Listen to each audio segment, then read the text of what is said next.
Hello and welcome back. It is time to get stuck into our second day of league play in the third week of the PUBG Mobile Pro League Arabia, and it is going to be a pretty spicy day. My name is DK, and of course with me got the ever lovely Spankog. How are you doing today? I am great. I'm ready to go on ahead and see who's going to qualify for Super Weekend 3. How about you, DK?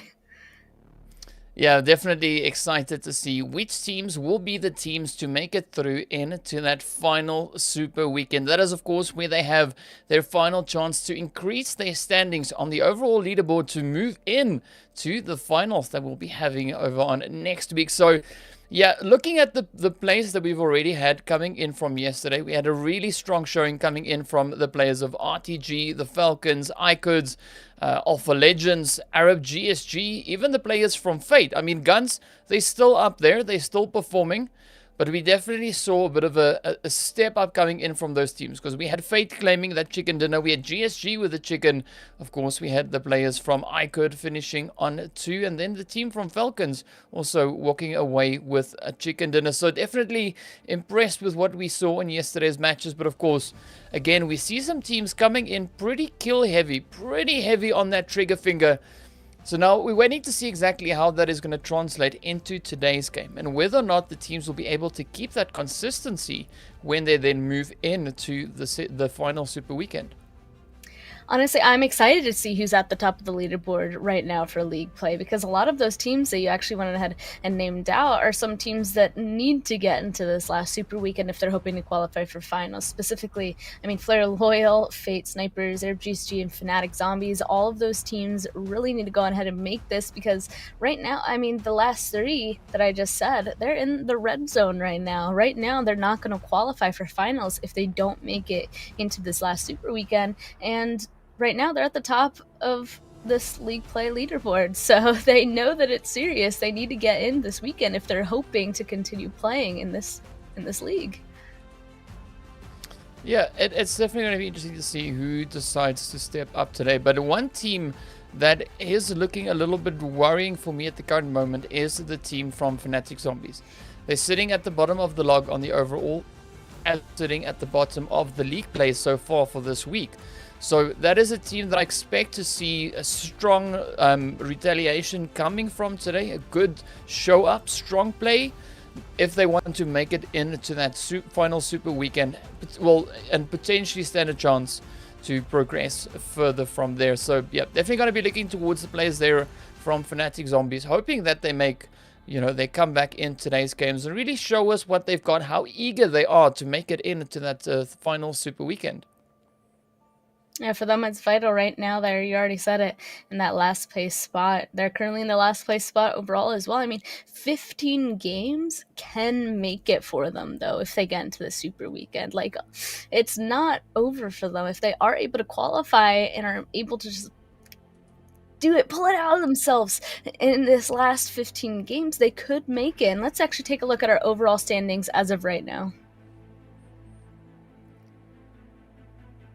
You can see that currently RTG Esports in that first place spot. We already said it, with 59 total points. No chicken dinner, but actually they're so consistent with gaining some placement points otherwise. And then Falcons Esport in second spot with that 1 chicken with 50 total points. iKURD in third with 47. Alpha Legends in fourth with 47.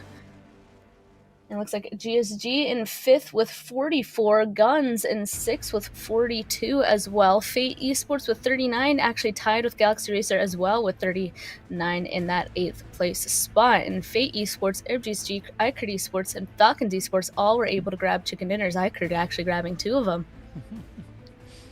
Yeah, some really, really strong plays that we saw in yesterday's game. So as we're getting ready now to move into that second half of the overall standings, definitely they will be seeing the teams that we were speaking about just now. Some of the teams that need to step up their performance in today's games to make it into that final Super Weekend. And of course, as you can see, we've got the players from the Snipers over in 9th place on 28 points. We've got the SCYTES in 10th on 25. We have YaLLa then in 11th place, also sitting on 25 points. We've got the players from HOTLINE Esports in 12th there on 21.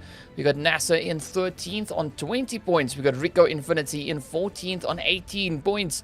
We got Raad in 15th on 17. And then, of course, we've got the players from SUDOR Esports sitting in 16th place with 15 points. And we don't see any chickens on this page.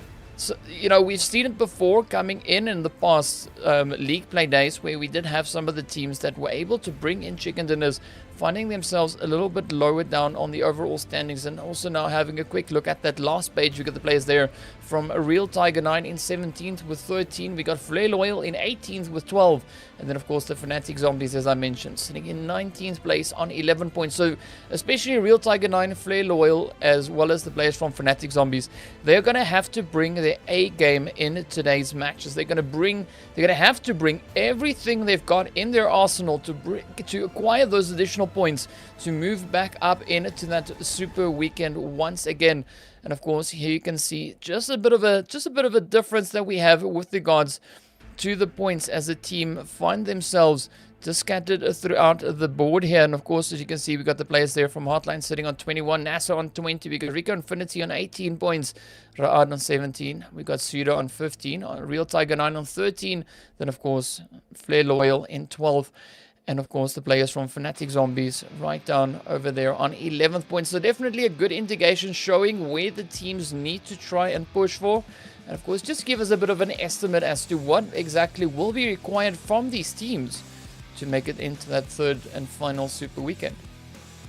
Yeah, they had those points at the very top of it saying this is exactly how many they need to go on ahead and catch up to the person in that 16th place to qualify. That's how many points that these teams are obviously aiming for, and more is obviously better, you know, give themselves a little padding, because I mean right now, I mean, getting a good placements in the league play weeks aren't as important as just getting into the top 16. That is the goal, just top 16.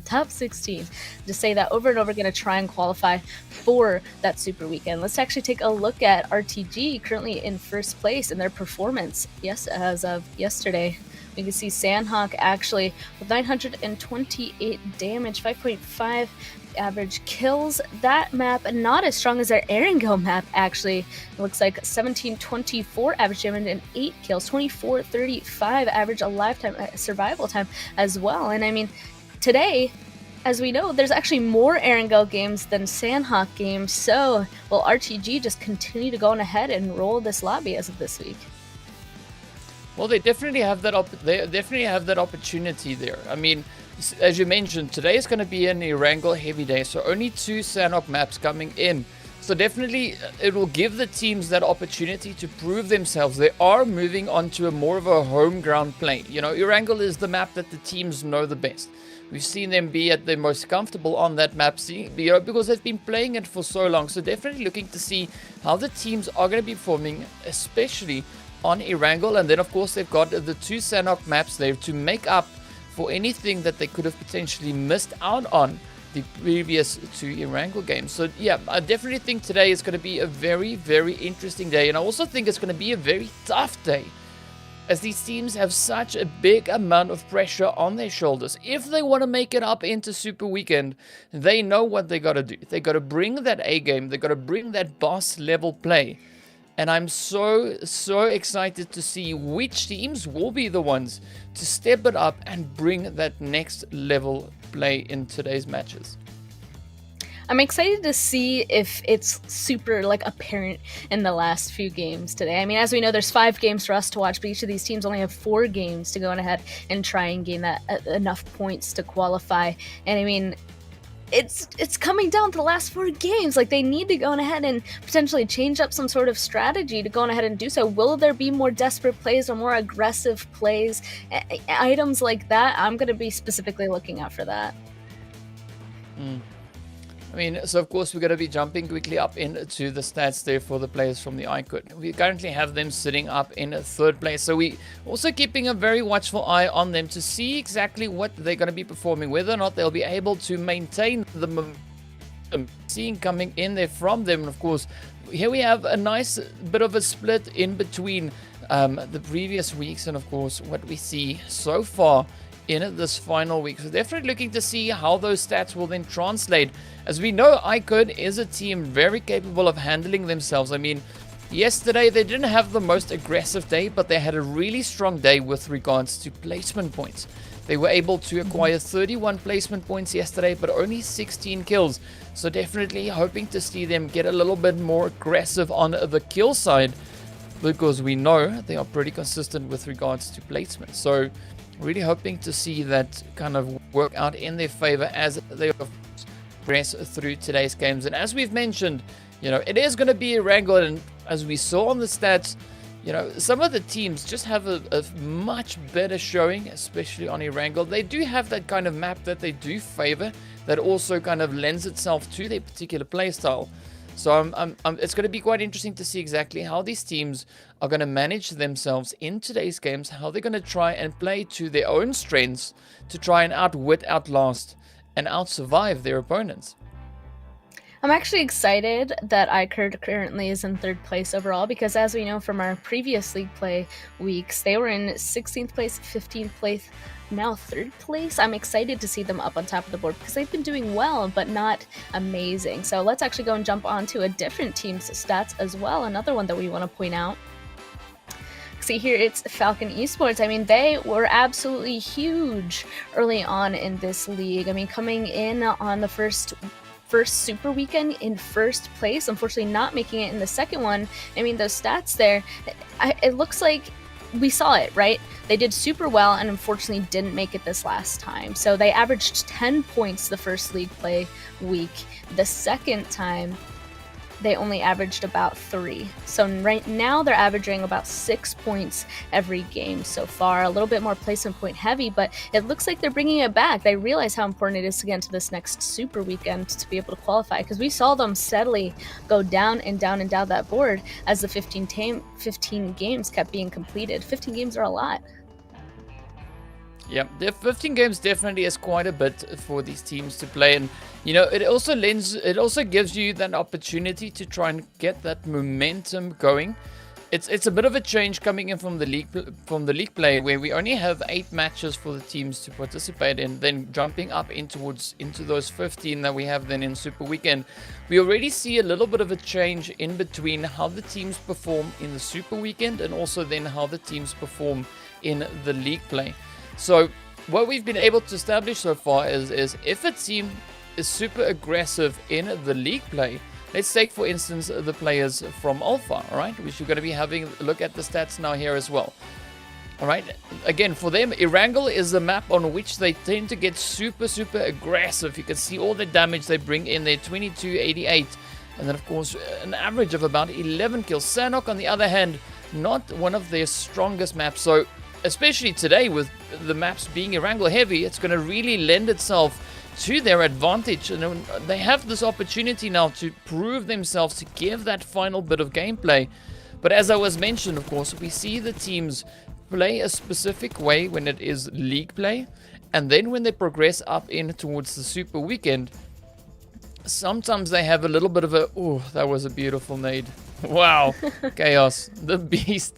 I mean, sorry, that was amazing. That is just such an on-point nade. I mean, even the sprays here from Captain as well. It just looks phenomenal. And I mean, I'm excited to see what Alpha is going to be doing today. Well, I'm getting sidetracked, but like I mentioned, we've got the teams playing a specific way in League. And then as they move on towards that Super Weekend, sometimes they struggle to come back from that. And of course, we've got the players from Arab GSG as well. All right, one of the teams that we're going to be looking at to see how they are going to be performing in today's games. They're currently sitting in 5th place overall. And here again, we've just got a bit of a breakdown to look at what their stats are, what it is that we could potentially be expecting from them as they go through today's games, through today's matches. I mean, a really strong average that they've got across the board. But I'm going to be interested to see exactly how that will translate into today's game and whether or not things will work out for them. Because last week we didn't qualify for the Super Weekend. So they've already only had one actual opportunity to step in, acquire some points. Now they definitely need to come back in and give that play once again. So far, 5th place, really good position to be in. But really hoping that they can kind of keep yesterday's momentum going, because they had a chicken dinner yesterday. Hopefully they'll bring it in once again today. Yeah, another thing that I'd like to actually point out that I think is interesting is all those teams that we looked at so far, they really almost have the same amount of average points that they've been gaining. I mean, the average points for GSG is 6, Alpha Legends is 6, iKURD is 6. Like, all of them have about the same average points for both kill points, placement points, and that average overall.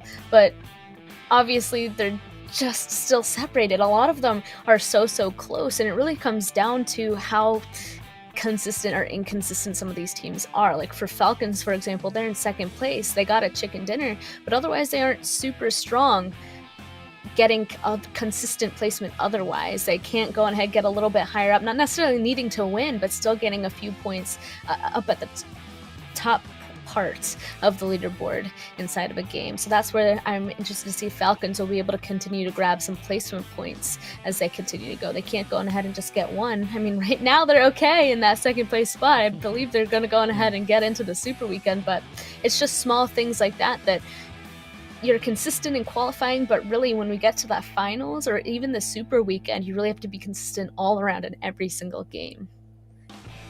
Yeah, I agree with that. So, I mean, league play is to a sense where they can try and kind of figure out exactly how they want to try and attempt their play over on that Super if they manage to find their way on through. But of course, sometimes by a bit, other times we see a nice consistent flow coming in from there. So definitely going to be interesting to see how the teams are going to handle themselves today. And I've said this before, but of course, just a bit of a breakdown in our first match that we're going to be heading into today. Of course, we'll be seeing the players from Group A, Group B, Group C, and Group D coming in. All right, so the players from Group E in the first match. Second match up, which is of course going to be over on towards the Sanhok map. There we won't see the players from Group D. As we then move into the third one, Group C. In the fourth one, Group B, and then finally in our final match of the day, the players from Group A will not be participating in that match. So that, of course, gives the players a nice bit of a balance. So they had their 4 matches yesterday, 4 matches again today. And once we're done, we'll know who's going to be moving on and who will then be provided with the opportunity to show themselves once again, bring in those placement points, bring in those kill points, and of course rake in the overall standings, push themselves up. So definitely a lot of pressure on the shoulders for the teams here today. And man, I am so excited to get into this first exactly they have in store for us. I'm excited as well. You know, I already went on ahead and talked about it. Like, they know that these are the last 4 games for each of these teams. They know that they need to go on ahead and qualify for that Super Weekend. So I'm interested to see if anybody's gameplay is really going to change. I mean, I have a feeling that overall, no, it's not going to change. You know, people are comfortable with their gameplay. They want to go on ahead and commit to that. That's what they're comfortable with. That's where they can go on ahead and shine. But there are some teams that are in dire need of potentially shaking something up and changing something to go and actually gain the points that they need to qualify. Especially because, I mean, right now, honestly, the leaderboard is very close towards that bottom half. Like, they need to go on ahead and have a huge game to even put themselves higher up to not be worried for all 4 of their games, basically. But I mean, there's definitely that possibility that we could see teams really deciding to step it up today. I mean, even if we look back at the past Super Weekend that we had, I mean, day 3, we had some phenomenal performances coming in from SUDOR and the players from RICO Infinity. They just came out of nowhere. On the second day of Super Weekend, yeah, they weren't sitting in the most ideal position, but on that third day, they just busted the door open and said, you know, hey, hang on, here we are. We're going to show you what we've got. We're going to show you what we can do. So, I mean, if teams can do that on Super Weekend, I'm pretty sure they can do exactly the same when we head into, you know, the last day of league play, because that is what it is. This is the last day. There's no more league play after today. It's done. That is it. It's the final show, the final chance. And whatever you don't get accomplished today, what it is, you know, there's no takesy backsies on that one. You kind of stuck with that one. So yeah, I'm really excited to see what the teams are going to be doing. So is there any particular team that you are going to be keeping an eye on going into today's games? I'm specifically going to be looking at the people at the bottom of the main play leaderboard, if you know what I mean. So all those teams that are really just on the edge that need to qualify for the last Super Weekend to actually have a chance to make it in the final. So Fanatic Zombies, GSG, Snipers, Fate, Flare, Loyal, Rod, those few teams, I'm keeping an eye on them. They need to qualify into this last Super Weekend if they even have a chance. If they don't, then it's already immediately over for them. Yeah, and I mean, we were talking about this in the break. If you look at the overall standings, there's teams that we have, for instance, GUNZ, and let's take the players from SUDOR and RICO Infinity, right? Those are the top 3 teams with points. I mean, GUNZ, they're pretty far ahead of the pack with regards to points, all right? So if they don't make it into Super Weekend, it's not going to be the end of the world for them, per se, right? They'll still be able to move through. I'm pretty sure of that, right? Yeah. But the teams, as you've mentioned, sitting at in that relegation spot, I mean, we've seen what Galaxy Racer was able to do in their first Super Weekend. I mean, just absolutely busting in there, just raking in points left, right, and center, and of course, finishing off exceptionally well. So if that is possible in one Super Weekend, I mean, that is possible for many of the teams that still need to try and improve those points. So a lot of work needs to come in today. They need to make sure that they make it into that Super Weekend. And then, of course, I'm so excited to see just what they're going to be doing once they make it into that Super Weekend. Who's going to be the team to just amaze us with their performances. But, of course, today it is now time to jump into our first match, which will be taking us over on towards Erangel. As you can see, we are now coming in from that southwestern side. And, man, Span, I'm pretty excited. I know I've said it like 20 million times already, but I'm probably going to say it 20 million times more today. I mean, same, so I do not blame you whatsoever. I mean, it's just, we know that these games are so important. All these teams, honestly, the best outcome for the majority of these teams is if the top 3 overall for Super Weekends don't make it into the Super Weekend, but as we know, those teams are so consistent that it's probably not possible. So everybody really needs to go ahead and play their best to have a chance to be. They're going to go up against a few of those top teams there, but really their main focus is really just to beat the people directly above and below them.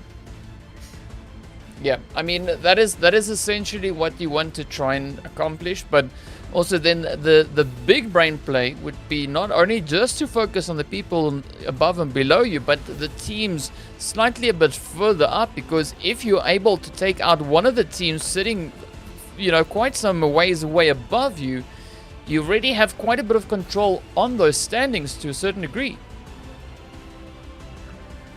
Exactly. I mean, I'm sure a bunch of the teams on the lower side of the overall leaderboard are just hoping that those teams don't even qualify for this last Super Weekend. I mean, that's the strategy, really. Like I said, the most fair is really the top 3 teams not qualify and everybody else kind of duke it out. But everybody, they're so far gone that everybody's just hoping that the people above them are the ones that don't make it, so that they can go ahead and jump over them, have those 15-game advantage, and just gain as many points. And I mean, I went ahead and named off a few that I was keeping an eye on, that they're definitely at the bottom of the leaderboard, but even a few teams above them should be a bit worried too, because I mean, we even pointed out Galaxy Racers. They did amazing in the one Super Weekend that they were able to make, but honestly, if they don't make this next one as well, I don't know if that's a safe territory for them to be in. I think they need to get in this last one as well. So honestly, a lot of these teams need to go ahead and make it.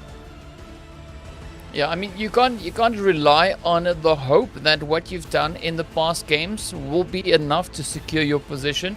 So you definitely need to try and step up, need to bring that play, need to bring those performances to make yourself all the way through and towards that. But of course, I mean, here we go, moving straight on in. As you can see, the players from RTG already starting to explore a little bit.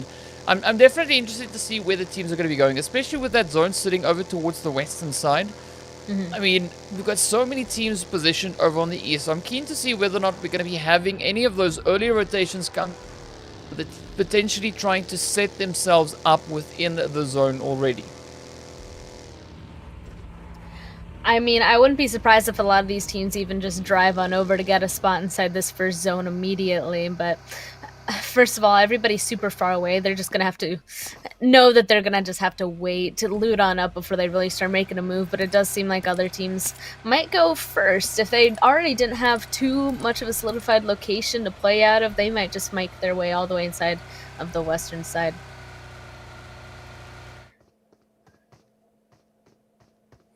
So any particular rotations you are looking to see from these teams? Because I mean, we've now seen them go about this so many times, time and time again.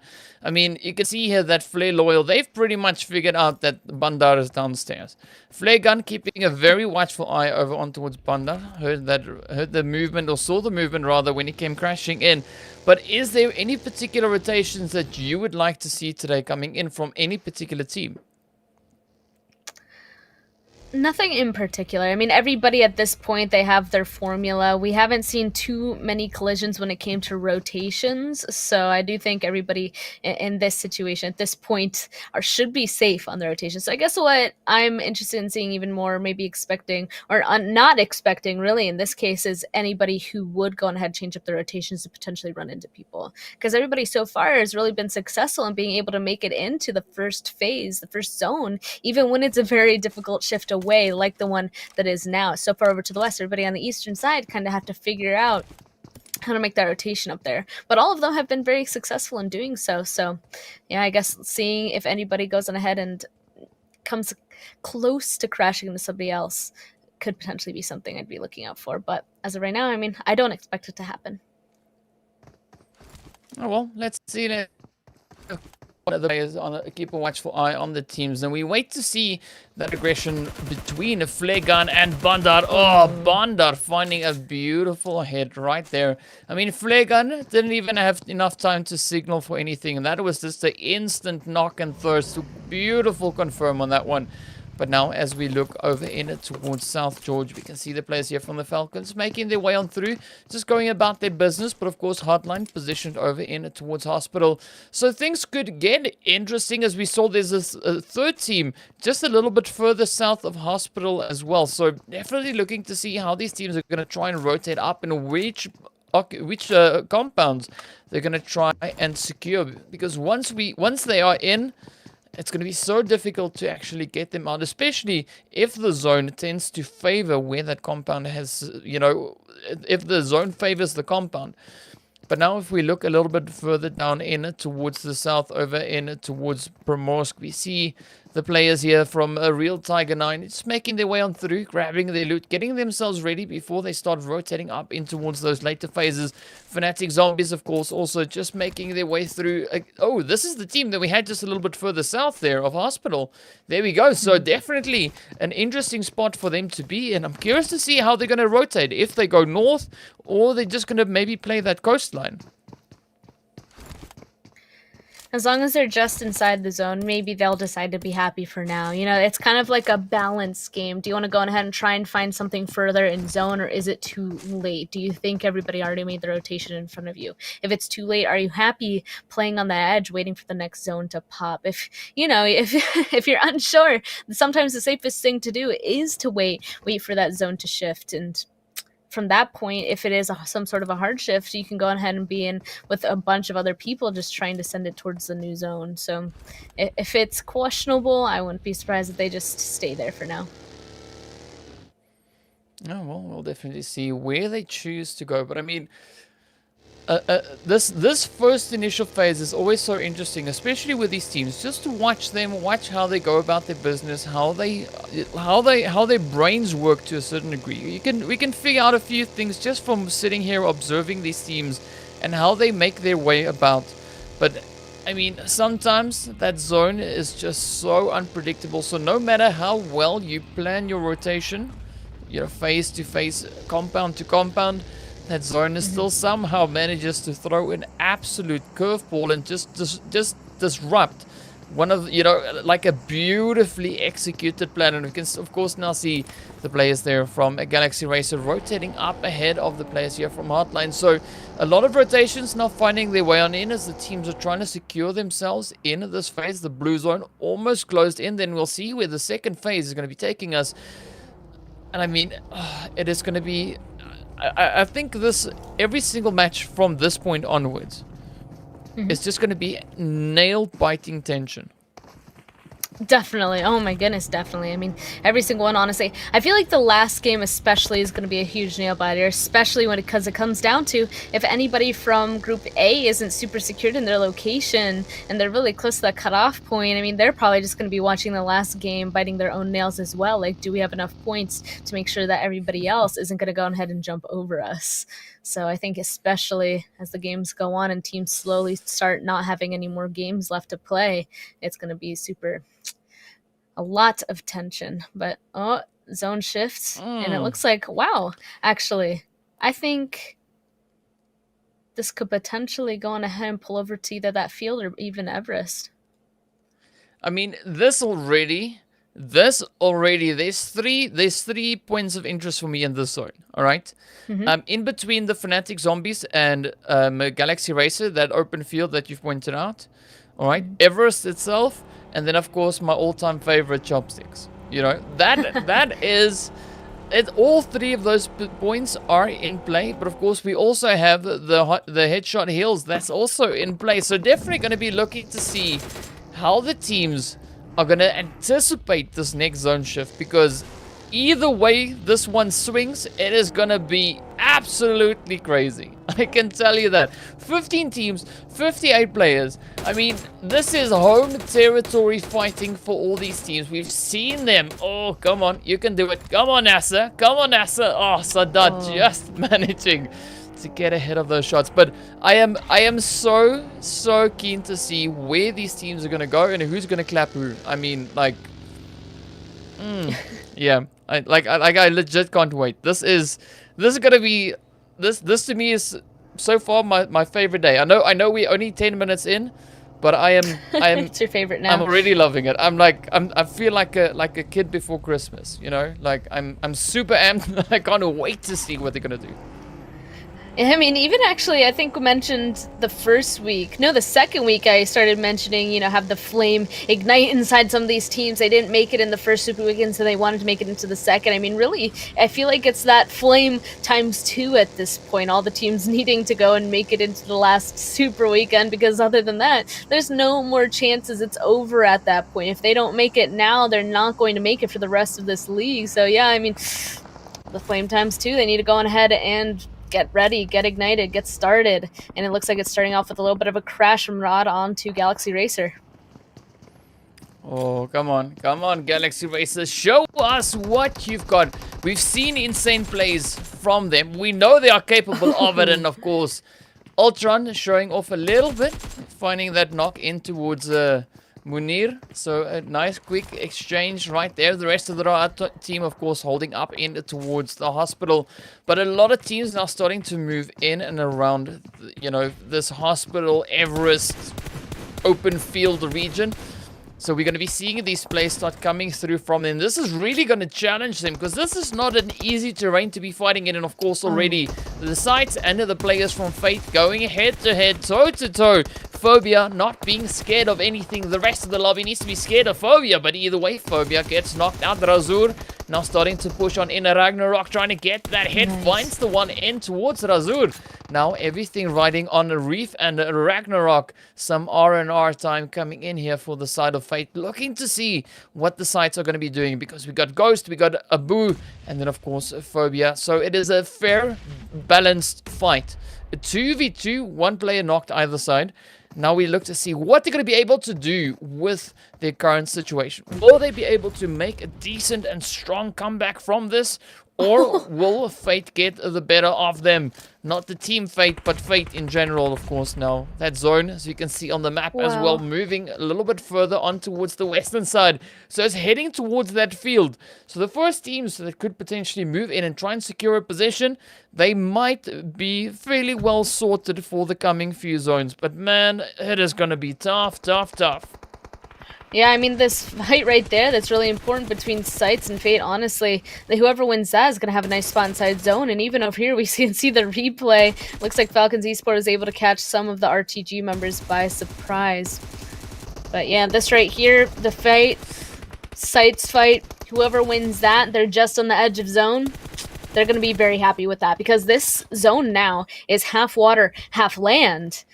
So a lot of spots are going to be taken or really difficult to go on ahead and play out of. And really only one team can be playing out of that swamp. And as of right now, it looks like there's 3 up for Fate and 2 up for SCYTES.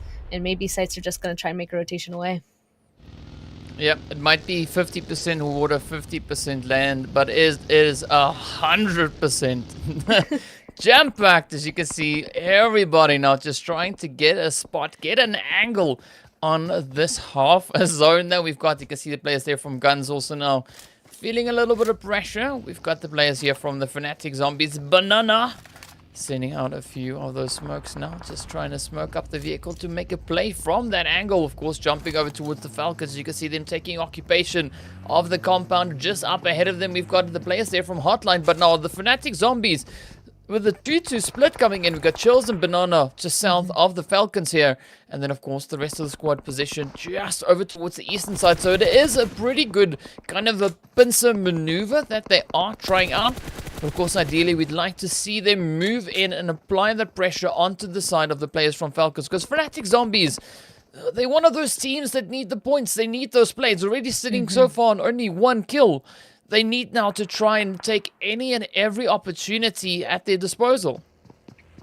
Well, luckily, it looks like they're able to get the res onto Chills as well. So I'm glad that they're deciding not to stay in that 2-2 split anymore. Up on top of those hills down below to the southwest of them were super dangerous. So just pull back, be a little bit safer inside of this compound. Because, I mean, as we know, this should come off of water sooner rather than later. But I mean, even as we know, last time we were casting DK, the first game went straight into the water. So will the game go on ahead and break itself again is kind of what I'm wondering. I have a feeling it's going to pull back to mainland, and I mean, if that happens, Fanatic Zombies are going to be really happy. Don't even start. Don't even start. I mean, if it's a 2-for-2, I don't know. I'm gonna have to have a talking to you. But at least it doesn't look like the zone is gonna be doing that just yet. So you are saved by the zone. Well done, well done. Again, a half and a half zone. It has just now moved down in towards the south, and of course the players here from Flair Loyal, alongside the team from YaLLa, who's of course held up over in towards hospital. So definitely gonna be looking at how YaLLa is gonna try and make out of this. Already got the first player out of the hospital compound.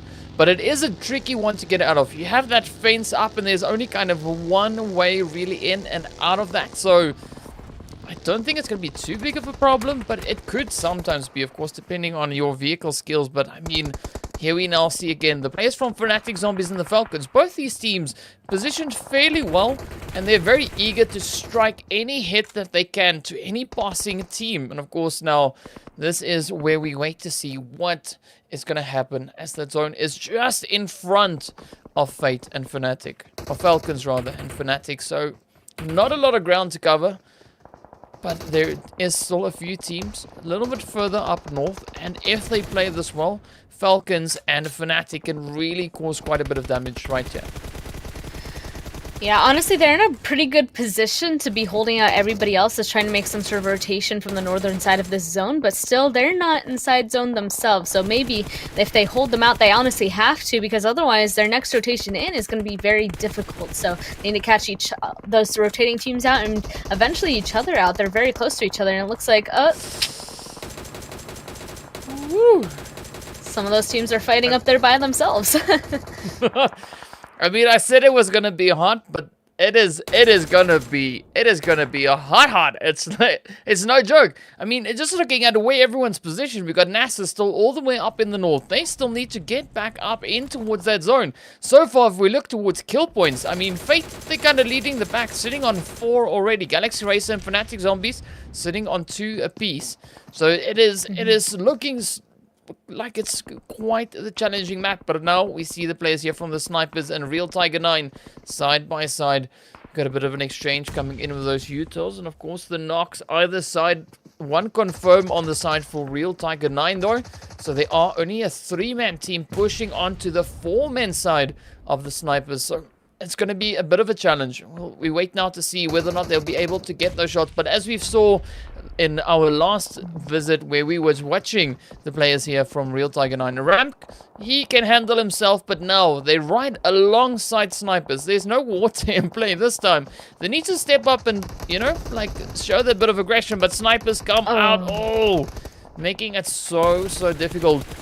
And unfortunately, Real Tiger 9, their other player, Mr. Eagle, he went straight back into the drink in anticipation of that zone.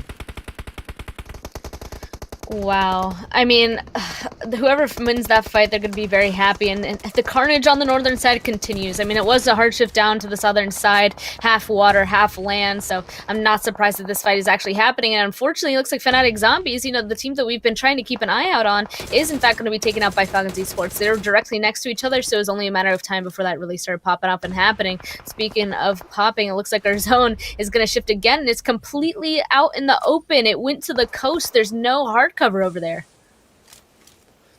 I mean, no surprise. No surprise to see such a challenging zone coming in, and these teams now really having to prove themselves. We saw Thanos there just for a quick brief second up in the north, not too far away from the YaLLa team, but he is of course just holding up in the water, trying to stay around. But now Marco steps out, finds a beautiful shot in towards Reeve. Ragnarok also down in the drink. A lot of these teams anticipating that zone to shift into the water once again. I can't really blame them because that is what we had on our first visit on that super weekend, the past super weekend. But definitely looking to see how the teams are going to try and secure themselves within the zone, especially looking at where it is. If you're not able to get in, get a secure anchor point and have a strong position, it's going to be an absolute bloodfest when the rest of the squads start closing in on the zone. And it looks like Sniper, honestly, whoever gets in here first is probably going to be set up really nicely. So Sniper is already going on ahead, grabbing that really small ridge down by the water. They're going to be set for a while. Anybody else who comes and crashes on them might be in for a little bit of a fight for their life. But meanwhile, everybody more on the main lane are going to continue to be getting into a fight, including, I mean, Fate. Some nice shots coming in from him, actually getting a bunch of knocks on the teams in front of him. I mean, he needs to be doing this to clear his way inside this zone, and unfortunately it looks like somebody else entirely is going to get the knock out of him. I mean, a really strong showing coming in there from Fate, but even yesterday they played exceptionally well already. So no surprise to see that continuation come in from them. The players from Snipers as well. Yesterday they finished up in 7th overall on 45 points. They were able to find 11 kills so far already. Today they're sitting on 3, so not too far away from yesterday's performance. But of course they're going to look to improve that as they make their way on through. Ragnarok now just trying to pick up the shots under that boat, trying to get those hits. Picks up a quick one on towards Citizen X. But of course, Ragnar is the last hopeful for his team. We're not going to see him get all the way over towards Lathe. Lathe is just too far away.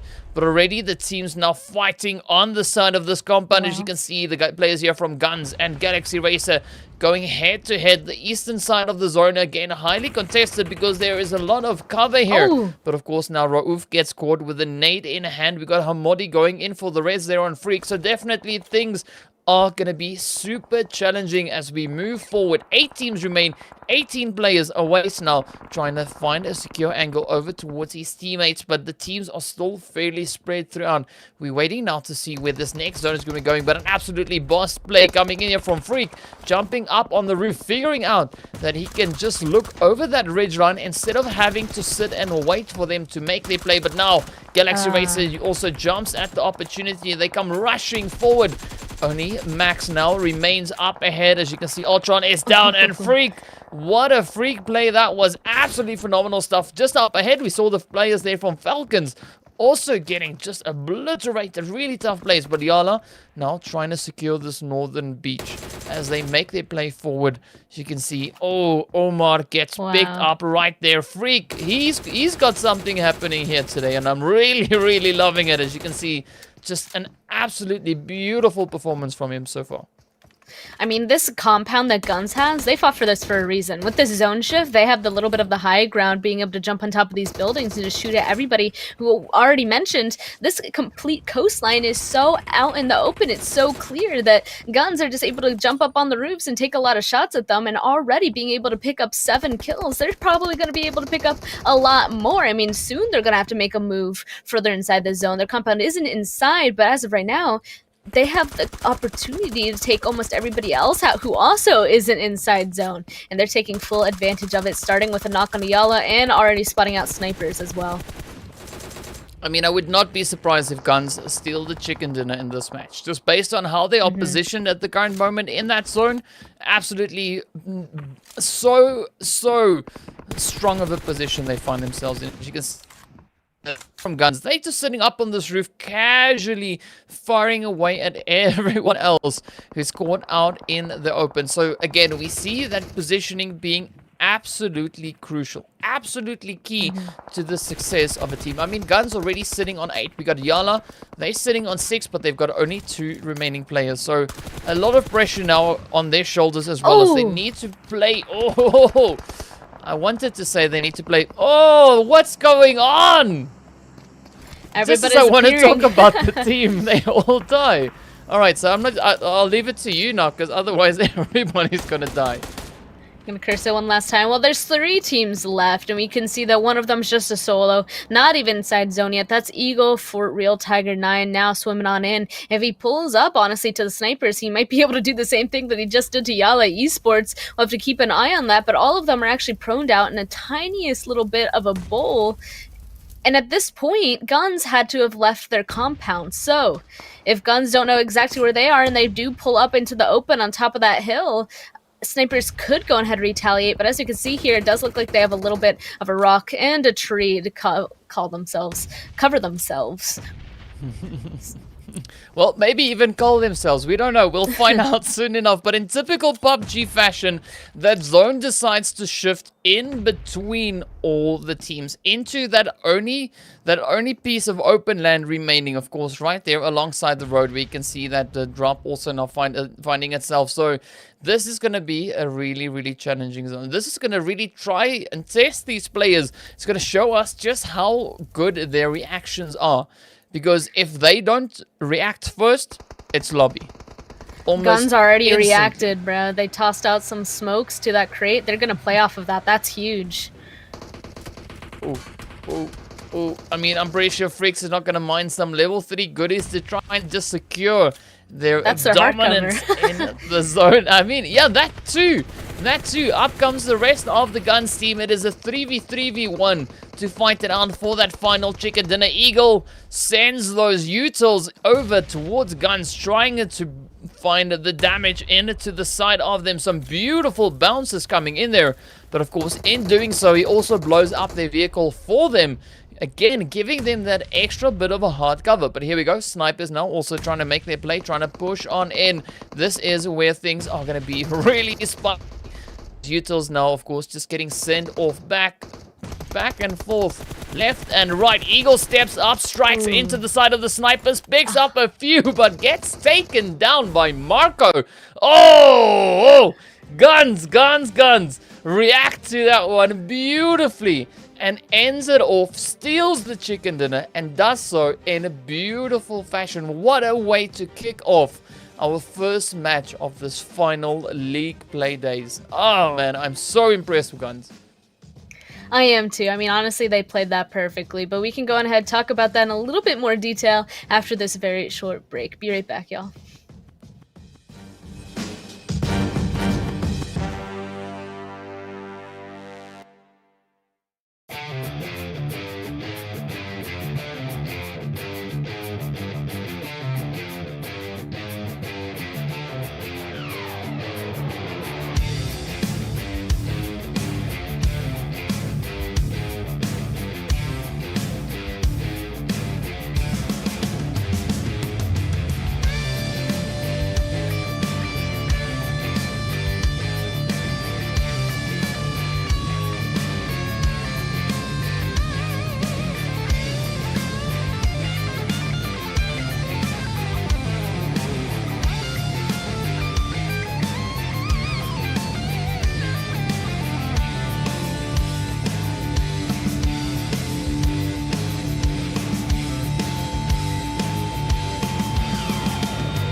answer my phone and you're happy being alone. And I got you on my mind.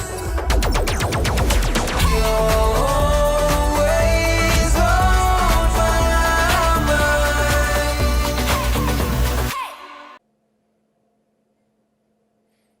Hello and welcome back. We just saw our first match of today being kicked off in absolutely beautiful style. GUNZ bringing in some next level play, but of course we gotta give a big thank you to our sponsor Nemo TV, the official media partner of PUBG Mobile, Pro League, National Cup and Campus Championships in 2021. But Span, I mean, I am so how GUNZ played this last game. Absolutely beautiful stuff. Honestly, that fight with Galaxy Racer there in the compound was really just straight up pivotal for them. Being able to take that compound from there, everybody else had already committed to playing the coast. They just got to shoot at everybody in front of them. Nobody was really able to do any sort of damage to them. They all were trying to just prone on out or even just swim in the water. And right when the zone shifted away from them and they weren't sure quite what to do, they saw that crate and they're like, we're playing there. That is our hard cover. Let's bring all of our vehicles. And let's take a look at those match stats. Beautiful segue as ever there, Span. Loving it, loving it. But of course, as you can see the players there from GUNZ. Oh man, just stepping it up. 11 kills and 26 total points. What a way to start the day. The snipers, of course, in second on a total of 17. 5 kills that they picked up. Real Tiger 9 in third place there with 2 kills and 12 points overall. YaLLa, of course, then in fourth, finishing off pretty strong as well. So really impressed with what we've had here. I mean, YaLLa, Real Tiger 9, both teams finishing off on 12 points apiece. HOTLINE, we saw them also then coming in on 11th over in 5th place. Fate, we had them in 6th place on 9. Falcons then in they also finished on 9 points, but over in 7th place, I believe there was Galaxy Racer was finishing in 8th. But looking at our damage graph here once again, GUNZ bringing in an exceptional amount of damage, 2102, and of course converting 11 kills from that. But YaLLa also looking exceptionally well. I mean, look at that, 986 damage, converting 6 kills from that. That still is really good numbers. Especially because they were actually taken out pretty early on, technically, based off of the rest of it. I mean, the one solo from Real Tiger 9 was just able to pop out of the water and take them both down, and hopefully we'll see them in this highlight reel that we're about to go ahead and jump on into. I mean, we had a nice strong start as well between the players here from the sites and Fate. I mean, some really good plays coming in from them. We had the sites, of course, finishing up in 11th place overall. They went out in 10th place in the match. And then, I mean, just head after head. This is where those positional plays were exceptionally crucial. Especially with the zone shifting so far over towards that western side. It was just a mad dash to see who would get a good position first. And honestly, everybody who did send it to the coast first, they honestly had the right idea. I wouldn't have gone ahead and committed to the compound that GUNZ went on ahead and took, but so many people went and did that at that point it really wasn't too playable. Like, there had to have been some sort of a better way to hold other people out, but as you can see, so many little ridges and vehicles, even boats being used as cover, that a lot of people were able to make it through. And Ragnarok for Fate was able to hold off one team at least really well there, shooting them up from underneath that boat. But yeah, like I mentioned, from there everybody was just a mad dash on inside, that after GUNZ took down Galaxy Racer, they just got to sit back and honestly watch the chaos and take shots themselves.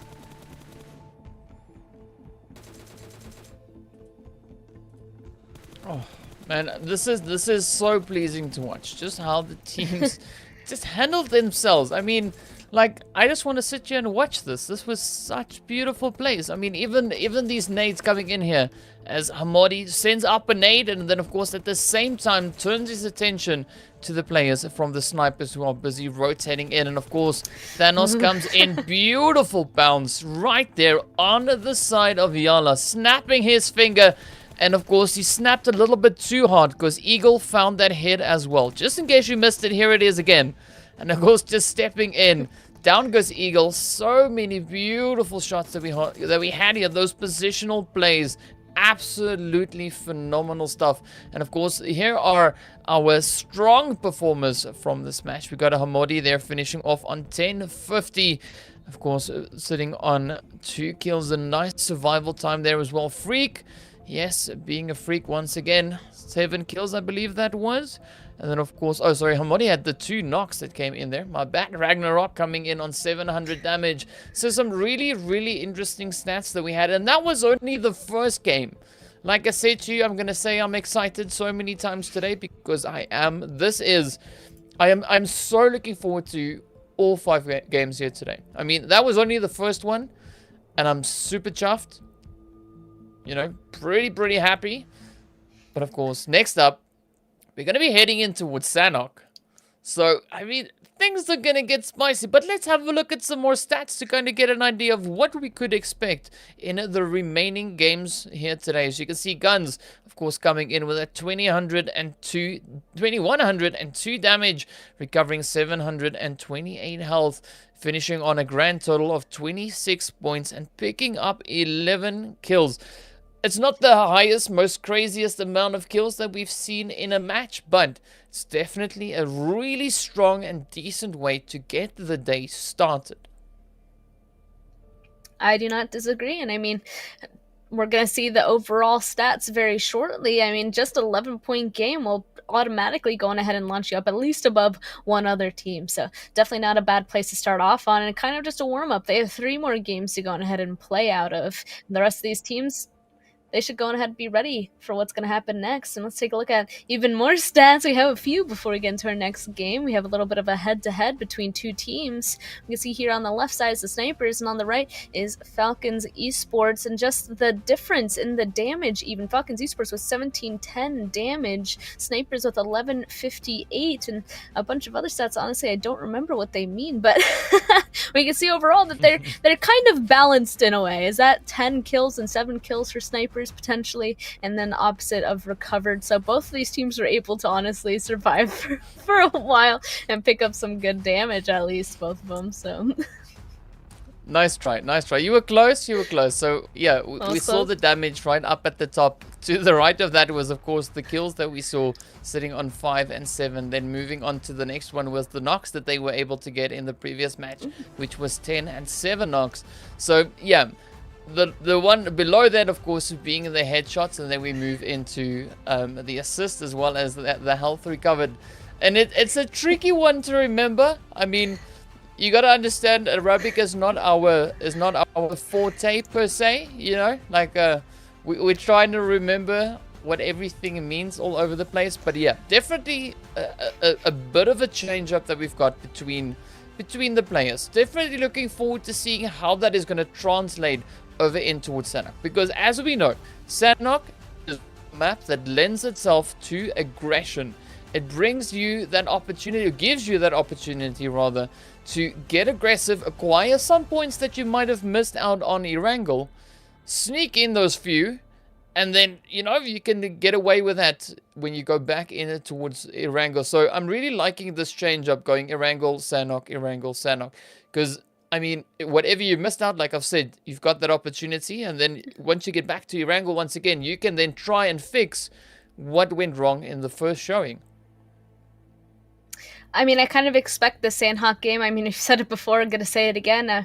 All the teams that are really kill point heavy, they should go on ahead and shine here. It is just a bunch of chain fighting. You would assume that the teams that are kill point heavy would go on ahead and shine on Sanhok. I do think we had some surprising results. So I'm interested to see how Sanhok is going to go again, because also a big part of it is the chains fighting, being able to make a rotation into a good location on it, because as we know, there are people absolutely everywhere, and you have to go on ahead and protect your location. So getting a good location in the first place is vital.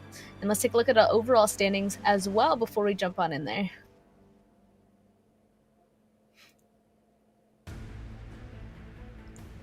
At the top there, GUNZ Esports still at the top. One winner chicken dinner now with a total of 68 points. RTG Esports now bumped down to second. They have a total of 60 points now. Falcons Esports in that third spot with 59. Then iKURD with 50. Fate Esports in fifth spot with 48. Alpha Legends in sixth with 47. Then the Snipers in seventh. Galaxy Racer in eighth with 45 as well. Yep, but then as we move on over, we see the players here from Arab GSG sitting over in 9th. We got YaLLa in 10th. We got a HOTLINE in 11th. The SCYTES in 12th place. Real Tiger 9 in 13th. We got NASR in 14th. RICO Infinity in 15th. And then, of course, the players from Ra'ad sitting in 16th place.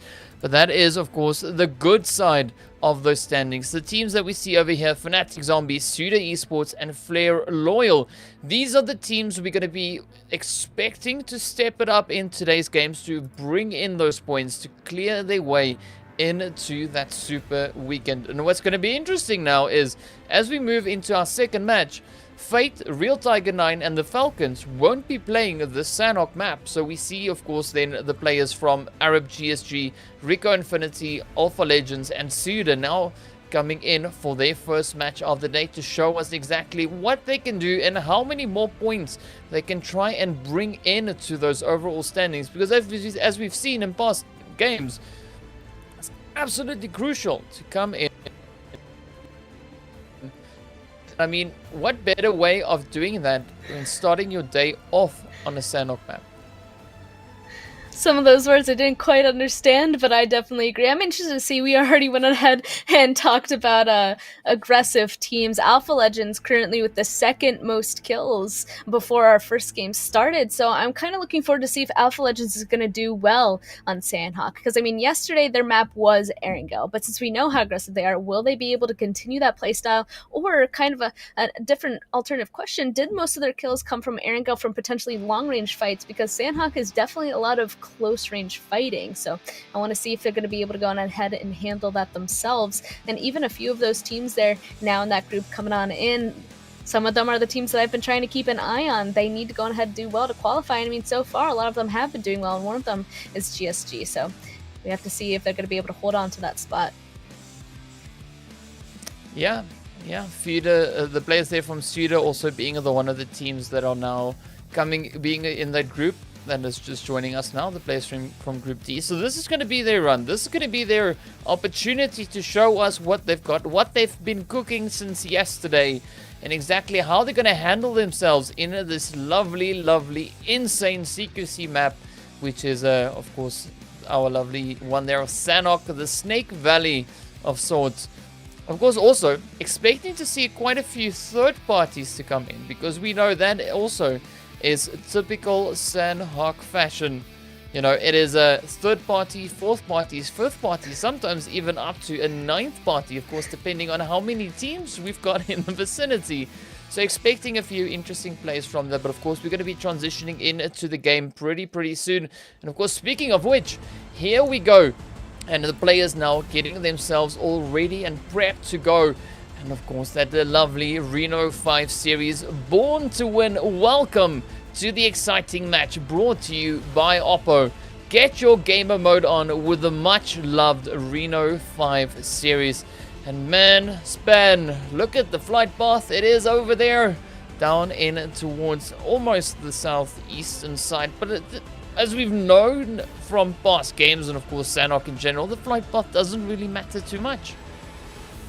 No, all these teams are really able to reach really far locations. I wouldn't be surprised if people do go on ahead to go to Hot Tin or Tatmuk or Cow even, be able to loot up all the way on that northern side. The main question is, where is the first zone going to go? It actually looks like it's going to pull up to that spot where the majority of these teams usually wouldn't be able to reach if this map was way bigger, but are going to be able to fly on over there, and it'll be interesting to see what is going to come out of that. But of course, first has our fight inside of boot camp. They've been fighting here for a while, and it looks like it's already starting off with a few knocks here, DK. Yeah, definitely a nice show of aggression. As you can see, the players here from Galaxy Racers going head to head with the team there from YaLLa. Ooh, Ida. Response, a quick reply coming in there from Galaxy Racer. Galaxy Racer handling themselves actually exceptionally well right here as they get the first team eliminated right off the bat. Not even breaking a sweat. They still have everyone up and going. Like Max didn't even lose a single drop of health. I think what's going was on? that like I think that might have been the fastest time for them to actually finish that fight. Usually I feel like YaLLa and Galaxy Racer kind of go back and forth for a while there, but that was just immediate, and that just goes to show how different drops, different loot can go ahead and change everything completely. But another close range fight is already happening here. Rod starting it off with a knock onto Osama here from GSG.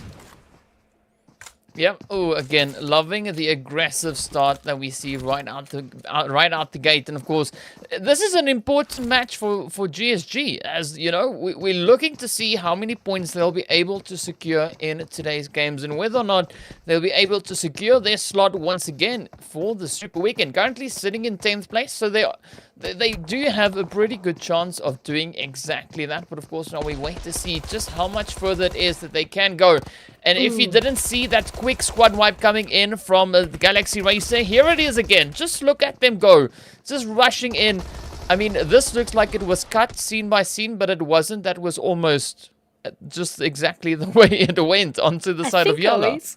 I think Oase got at least 3 of them there. I think I kept seeing his name pop up in the feed. That's insane, isn't he? He's also the INGL from what I've gathered from chat, so him being able to go ahead and also be a good fragger for his team, that was definitely really well played by them in that situation. Yeah, definitely some good maneuvers that we had right there. And speaking of maneuvers, we got Bayat here for Arab GSG.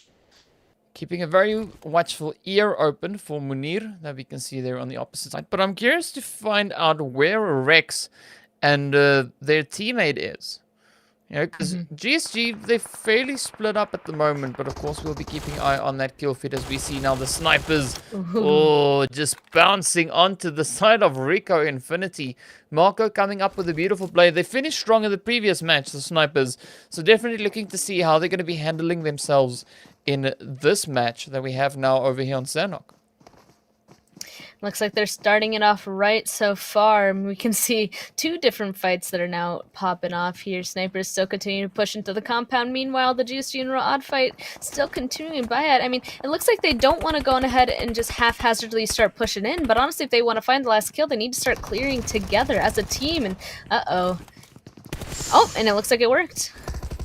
Oh, yeah, a beautiful, a beautiful angle play there by Munir. Comes in and, you know, just having played this map so many times, kind of figured out where the opponent could be hiding. So I like that setup that we had with Munir, keeping that watchful eye just on that little sliver of an opening. And then, of course, when we saw, you know, Arab GSG stepping into that one, finding it. But Arab GSG not out just yet. They're not out just yet. That was only one of the players. I think they've got about 2 more remaining spread out across the map. But now you can see the players there from Galaxy Races celebrating their beautiful wipe that they got onto the side there of YaLLa. But iKURD just sitting there lurking. We got the Rawan and Helm End keeping a very watchful eye on the boot camp down below. But of course, S-Rod also there. I liking this positioning that we have here from iKURD. 2 on the roof, 1 to the west, 1 on the hill, just to make sure that they don't get caught by surprise.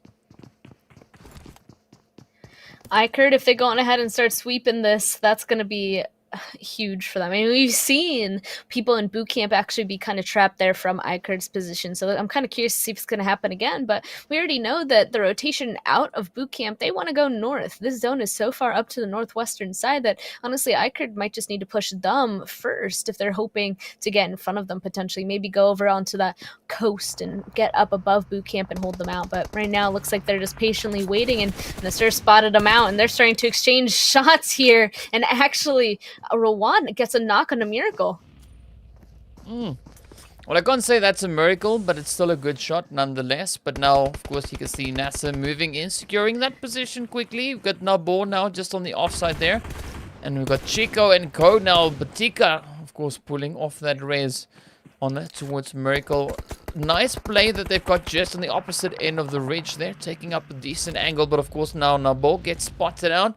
The shots come flying in, quick disengagement from that position, but iKURD also, again, looking pretty confident right here. Not disengaging just yet, just hanging around because they know if they stay there, they still have that vantage point. They can still leverage that to find a few shots on the teams down below. But now we see, of course, the players here from the Fanatic Zombies starting to push closer and closer, trying to inch their way up on towards the players here from Ra'ad. You can see Delhab, Sadat, and Munir now just making their way on through. Desha also just trying to scout things out a little bit further over towards that eastern side, trying to check whether or not that road is clear to try and cross the waterway. But this is going to be an interesting phase, especially with it being inclusive of this whole trifecta region.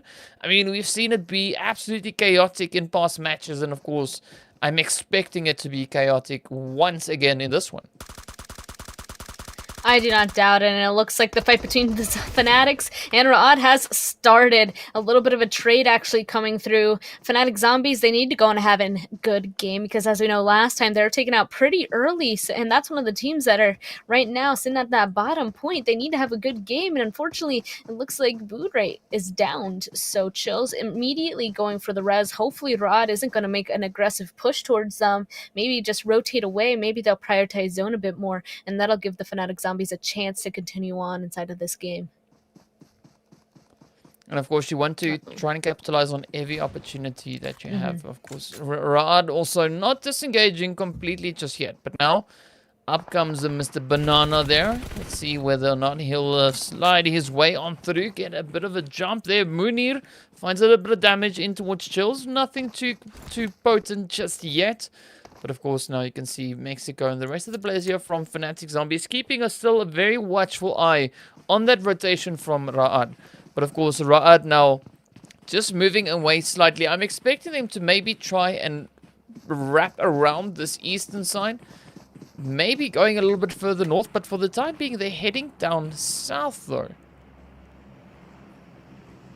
Maybe they're hoping to go and hold out the team now behind them, but they got to be careful there because, as you can see, NASR, they're actually starting to pull on up. So if Fanatic Zombies are able to identify, like, oh, we don't want to go that way anymore, let's go take the bridge, they could go ahead, potentially get away from anybody around them, get up to that northern island that, as we can see, might be the way in for the majority of these teams because the zone puffed up to that northeastern side. The majority of the land is actually on that big eastern island, but the small island up in that northwest could potentially be a little bit of a transportation, a little bit of a rotation way where the least amount of teams are going to be. I can tell you either way it's going to be tough because once again, trifecta is in play, but also now it has moved a little bit closer towards the more centralized portion of the zone, and we see some interesting positions already from these teams. So definitely looking to see how they're going to try and rotate and leverage the terrain in their advantage, as that is kind of what we see happening in Sanhok, especially on this level of gameplay.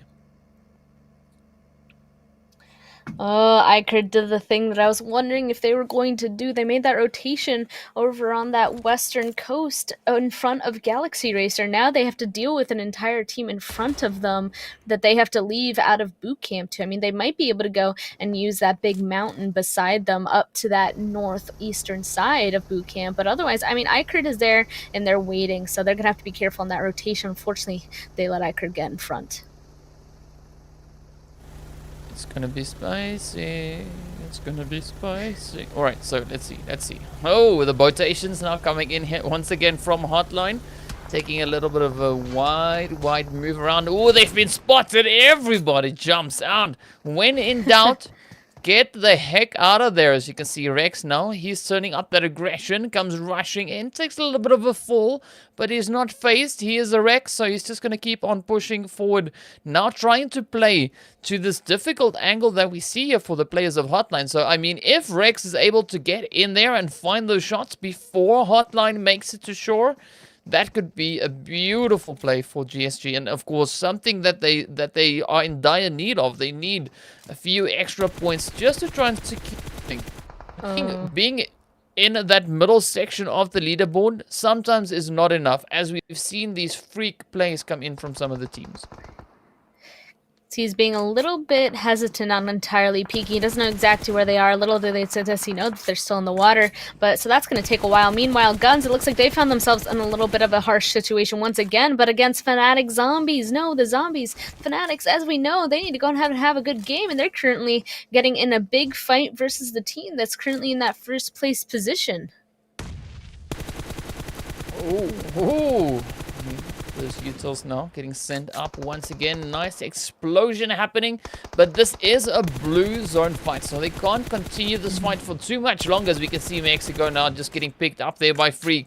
Freak, once again, second match, just going absolutely ham. We got Boot now quickly trying to secure that res in on Mexico, but of course Banana, he is not joking around. Finds the hit straight up in towards Freak, but GUNZ only coming in with a 3-man team this match. We got Raouf now trying to flank around, just trying to secure that potential angle on towards the players there from the Fanatic Zombies. As you can see, all their attention now being turned over towards Freak, but a little bit of an off-angle rotation there for Raouf. So I'm curious to see whether or not he's going to try and push in a little bit to cause that disruption onto the side of the Fanatic Zombies, or whether or not Fanatic Zombies will spot him out in time.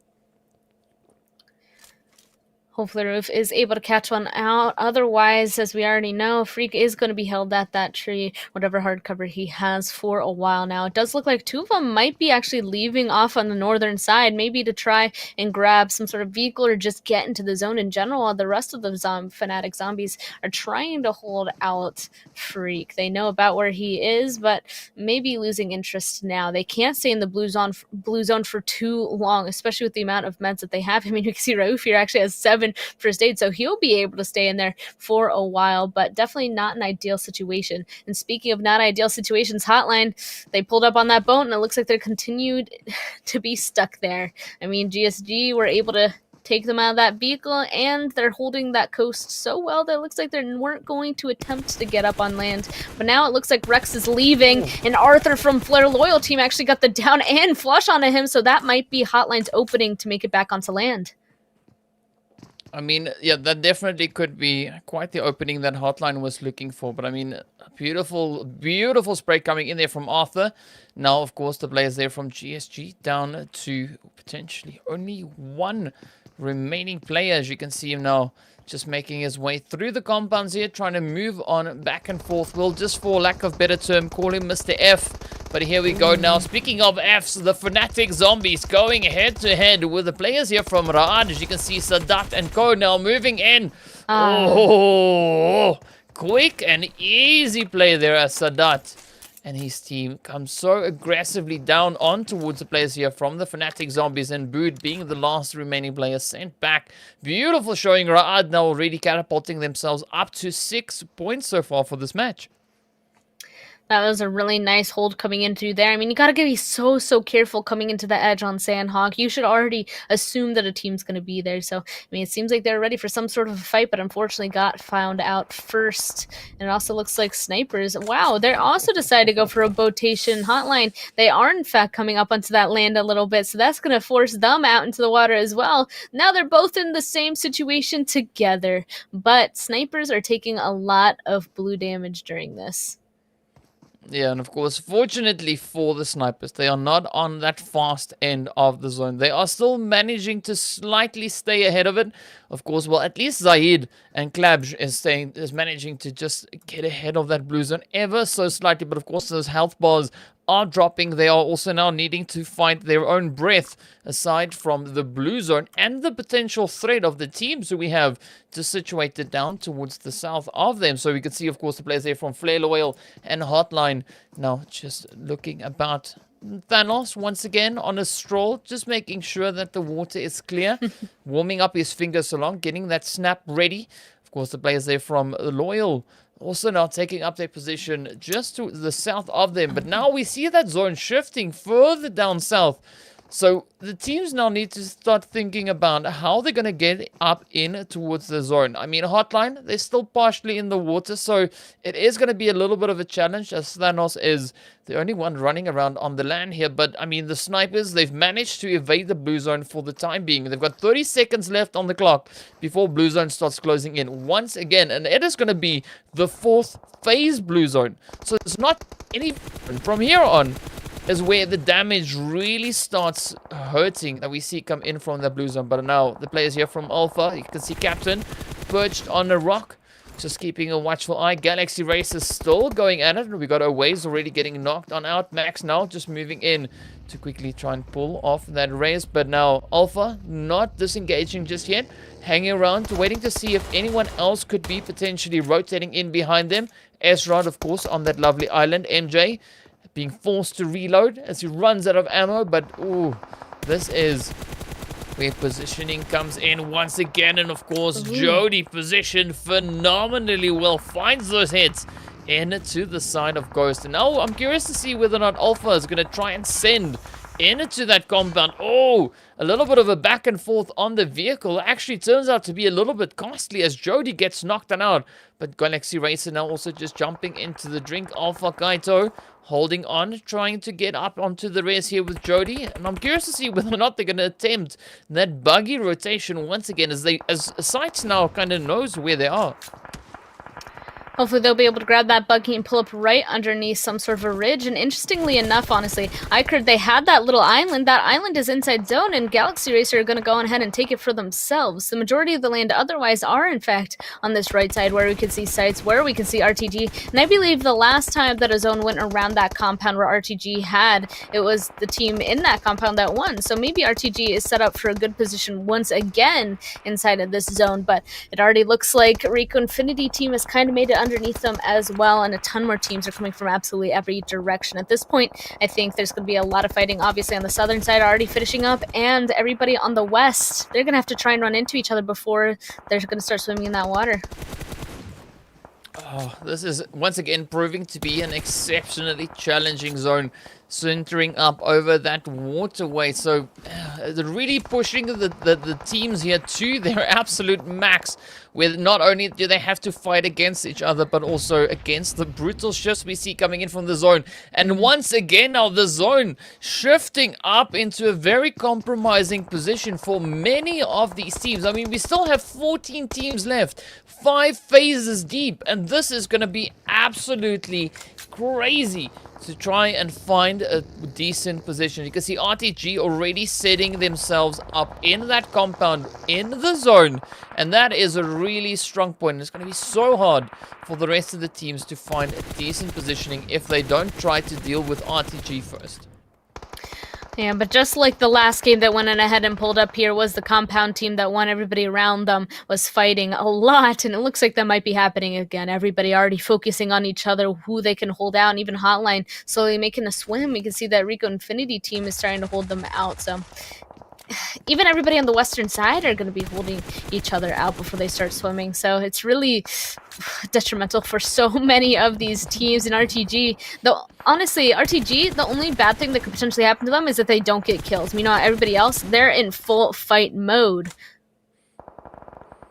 Yeah, this is once again a pretty spicy zone, but of course now Flare Loyal NASR just positioned up on the bridge, making the final few plays for his team as he's moving about. Galaxy Racer, of course, now getting caught on the wrong side of that island as the blue zone moves up. Off they go.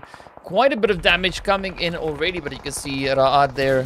Delhop just holding on. Oh, that nade gets sent right onto the bridge.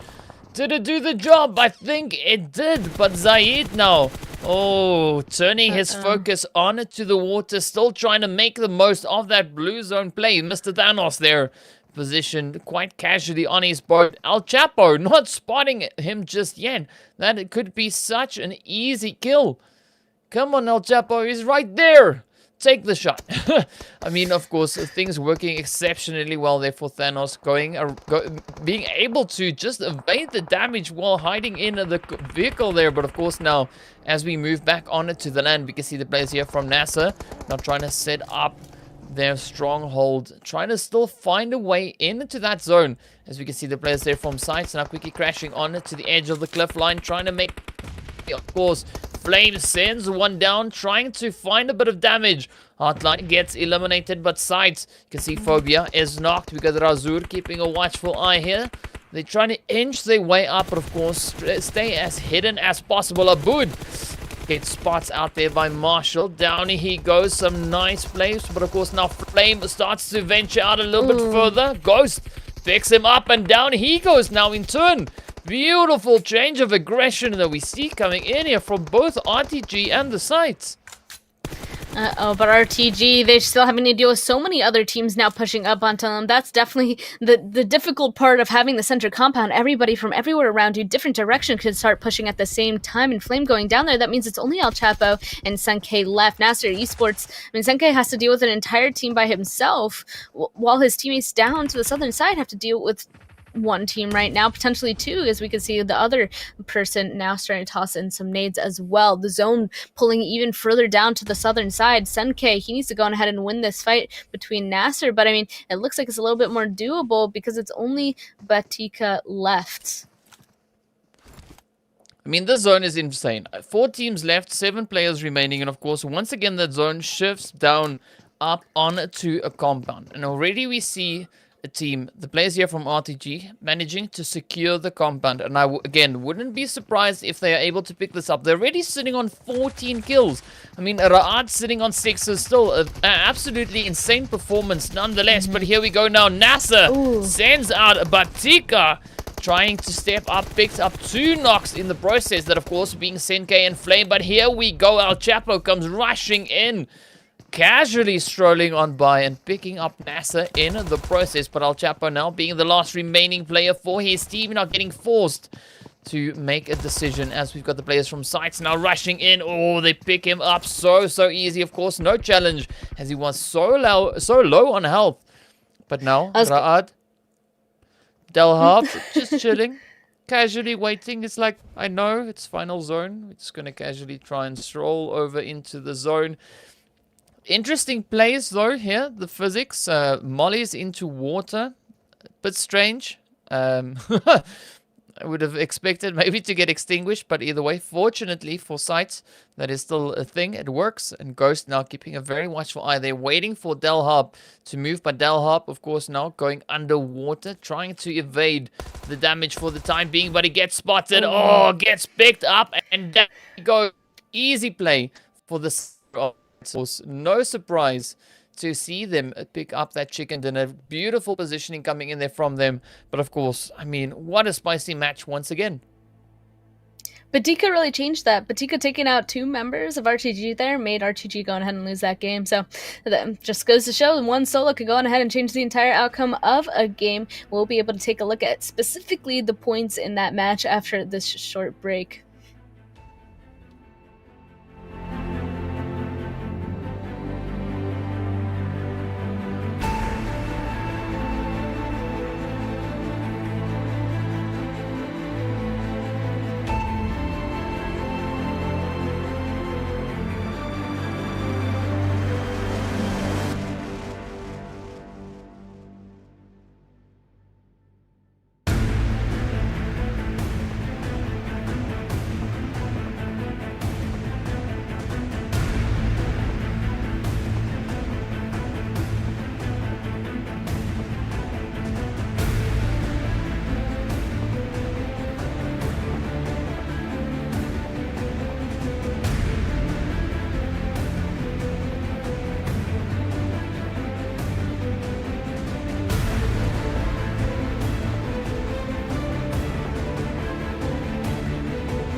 at my phone and you're happy being alone. And I got you on my mind.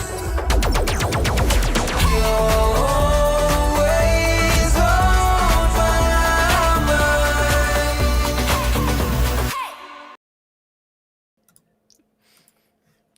Hello and welcome back. Oh man, Span, these matches today are looking absolutely spicy. Of course, we just came back from our Sanhok map where we saw the players there from well, SCYTES picking up the chicken dinner, Raad finishing up in that second place, and of course RTG getting sent back with a super low health there. But of course, that is not the final standings. We're waiting to see what exactly that is going to be looking like and exactly where the teams finished off in the match standings. So we know how the kind of match went, but of course we still need to have all those points being totaled up, and that makes a whole lot of perfect sense. I know, like we were just talking about the mollies burning on water, and I know what you said there about the being oil based and whatever, but of course, yeah, we're gonna be waiting to see what the teams did, how they performed in this one, what their total points are gonna be. But I'm definitely looking forward to seeing just exactly how that turned out, and of course then what we're going to be seeing once we move in towards our second Erangel. I'm looking forward to it too. Yeah, and we did have a very scientific discussion during that very short break there. So, I mean, we'll go ahead and see how that affects everything, of course. And going into this next Erangel game, I mean, the one team that I was looking for in this match was, of course, Alpha Legends because of their aggression. And let's take a look at the match stats real fast before I continue with that. In first place for that match is RTG Esports. They did not get the chicken, but they got the third place and the 15 kills, so a total of 25 points. SCYTES in second with a total of 20 points. They're the ones that went on and had secured that win with 5 kills. Raad in third with 18 points. NASR Esports in fourth with 10. Galaxy Racer in 5th with 9, RICO Infinity Team with 6 with 8, HOTLINE with 6, and then SUDOR Esports coming in 8th with 5 total points. I mean, SCYTES, NASR Esports, that one solo being able to take out 2 of the RTG members completely changed the course of that. Yeah, definitely changed the course of history right there. And of course, Flair Loyal coming into 9th place there on 5 points. We've got the Snipers in 10th on 4. We've got iKURD taking 11th place with 3 points. We've got GUNZ in 12th there with 2. We've got Alpha Legends in 13th with 1. Arab GSG in 14th with 1. And of course, the Fanatic Zombies finishing in 15th with 1. And YaLLa getting sent back so into that past match that they weren't able to find any points just yet. But of course, now we look over towards our total damage. As you can see, the players there from RTG going absolutely crazy with the damage, almost 2,300 damage, bringing in 15 kills from that. Of course, we got Galaxy Racer on 14, bringing in 7 from that. So I'm liking that we have a nice breakdown of you know, those factors of 7, especially there for the players from Galaxy Racer. Yeah, they were able to come out of boot camp and take a lot of fights, making a push up on the northern side. Unfortunately, making that rotation towards the island really went ahead and ruined the rest of the game for them. Let's take a look at some highlights, though, to see how they started off. I mean, they started off so strong. Oasis just himself was able to take down, I believe, I already said, 3 members of YaLLa himself. Was he able to take down all 4? Oh, we only get to see 3 of them. And meanwhile, I mean, Raad taking this really early fight as well against GSG. That, again, just changed the course of that game for themselves as well. Oh man, again, there is that play by Munir picking up a beautiful knock right then and there. But of course, Rawan coming in with that laser play over on towards Miracle. I mean, we've seen so many exceptional fights this game. Again, it was just beautiful to watch. I mean, I know we got to talk about this, but I just want to sit and watch it all once again. You know, there's a little bit of nostalgia coming in here, but just look at the plays that we saw here from Raad onto the side of Fanatic Zombies. That was fantastically done. Of course, we had the Galaxy Racers also perched up beautifully on towards that island, unfortunately being forced from that. But now, as we move up closer and closer to this final circle, you can see Flair Loyal NASR just going a little bit crazy on the edge, just really playing this bridge as long as he could. And I mean, look at this. He just took fights all over the place. But of course now RTG turning their attention over towards Galaxy Race, as we said, you know, things eventually not working out for them. But also this fight that we had here between the players from SCYTES and RTG, I think that was also to a degree a turning point for them. As they took quite a bit of damage at that particular point. And of course here we go, easy play for Ghost to just wrap it up. And here was our physics discussion coming into play, where we had all those mollies burning away. But of course, our performances coming in there from the RTG team. You can see our Chapo, Marshall, Senku, and Flame. Senku actually bringing in the most damage, so the most kills and knocks. But of course, Flame just outlasting him, showing him, you know, like sometimes flames are better, seeing that they can burn on water, as we saw now. I mean, lovely PUBG physics working there. But now, we're going to get ready to move towards Erangel, our second visit on the Erangel map. Right, so already we had a pretty exciting show on the first one. Sanhok also pretty interesting, nice close quarter combat there. But I'm definitely looking forward to seeing how the teams are going to be performing on our second visit on Erangel. Because we know in the first one, GUNZ came out with an absolutely stellar performance. Chicken Dinner, 11 kills. And again, they'll have that opportunity once again to prove themselves and potentially even make their standings even greater. And I'm interested to see how Alpha Legends do. I mean, we already went ahead, took a look at them, and their main map was in fact Erangel. It was their first match in that last Sanhok game, and unfortunately they didn't do too great, but we already knew that Erangel is where they shine. So now them and GUNZ in the same lobby, I'm really interested to see what happens because of that. And it also seems like RTG Esports, they've just been slowly gaining some momentum as well, doing really well in that last map too. I think this might be a game I'm going to be looking at RTG, GUNZ, and Alpha Legends coming into this next Erangel game. I can tell you it's going to be spicy either way, right? Because what's really cool to see though is also we have that nice change up with the all the teams playing 2 Erangels, 2 Miramars, Sanhoks, playing 2 Sanhoks. Miramar is done. Sorry, I don't know why that lingered in my mind for some reason, but either way, I'm keen to see definitely whether or not Alpha Legends will be able to step up. We haven't seen them pick up a chicken dinner just yet in this league, in these league play days. But we know last week Alpha picked up 1 chicken dinner, and of course the week before they also picked up a chicken dinner. So statistically speaking, they are supposed to have a pretty good chance of doing that once again in the 3rd week, picking up their chicken dinner and of course securing some more additional points there for themselves. So yeah, I'm still looking forward to seeing how they're going to be performing, but also still waiting for that performance to come in from SUDOR, Flare Loyal, and the Fanatic Zombies. Because at the current moment, they're just slowly increasing their points. I mean, Flare Loyal, as of right now, are only 2 points away from what they were able to acquire last week. I mean, Zombies are halfway to the points they had last week. So let's have a look at the overall standings just to get an idea of where exactly these teams are. And of course, you can see the players there from RTG sitting up in pole position on 85 points. GUNZ in 2nd, 1 chicken dinner, 70 points. Falcons sitting in 3rd, 1 chicken dinner as well, 59 points. We've got Galaxy Racer in 4th, sitting there on 54 points. iKURD, 2 chickens under their belt, 53. Then, of course, the Snipers in 6 on 49. We've got Fate and Alpha Legends sitting in 7th and 8th place respectively. Fate with a chicken dinner, but both teams sitting on 48 points in total. Then, of course, we see the sites on the 2nd page. Chicken dinner, 47 points. Arab GSG, chicken dinner, 10th place, 45 points. We got HOTLINE over in 11th on 38. We got YaLLa in 12th place on 37. We got Ra'ad in 13th there with 35 points. NASR in 14th with 32. Then, of course, RICO Infinity with 26 in 15th. And Real Tiger 9 in 16th with 25 points. Of course, that last page, these are the teams that we're going to be looking at. SUDOR, 17th place, 20 points. Flare Loyal, 18th place, 18 points. Fanatic Zombies, 19th place, 17. So, as I was mentioning, Fanatic Zombies, last week, they were able to get a grand total of 34 points. This week, so far, after only the 2 games so far for today that has been gone through, not necessarily that they've played both, but you know, they're here, they've only been able to bring in a grand total of 17 points across the whole league week. So definitely a little bit worried about Fanatic Zombies. I mean, they're halfway to their performance from last week, but of course, we don't know if that's going to be enough to secure them a spot in that Super Weekend.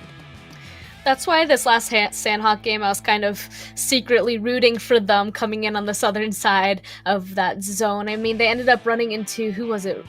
Rod, maybe?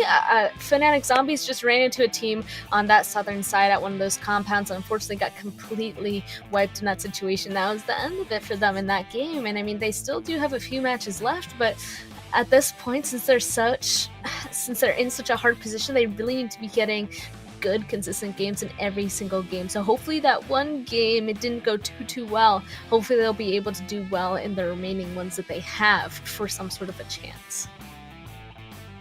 Yeah, and I mean, for some of the teams, we are now at the halfway point for their games for today.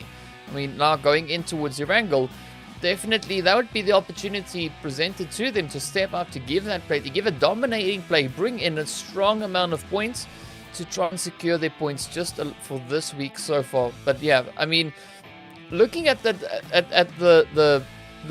lower third of the current standings that we've got, it's very, very close still. I mean, we've got the players from RICO Infinity sitting on 26, Real Tiger sitting on 25, we've got SUDOR on 20, Flare Loyal on 18, and of course Fanatic Zombies sitting on 17. So there's only essentially a 9-point difference between 15th place and 19th place. And as we know, all of them want to be in that top 16 to move on to the Super Weekend. We already went ahead and talked about how important that is, because really I feel like only the top, I don't know, maybe 6 teams are actually safe in the Super Weekends to make it to finals. So everybody else still duking it out as strong as possible. I guess those few teams that you went ahead and read out, we need to start seeing them perform. I'm kind of curious to see if any of them are going to be able to pull something out like a chicken dinner of some sort. So going into our last 3 games, I want to be able to see them go on ahead and kind of flip it over and do well. Yep, no, they definitely do, because I mean, like, it is, I feel all the teams are deserving of playing in the Super Weekend, but unfortunately, just on how things work, only 16 teams can play there. So unfortunately, the only way to get there is to have enough points to make it through into Super Weekend. So I'm really, really hoping that we see the players there from Fanatic Zombies step up again and come into that Super Weekend just to show us what they've got. And as you were talking about the top 6 teams, those are the 6 teams, I won't say that are secure, they just don't have to be too worried about their performance, right? So even if things go wrong, they're okay. They're okay. But of course, let's jump into the game, all right? We're heading up in towards Erangel to see what the map has in store for us. And of course, our ever lovely Reno 5 series, Born to Win. Welcome to the exciting match brought to you by Oppo. Get your gamer mode on with the much loved Reno 5 series. And well, looking at this flight path, the teams are definitely going to have to get that gamer mode engaged, man. That they do. We already went ahead and talked about the stakes, and unfortunately, I mean, this playing path super far to the southern side is definitely not ideal. So since this is super far to the southern side, a lot of these teams are going to have to figure out a different place to go on ahead and drop to. It's not like Sanhok in that it's very small and everybody can just go on ahead and stretch up to an open position. In this situation, I wouldn't be surprised if we see a lot of teams just grab vehicles and extend elsewhere. But starting off all grouped together on the southern side, it's probably going to be a bit difficult. And honestly, if this first zone, I'm interested to see where it goes, because if it goes far away from the southern side, everybody is going to have that equal huge rotation ahead of them. But if it pulls down to Military Island, I mean, we just look at the spread of the teams as of right now. So many teams are going to have to try and figure out some sort of rotation there. But it looks like not quite one of the bridges is in fact inside of this first zone, but look where it's centering. DK, I bet you're excited. It's centered around Chopsticks, around that Gaka area, and I know that you're hoping it's a Chopstick ending. Oh yes, ma'am. Indeed, indeed, indeed. I mean, I'm waiting here, counting off the matches that we don't see Chopsticks. But of course, well, few teams that could maybe be satisfied that we're not in Chopsticks just yet is, of course, the players here from Flare Loyal and the players from Alpha. As you can see, Kaito now just right there in front of them. Jody also here for a little bit of support, so definitely going to be looking to see how the players here from Alpha are going to handle themselves against the side here of Flare Loyal. As you can see, we got NASR and a teammate, of course, now pushing on in, already trying to put a few shots up in towards Chaos. But NASR and Arthur, a little bit of an isolated position here for them. Definitely hoping that we see that reinforcements come in from the rest of the Flare Loyal team. I mean, Kato, he's ready. It looks like, I mean, we already went ahead, spoke ahead, everybody was dropping really close to each other. Unfortunately, Alpha Legends, it looks like they're getting ready to make the big push upstairs if the other member of Loyal isn't there to try and help out. Oh, maybe a nice defensive nade, but oh, they're able to push in before that happens. It was a nice push in from Alpha Legends there, and now it's just down to 1. I mean, Alpha Legends in this one again, they look like they're not even breaking a sweat. So casual and controlled as they move in, showing that aggression, showing that control. I mean, phenomenal play there from them. Nothing too crazy just yet, but of course, you know, just the way they handled that was already a pretty good showing of what is to come potentially in this match. And of course, now we know where the rest of the Flare Loyal team is. They're situated all the way over in towards shelter. Now just taking some shelter from the unfortunate turn of events for NASR and Arthur.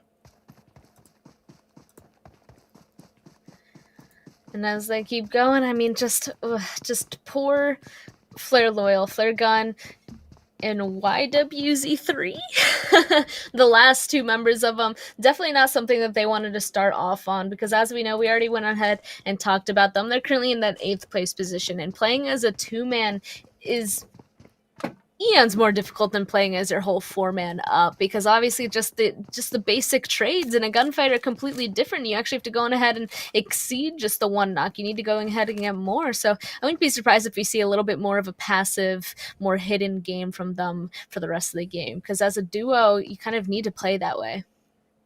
But of course now, I mean, if we look over towards the players here from Real Tiger 9, they down over into Primorsk. You know, they're pretty comfortable over here, getting their loot on, going about their business. And also, they're not too far away from any important rotations just yet. I mean, they're quite comfortable within the zone. But now, as we look over towards the players from Snipers, we see them a little bit further away, over towards that eastern side. And of course, they're currently sitting around about 200, 300 meters away from zone. But also a bit of a split still. As you can see, we've got Zaid here. And we don't really see the rest of the team anywhere in the vicinity. They're still fairly spread out across that map. So hoping that they start condensing as they now start getting closer and closer to that zone. But of course, now looking up in it towards Georgia Paul, we see the players here from Falcons in South George just moving about. Again, they don't seem to be two-faced. As we can see from the mini-map, they're not challenged at all. There's no one in the vicinity, so they can go about their business. But of course, they should then use the opportunity to try and set themselves up beautifully for the next coming few phases. Yep, they're going to be able to just loot up peacefully as of right now. But, I mean, that's the advantage, really, of making those early rotations immediately from such a difficult plane path, getting up somewhere safe to continue looting. You don't really have to worry about a bunch of people around you immediately. But right when the zone shifts and you still don't have enough loot, that's kind of where you have to decide. Are we going to make a move out with maybe not as much loot as we could potentially want, not entirely looting everything that we have, and make a move and actually grab somewhere good? Or are we just going to wait a bit and potentially have those good positions taken? So it's a little bit of a, I said it before, double-edged sword that they kind of have to decide on, but right now they're completely open that they can make a nice rotation on in quite freely. Meanwhile, other teams that are much further away, the play for them is, in fact, to go on ahead and wait longer. They do want to go and loot up as much as possible because teams ahead of them, they already have the priority. They have the prio to get the better spots in zones. Everybody else further away, they just have to wait to get the loot and then come on in, hope for some sort of a third-party situation and play edge. Yeah, it's definitely going to be interesting to see how the teams go about this. I mean, Arab GSG, we see them all the way on the far, far eastern side of that zone. Over in towards the POF, guys, we have the blue zone now just enveloping them here. But now definitely looking to see where they're going to try and rotate on up into. As they've got just over 2 kilometers of distance to cover to make it up just to the edge of the zone, let alone find a decent positioning within that zone. So definitely going to be keeping an eye on them. But of course, the players here from YaLLa, they also still need to get their rotation sorted. They also need to get back up in towards the zone, as they are quite some ways away from there. So definitely the teams that hold off on those rotations, especially so far over towards that western side, I don't know if I fully agree with the late rotation, as you put yourself in a very difficult position. I mean, you in a sense kind of blindly rotating into a region where you don't know where your opponents really are, whereas if you get an early rotation sorted, you get a good positioning within that zone, you are then the one that has the upper hand, as the rest of the teams kind of have to come in your, to you in your direction. So yeah, I don't know if this is going to be necessarily the best showing for the teams coming in with that late rotation over from that eastern side, but there is still the possibility where they can of course turn that one around and have luck in their favor. Well, if they're to make too early of a rotation, they're just going to be rotating by teams that are already in front of them. So that makes their initial rotation into zone much more dangerous. They want to wait for everybody in front of them to continue to be in front of them so that they can play edge safely. Losing somebody on the first rotation is definitely more detrimental than potentially coming in on edge and getting involved in some sort of third-party fight. That's honestly the situation you want to put yourself into, and you'll have enough loot to go ahead and be able to take those fights. It's a little bit more of an aggressive play style, but it's better than trying to make rotations by people that are already there. They didn't give them a chance to move yet, and that's why, I mean, everybody on that eastern side, they're so congested. It is a little bit more dangerous as of right now. So, I mean, Alpha Legends and Flare Loyal, they kind of want to wait for everybody to leave.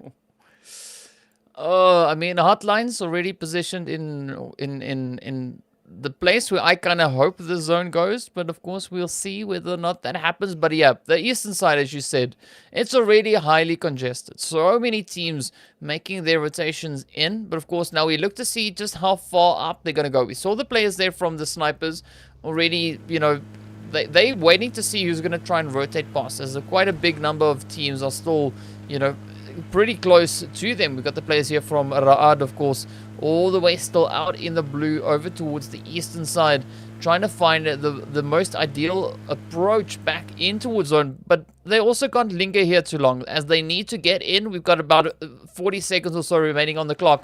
But now we see SUDOR also now picking up their scent, coming in right behind them, spotting the players here from Flare Loyal as well. So definitely expecting some engagements to come from these rotations, as we've got so many players now on this eastern side. So I would not be surprised if that is exactly what started to happen, as we can see SK Ton jumping straight out, trying to put a quick few shots up in towards Munir, who is now rotating it back over in towards Desha, who we have just up ahead.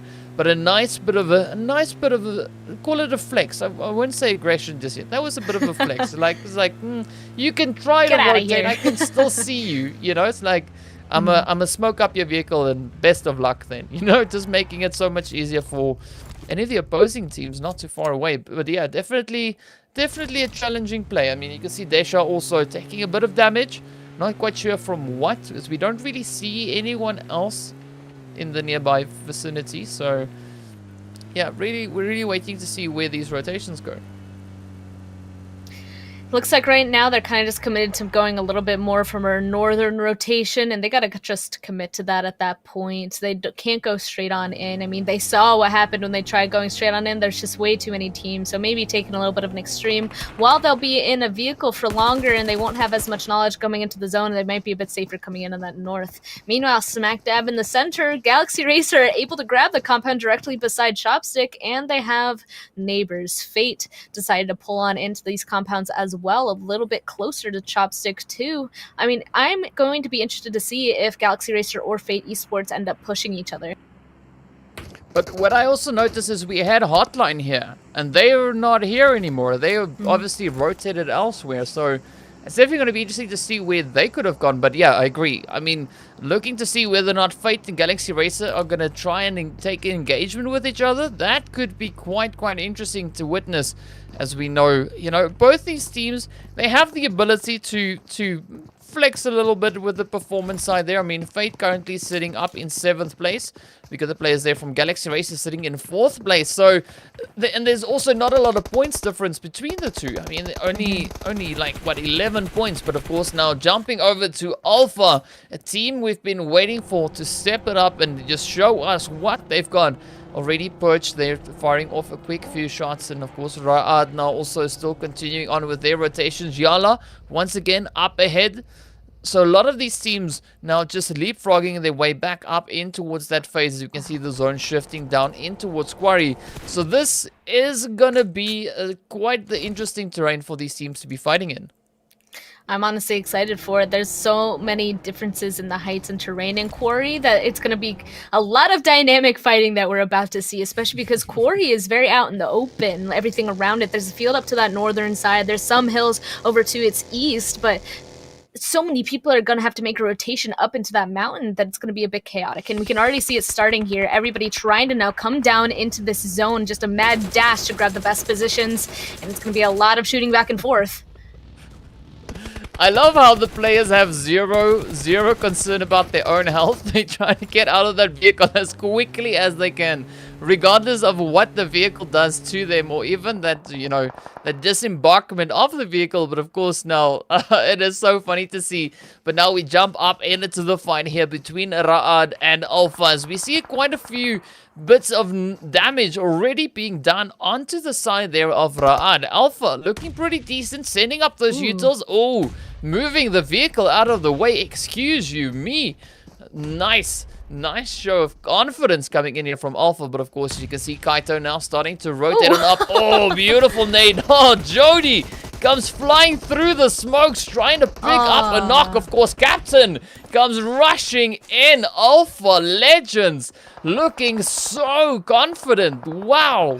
He tried going for that run over, unfortunately didn't catch anything. He almost got taken out too, but his teammate pulling on in definitely saved his life. I was actually kind of hoping for a run over in that situation, unfortunately just narrowly missing.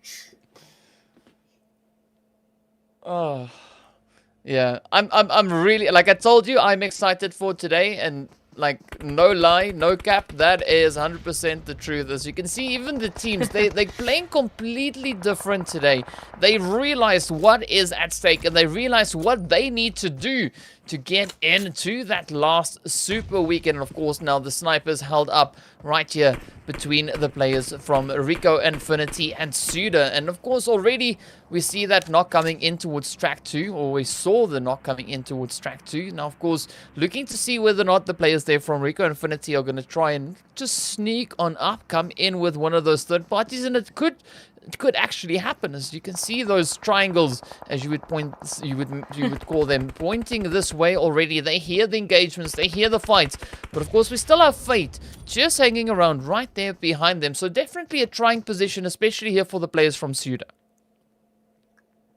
It does look like they are able to get the rest into their down teammate, though. Maybe just pulling back into that hard cover, just waiting for this next zone to pop, seeing if they have to make any big movement happening soon. And it looks like they will, once again, pulling even closer to Quarry, down to the southern side. It looks like SCYTES, GSG, and Galaxy Racer all set up very nicely in some nice positions. I'm just a little bit worried for SCYTES because they have the top of the mountain, the little llama mountain that usually is used for a lot of rotations. So many teams can actually go on ahead and make it up there that I think the SCYTES are about to be in for a big event, a big chain fighting moment very shortly.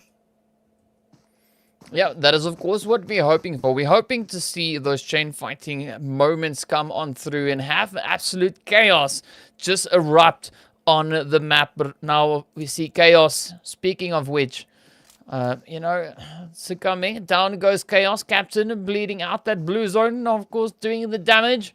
Kaito up in a blue zone. Jody still in the blue. But now as we jump over onto the players here from YaLLa, you can see them keeping a very watchful eye over towards the western side. We've got the players from the Falcons right up ahead of them. Bandar now trying to set himself up in a decent position, so he actually has that vantage point onto the side of Falcons.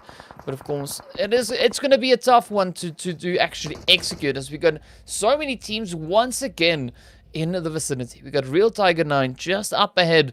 And now, I mean, Falcons could get caught in a bit of crossfire, but as can the side there of YaLLa, as no one is out of the woods just yet. But as we jump up into a more northerly zone, we can see the players here from RICO Infinity and SUDOR still trying to exchange a few shots, as we see Track 2 now, of course, being raised up, just rotating up, sending up that anchor point within the zone. Now, we look to see whether or not they can turn that on to the players here from RTG. As you can see, El Chapo cooking up that nade, trying to send it up in towards Track 2, manages to evade the damage.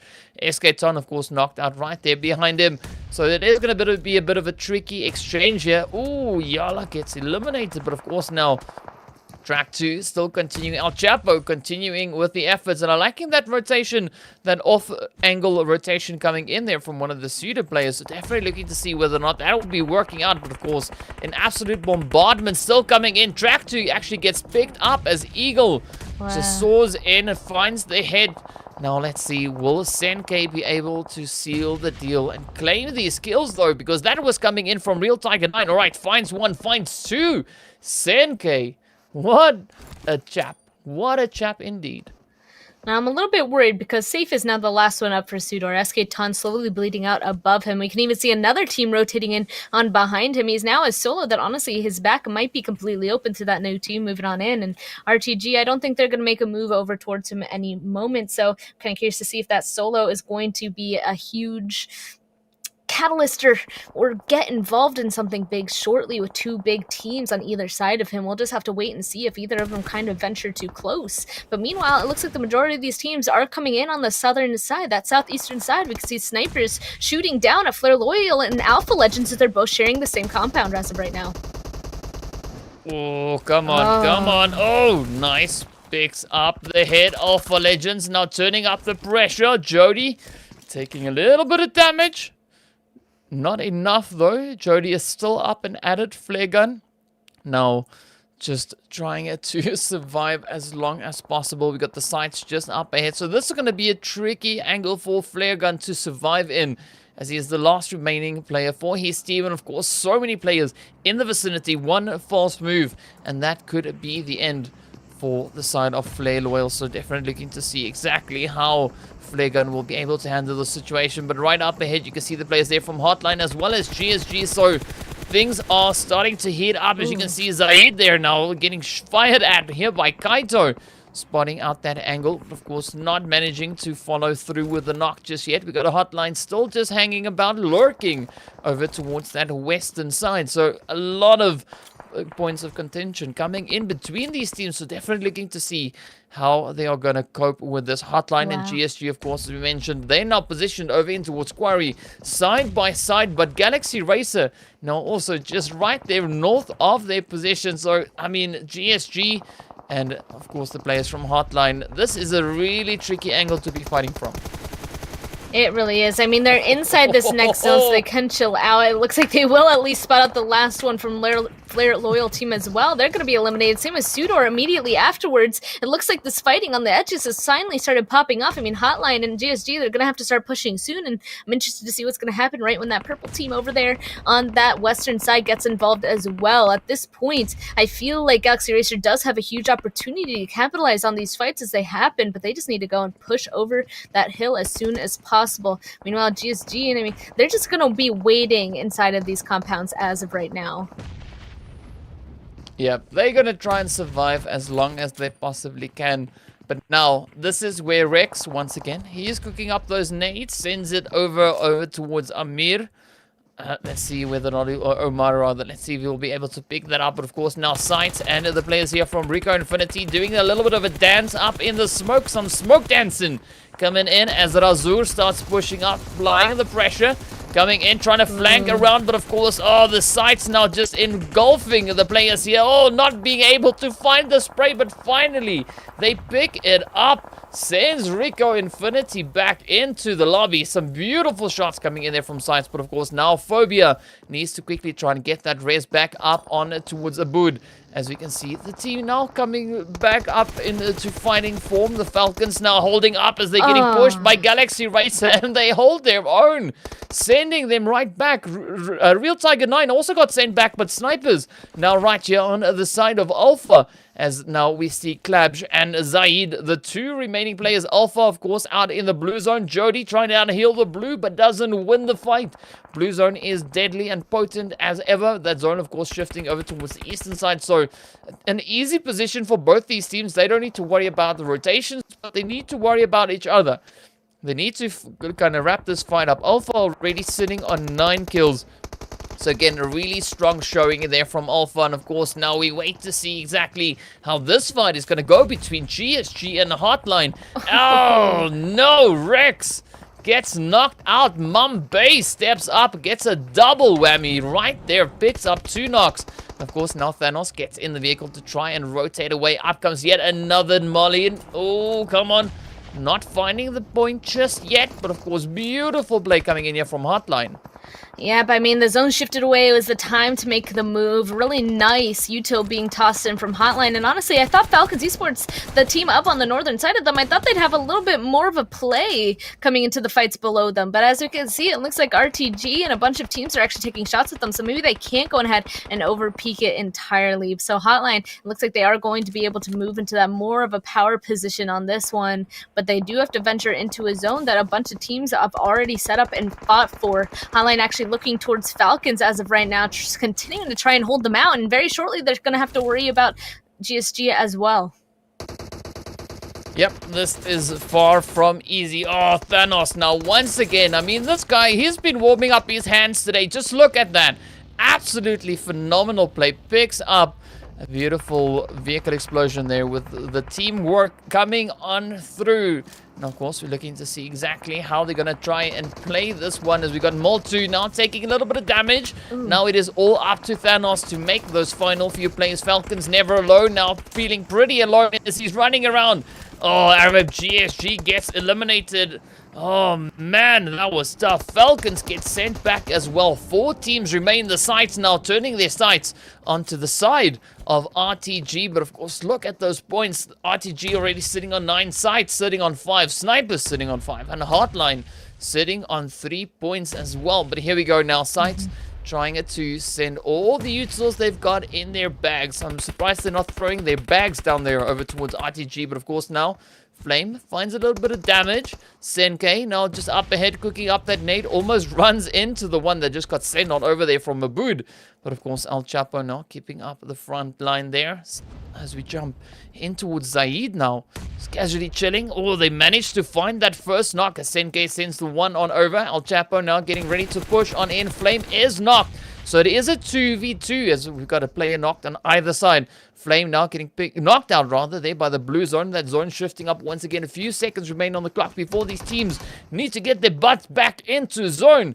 But of course, Razur and the rest of the team there from sites just playing that higher ground. RTG now trying to use this opportunity to maybe get a sneaky way in towards that zone. Trying to play this lower ground position. They've got Flame already now moving up there with the vehicle. RTG, only a 3-man team, potentially trying to squeeze into the zone. Sites, of course, just up ahead of them, still sitting on 4 players strong. Flame tries to find the shots. The snipers get picked on up, and of course, RTG now facing the wrong end of the zone as El Chapo has quite a bit of damage coming in, but of course, Senke is not giving up by any measures just yet. You can see him, of course, now pushing aggressively onto the side of the sites. Picks up a second one, finds the confirm in towards Phobia. Now, let's see, will he be able to find the confirm on towards Razur? We got Ghost and Abood now still remaining full sides. Oh, they're turning their attention over in towards Senke, who's now just on the edge of that zone. Not in just yet. Still has a little bit of ground to cover, but up comes the utils. Quick disengage coming in there from Senke. But of course, Abood and Ghost now just keeping their angles up in the north. 3 teams left to fight it out. As you can see, Thanos just lying in wait down in the south. Of course, sites now just making sure that they are pretty safe up at the top. But things can go south at any moment. We're waiting now to see this blue zone closing in. The teams all now pushing up. Everybody coming in. Ghost. Wow, look at this. No helmet. Almost no vest remaining. Flame only has a helmet, no vest. Man, this is tough. iKURD. Oh, man, look at that. Level 3 helmet, level 3 vest. I'm pretty sure iKURD is like, you know what? Ghost, don't stress. I got you. I got you. Yeah, he's ready to take any fight. And honestly, RTG, being able to send that one person down to the southern side, be a little bit of a distraction to SCYTES, that meant that they were able to make this a little bit more even. Even though they lost one member, RTG Esports now has 2, and they took down 2 on SCYTES. So it's now a 2v2v1, definitely a little bit more on the even level playing field. I mean, SCYTES do have the high ground, though, and you can see RTG is trying to go ahead and crawl up slowly so that they don't have the entire advantage, especially with this next zone shift actually choosing to go super far to the southern side. It looks like HOTLINE, the solo for HOTLINE, might be able to surprise one of these teams. I'm just kind of curious to see who at this point. A solo can go ahead and basically choose who's going to win this game. Right when one fight starts, though, I'm sure that the third team is going to immediately get involved. I mean, it's not any solo, it's Thanos. You know, so, never mind. Senke finds the weakness in the side there of Thanos and, yeah, takes him down. Now it is between SCYTES and RTG. I mean, SCYTES sitting on 7 kills, RTG sitting on 12 kills. So again, an absolutely phenomenal performance we see here on the side of RTG. Those utils, of course, now getting sent on over. We look to see just how many more points these teams will be able to pick up. Will we see SCYTES move up to 9, or will it be RTG moving up onto a 14-kill game? Utils now getting sent on over. Flame getting lit on fire. So Flame is staying true to his name. Senke, of course, just on the opposite end there of the zone, but a little bit of a separation coming in as SCYTES now comes in with a kind of a 1-1 approach. Senke gets picked up. Flame now completely alone. Oh, no flames nearby. And of course, now he's not looking too great on that health side either. But of course, we still have Ghost and iKURD. They looking exceptionally well in comparison. Good amount of health still remains. And of course, now they are frantically searching. Picks it up and down they go. SCYTES come in with the chicken dinner with RTG finishing up in 2nd place. Wow. Yeah, RTG, I mean, they played that to the best of their ability, but SCYTES getting that main foothold up on top of that mountain from the beginning definitely put them in the best position-wise, and they ended up winning the gunfights as well. So that was very nicely played for them, grabbing that chicken dinner for themselves, and we'll be able to take a look at how that affects them on that leaderboard after this break.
Hello and welcome back. Here we are.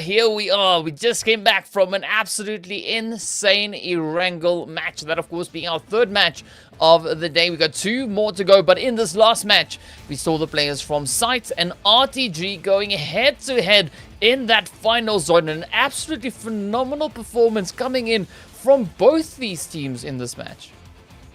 Honestly, when we first looked at that zone that popped down by Quarry, the team I was most worried for was SCYTES. But then it seems like everybody ended up making these big rotations into different areas that really it was just all the edges around that mountain that started getting into these huge fights. And as the zone kept shifting up towards SCYTES, they were able to protect it for themselves. And I mean, when in the end, I got a little bit worried when it finally came down to that 2v2, but they had the little tiny ridge that ends the gunplay using that ridge that came to their advantage. So that was really well played from SCYTES. Really well played by RTG as well, but not quite being able to grab that chicken dinner. I mean, SCYTES, they had their sights set on that chicken dinner, and of course they pulled it off, you know. So yeah, kudos, well done, really well played by them. But of course, I'm really liking just the flow of today's games. You know, really nice calculated maneuvers coming in from all the teams. Yes, not everybody is finishing the match where they would have wanted to, but still the way the teams are approaching these games today, it's brilliant. I'm really enjoying it. It is absolutely fantastic to be casting the teams, and I mean, I'm so looking forward to the rest of today. And I mean, if this is how the day's going, I don't even want to think of what the Super Weekend is going to look like. Intense. That's the one word I'm going to look for, I guess, in that scenario. Because, I mean, yeah, this one is just top 16, but for the Super Weekend, that's where things kind of change. I mean, it's top 16 again, but with higher stakes. We already went ahead and talked about some of the prizing going into Super Weekends and really just setting yourself up for those successes. That's where you really want to be practicing as well. I mean, playing on the Super Weekends is really the best practice for the finals. So if you do well in the Super Weekends and you continue to do what you learned there, finals should go on ahead, not be a breeze, but definitely be easier for yourselves.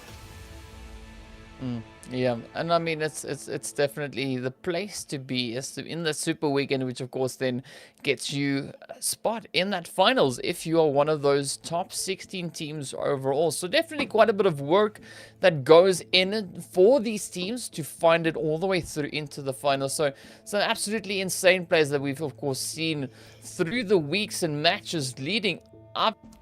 Not going to end anytime soon, because next up we're going to get ready to move in towards Sanhok once again, going in for our second visit. Now for some of the teams, this could be their final visit, their final game of the day. Match 4 is the wrap, of course, for the players from Group A. So that is RTG, Galaxy Racer, Flare Loyal, and the Snipers. So whatever they haven't yet been able to do, they need to do it now. But of course, let's have a look at those stats from the past match, just to see where the teams are at. And of course, we got the SCYTES finish with the chicken dinner, 9 kill points and 24 grand total points. RTG in second place, but 12 kills.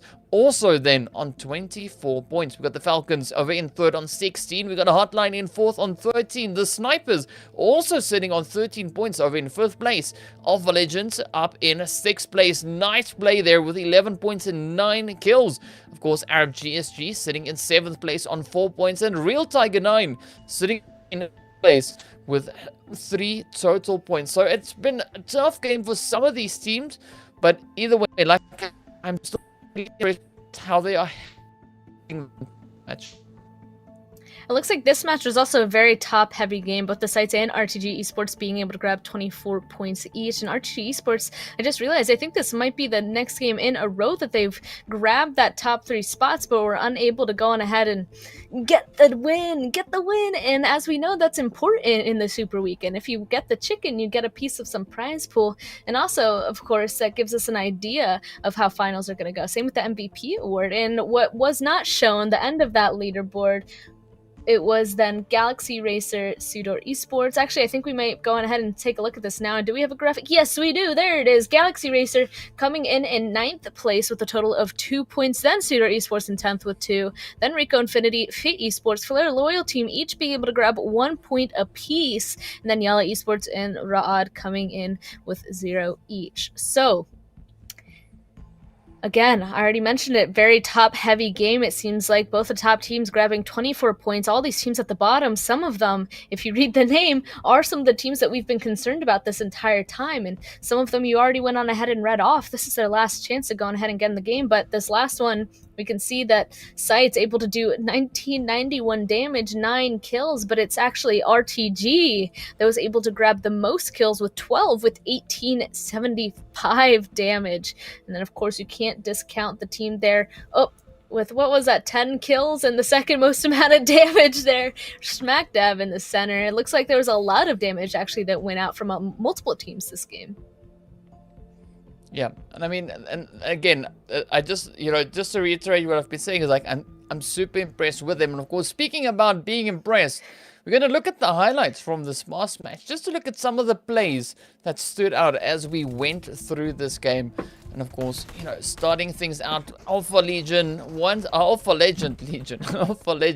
starting off pretty aggressively. We had the Falcons, of course, with that absolute bombardment. But I mean, Alpha handled themselves exceptionally well again in this match, picking up 9 kills, sadly getting sent back in 7th place, but still, a 9-kill game is still very, very impressive. Especially going out in 7th. That means they got in a lot of early fights, and as we know, those are definitely the least ideal. Meanwhile, it's SCYTES, as you can see, they're the ones that won the game, and they were able to hold off so many teams on the side of this mountain. That's what made me worried for them. I thought that they were going to be taken out potentially from so many people pushing up onto them at the same time, but really, they took one fight after another and were able to protect themselves all the way through. I mean, but we're seeing so many challenging plays coming in, and that spray there from Ghost is just absolutely on point. But Osama picks up a beautiful knock with that one. Now, I mean, this is what I love about PUBG, is the things these players get up to, the things they do. It is so entertaining to watch. But of course, I mean, this to me also was just an absolutely amazing play. Senke coming up there, finding hit after hit, picks up a double knock. Oh, that was just on point. That was really, really crazy. Of course, Thanos, we were hoping for a snap, but of course, Thanos got snapped out of that game, and now Mr. Ghost and Co. steps on up, finds those last few hits into the side there of RTG, and, well, claims that chicken dinner. But, of course, look at the stats now. Ghost coming in there with 3 assists. We got a boot on 3 assists. Phobia picking up 4. And then, of course, Razur coming in with the highest damage, 630 damage. And also securing, those 3 knocks. So, a lot of knocking has been done by the side there. I mean, and it worked. It paid off. They got that chicken dinner, and of course, got that with 9 kills. Definitely a good showing. And again, I was a little bit worried with that solo from HOTLINE on the southern side. I was like, oh, he really has the position to potentially stand up here. And if they look left, he's going to go on ahead and be a little bit of a nuisance towards RTG. But if he looks right, he's going to go on ahead and be a nuisance to SCYTES. But I mean, RTG didn't even give him the option. They pushed on over that little ridge, spotted him out in that bush, and took him down. But I was waiting for it. I was waiting for the solo to go on ahead and potentially change that game up. But went on ahead and was taken out. Honestly, really good on RTG for being able to spot that out, and at least they're able to pick up another point before they had to take that last fight with SCYTES and before they were taken out. So but I was waiting for it. I thought that HOTLINE might go on ahead and potentially do something big inside that game. Well, of course, they've got another map to try and do something big on, Oh wait, they don't.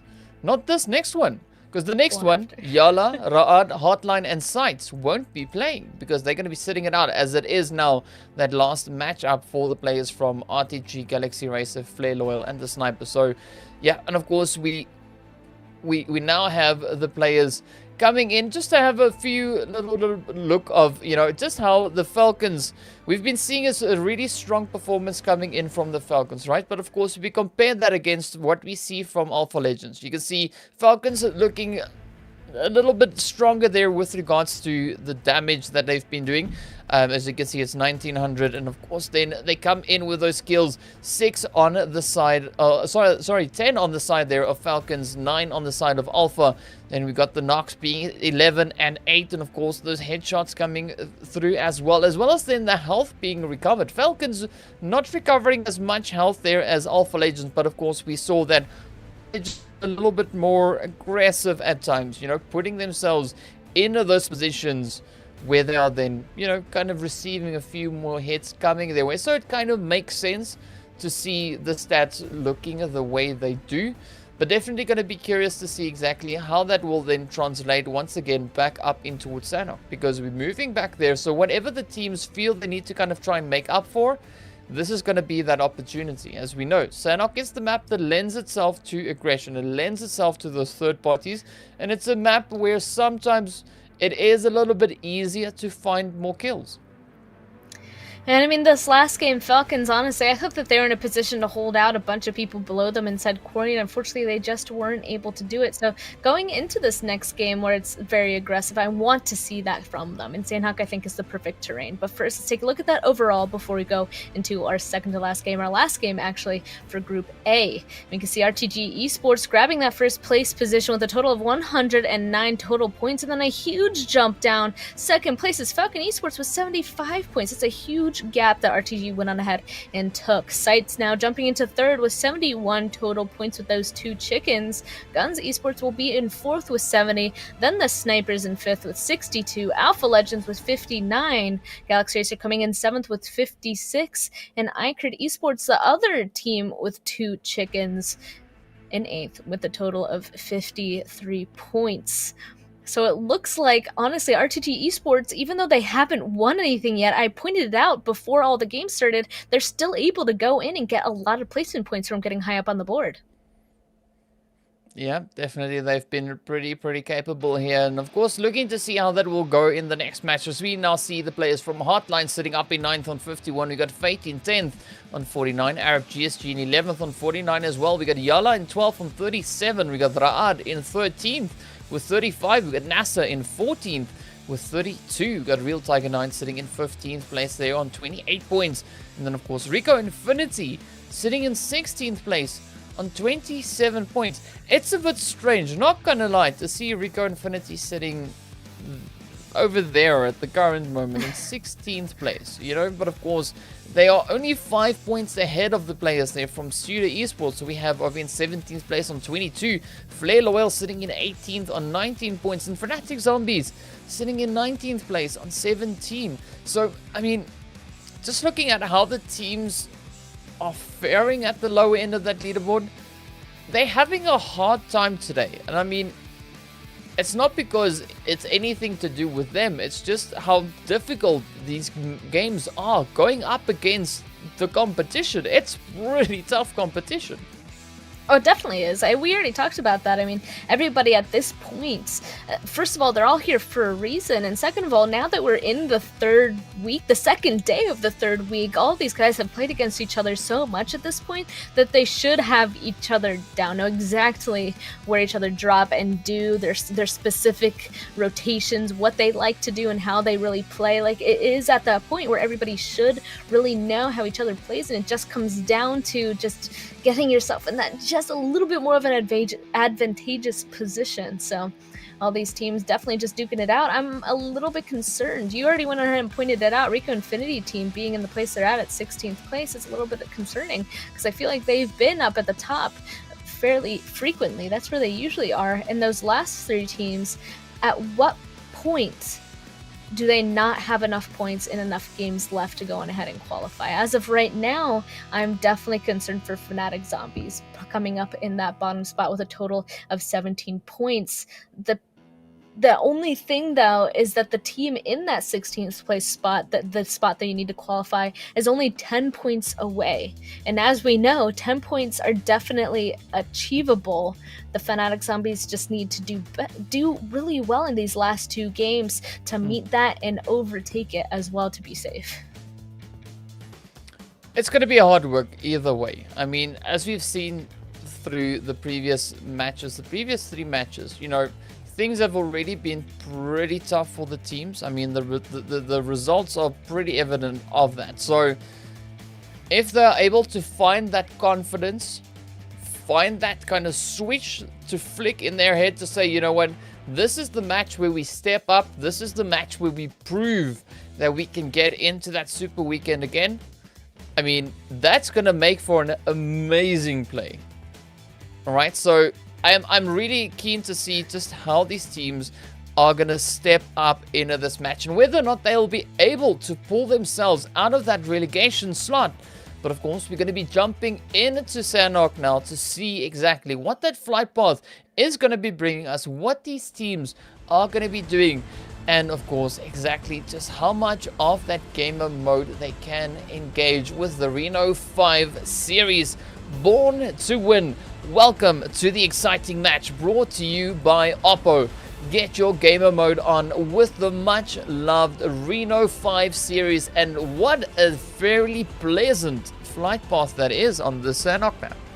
Yeah, but looks like nobody really has to stretch to where they want to go because it's straight down the center. Everybody should be able to nicely, easily reach where their usual drop location is. And as we said before, it's really just down to where that first zone is going to go ahead and reveal itself. We saw last time, because of the zone, that waterway definitely becoming a big part of people's rotations. It really hurt a lot of teams that chose the wrong spots. But looks like this time it's going to pull over to that western side once again, but even further to the west. So everybody that was on the mainland that was very happy with last Sanhok's match might not have the same thing again. But of course, Galaxy Racer and Alpha Legends again. Oh, the age-old fight, the age-old battle. Here we go, right back into the mess over in bootcamp. As you can see, Galaxy Racer and Alpha now pushing up once again. But of course, now we look to see whether or not Alpha's going to turn the tables onto Galaxy Racer. So far, off to a fairly aggressive start as they pick them up right out the gate. Of course, now just returning the favor. We saw quite a bit of a tough one in the first Sanhok map, but that was YaLLa that we had here. That wasn't Alpha, all right? But now, Alpha just showing Galaxy Racer that, you know, just showing them what it feels like if you're the first team eliminated in mere seconds. I'm actually interested by that. I mean, Alpha Legends, they're one spot ahead of Galaxy Racer, so I guess they just wanted to go on ahead and ensure that Galaxy Racer wasn't going to jump up above them, so they just decided to hot drop, and it was almost as fast as Galaxy Racer's wipe of the first Sanhok game. This time, it was for the opposite, Galaxy Racer being wiped in a matter of seconds. I mean, they did get at least one knock on the Alpha Legends, but that was about it. Otherwise, the rest of Alpha Legends were able to stick together, at least as a 3-man, and just roll the rest of them. So I mean, it just goes to show how different that each hot drop can be. And yeah, you're right, I'm interested. I'm kind of curious as to why Alpha Legends went on ahead and went there, and where exactly YaLLa went instead. Well, yeah, definitely an interesting question we will be looking to answer. But I mean, yeah, this is really a really exceptionally tough day for a lot of these teams. But of course, this is that replay that we saw with Alpha swooping in. Now Galaxy Racer being on the receiving end instead of on the sending end. But here we go. Oh man, that was just crazy.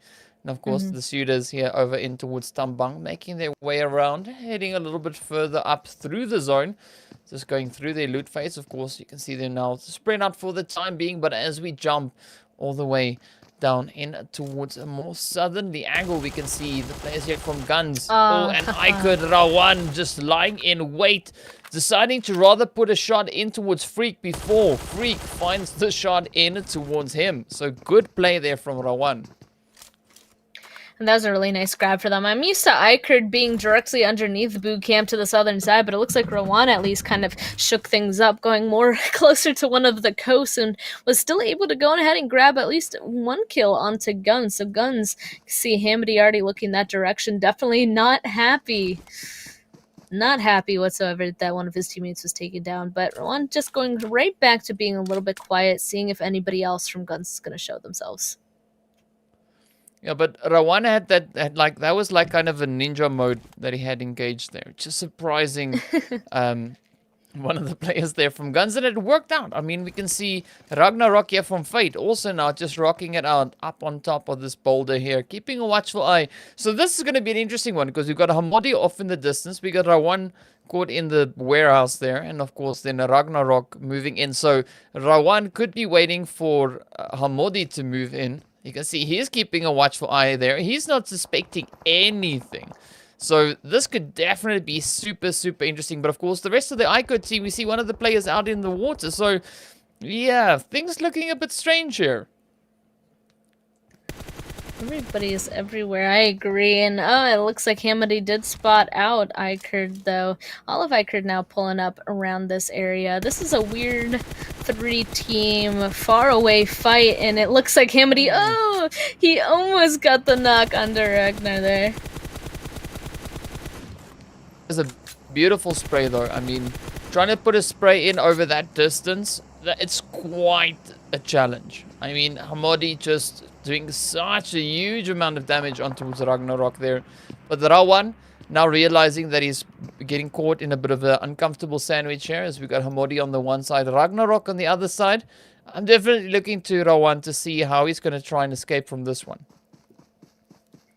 One of his teammates is in a vehicle. Maybe they'll come on ahead and rescue him, but it looks like it might be too late. Hamadi, it seems like he's interested in actually pushing down there. Roof now there as well. As a two-man, maybe just waiting for a third person as well. They could potentially just start sweeping this compound and take out this one member of iKURD. If they do that quickly, they'll be able to have a kill under their belt. If they get out there fast, the rest of iKURD won't be able to get there in time to help out.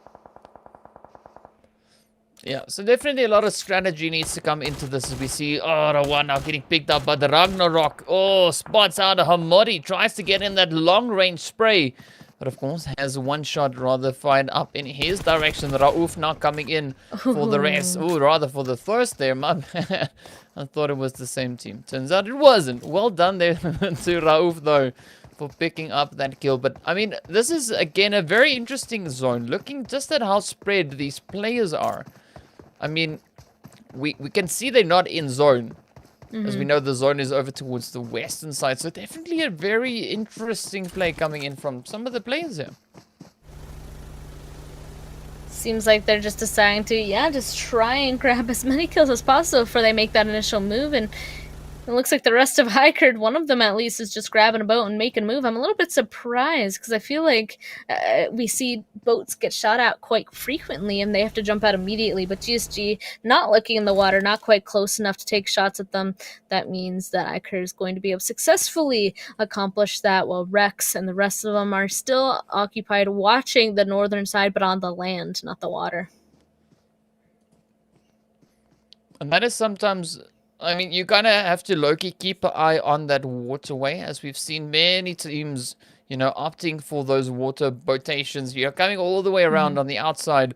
So there's definitely something they need to be aware of. I don't think it's always something that they think of actively because they're more concerned about, you know, taking on the engagements right up in front of them where they can actually spot them out in time. So, yeah, I agree. It's a bit of an interesting position, but of course, now this is going to be an interesting play for Fanatic Zombies. We wait to see whether or not they'll be able to step up and find any kind of damage onto the side of SUDOR and potentially pick up a few points in doing so. They're in the same compound as they were last Sanhok. They ended up being taken out the compound actually a little bit further to the eastern side, but now they're in one a little bit more to the center. Fanatic Zombies were taken out pretty early last Sanhok. They need to go ahead and have a really good game this time, and the first person that takes the shots are actually safe from SUDOR Esports. So, I mean, Fanatic Zombies should realize that they have company and what direction they're coming from, and I'm interested to see if they're going to be the ones that aggress first, but it seems like SUDOR might take matters into their own hands and actually rotate away before Fanatic Zombies even have a chance to. Yeah, and I mean, like SUDOR, they also have a beautiful 2-2 split on either side of that bridge, right? So that's a good play coming in from SUDOR. I mean, Fanatic Zombies, I don't know what's going on there like in this match. I mean, I'd really like to see a stronger performance coming in from them, but I mean, they are still in zone, they are still alive, so that counts for something. I don't know what yet, but it counts definitely for something. You can see one of the sniper players, though, in the far southern side there of the zone, trying to wrap around as the zone now just centers up once again on towards that northwestern island. So that's definitely going to be an interesting point, especially as we've seen so many tough plays come from this region in past games. Yeah, this is definitely a point of contention. Unfortunately, it looks like Track 2 might now be alone on the southern side of that bridge. Knocked, actually. Fanatic Zombies might be able to use this as their chance to make a move, while Safe is actually moving on back to get the res. And here we go. Fanatic Zombies are, in fact, pushing out a little bit more, but not quite close enough. They have cover on that truck. If they want to go on ahead and actually secure this kill, maybe another one, they need to have started moving already. It's all about that prioritizing your actions and which way around you're going to try and, of course, take that. As we can see, Fanatic Zombies, they still have their health bars in a good position. And, of course, now we see Mexico now trying to wrap around onto the SUDORs as they are busy with their rotation across that bridge. Mexico now running up right behind Saif. I wait to see whether or not they're going to be able to bounce and find that. Oh, they pick up a little bit of damage on towards track 2, but Mexico, that spray just goes absolutely haywire. It is quite a bit of a challenge. But now, I mean, things are looking a little bit difficult for the side of Fnatic. As you can see, we got a hit on, of course, on the opposite end. They're firing the shots in towards Chills as SKTon now tries to secure his rotation over that bridge. But it's a nice show of defensive play coming in here from SUDOR as they kind of prioritize their players moving across that bridge, and the ones already across, then of course setting up that defensive cover just to try and secure that rotation. But of course, now as we jump up onto the team here from Real Tiger 9, you can see Surprise now just scouting things out, trying to see if he can spot any movement, any pixels out of place in the vicinity, while a ramp, of course, secures that position over towards that bridge. Yeah, being careful with the scouting, that's obviously very good. You don't want to go ahead and make some sort of rotation where somebody is already occupying that space. So they're just going to take it slow. They're on the edge of it, so they can kind of wait a little bit longer for that blue zone to get there, but they might want to make a move as soon as possible, honestly. And actually in that compound over to the eastern side of Fanatic Zombies, we can see that Fate Esports are there on the southern side, and NASR Esports up on the north across the water. They could potentially be in a position to hold them out if they're able to move up to the coast, but right now it seems like they're a little bit comfortable, and Fate Esports are starting to make their way on up too. And like now that we're in this area, I'm a little bit surprised that Fanatic Zombies didn't go ahead and be super aggressive onto SUDOR when they had a knock onto one of them, because the zone did pull up to the northern side. They know that they're going to have to make a rotation in that direction at one point, so if you're going to take a fight and someone potentially holding you out, definitely pushing on some sort of a knock would have been advantageous for them. Yeah, but of course, they're taking more of a strategic play in this one. You know, you can't really... It makes sense. I get it.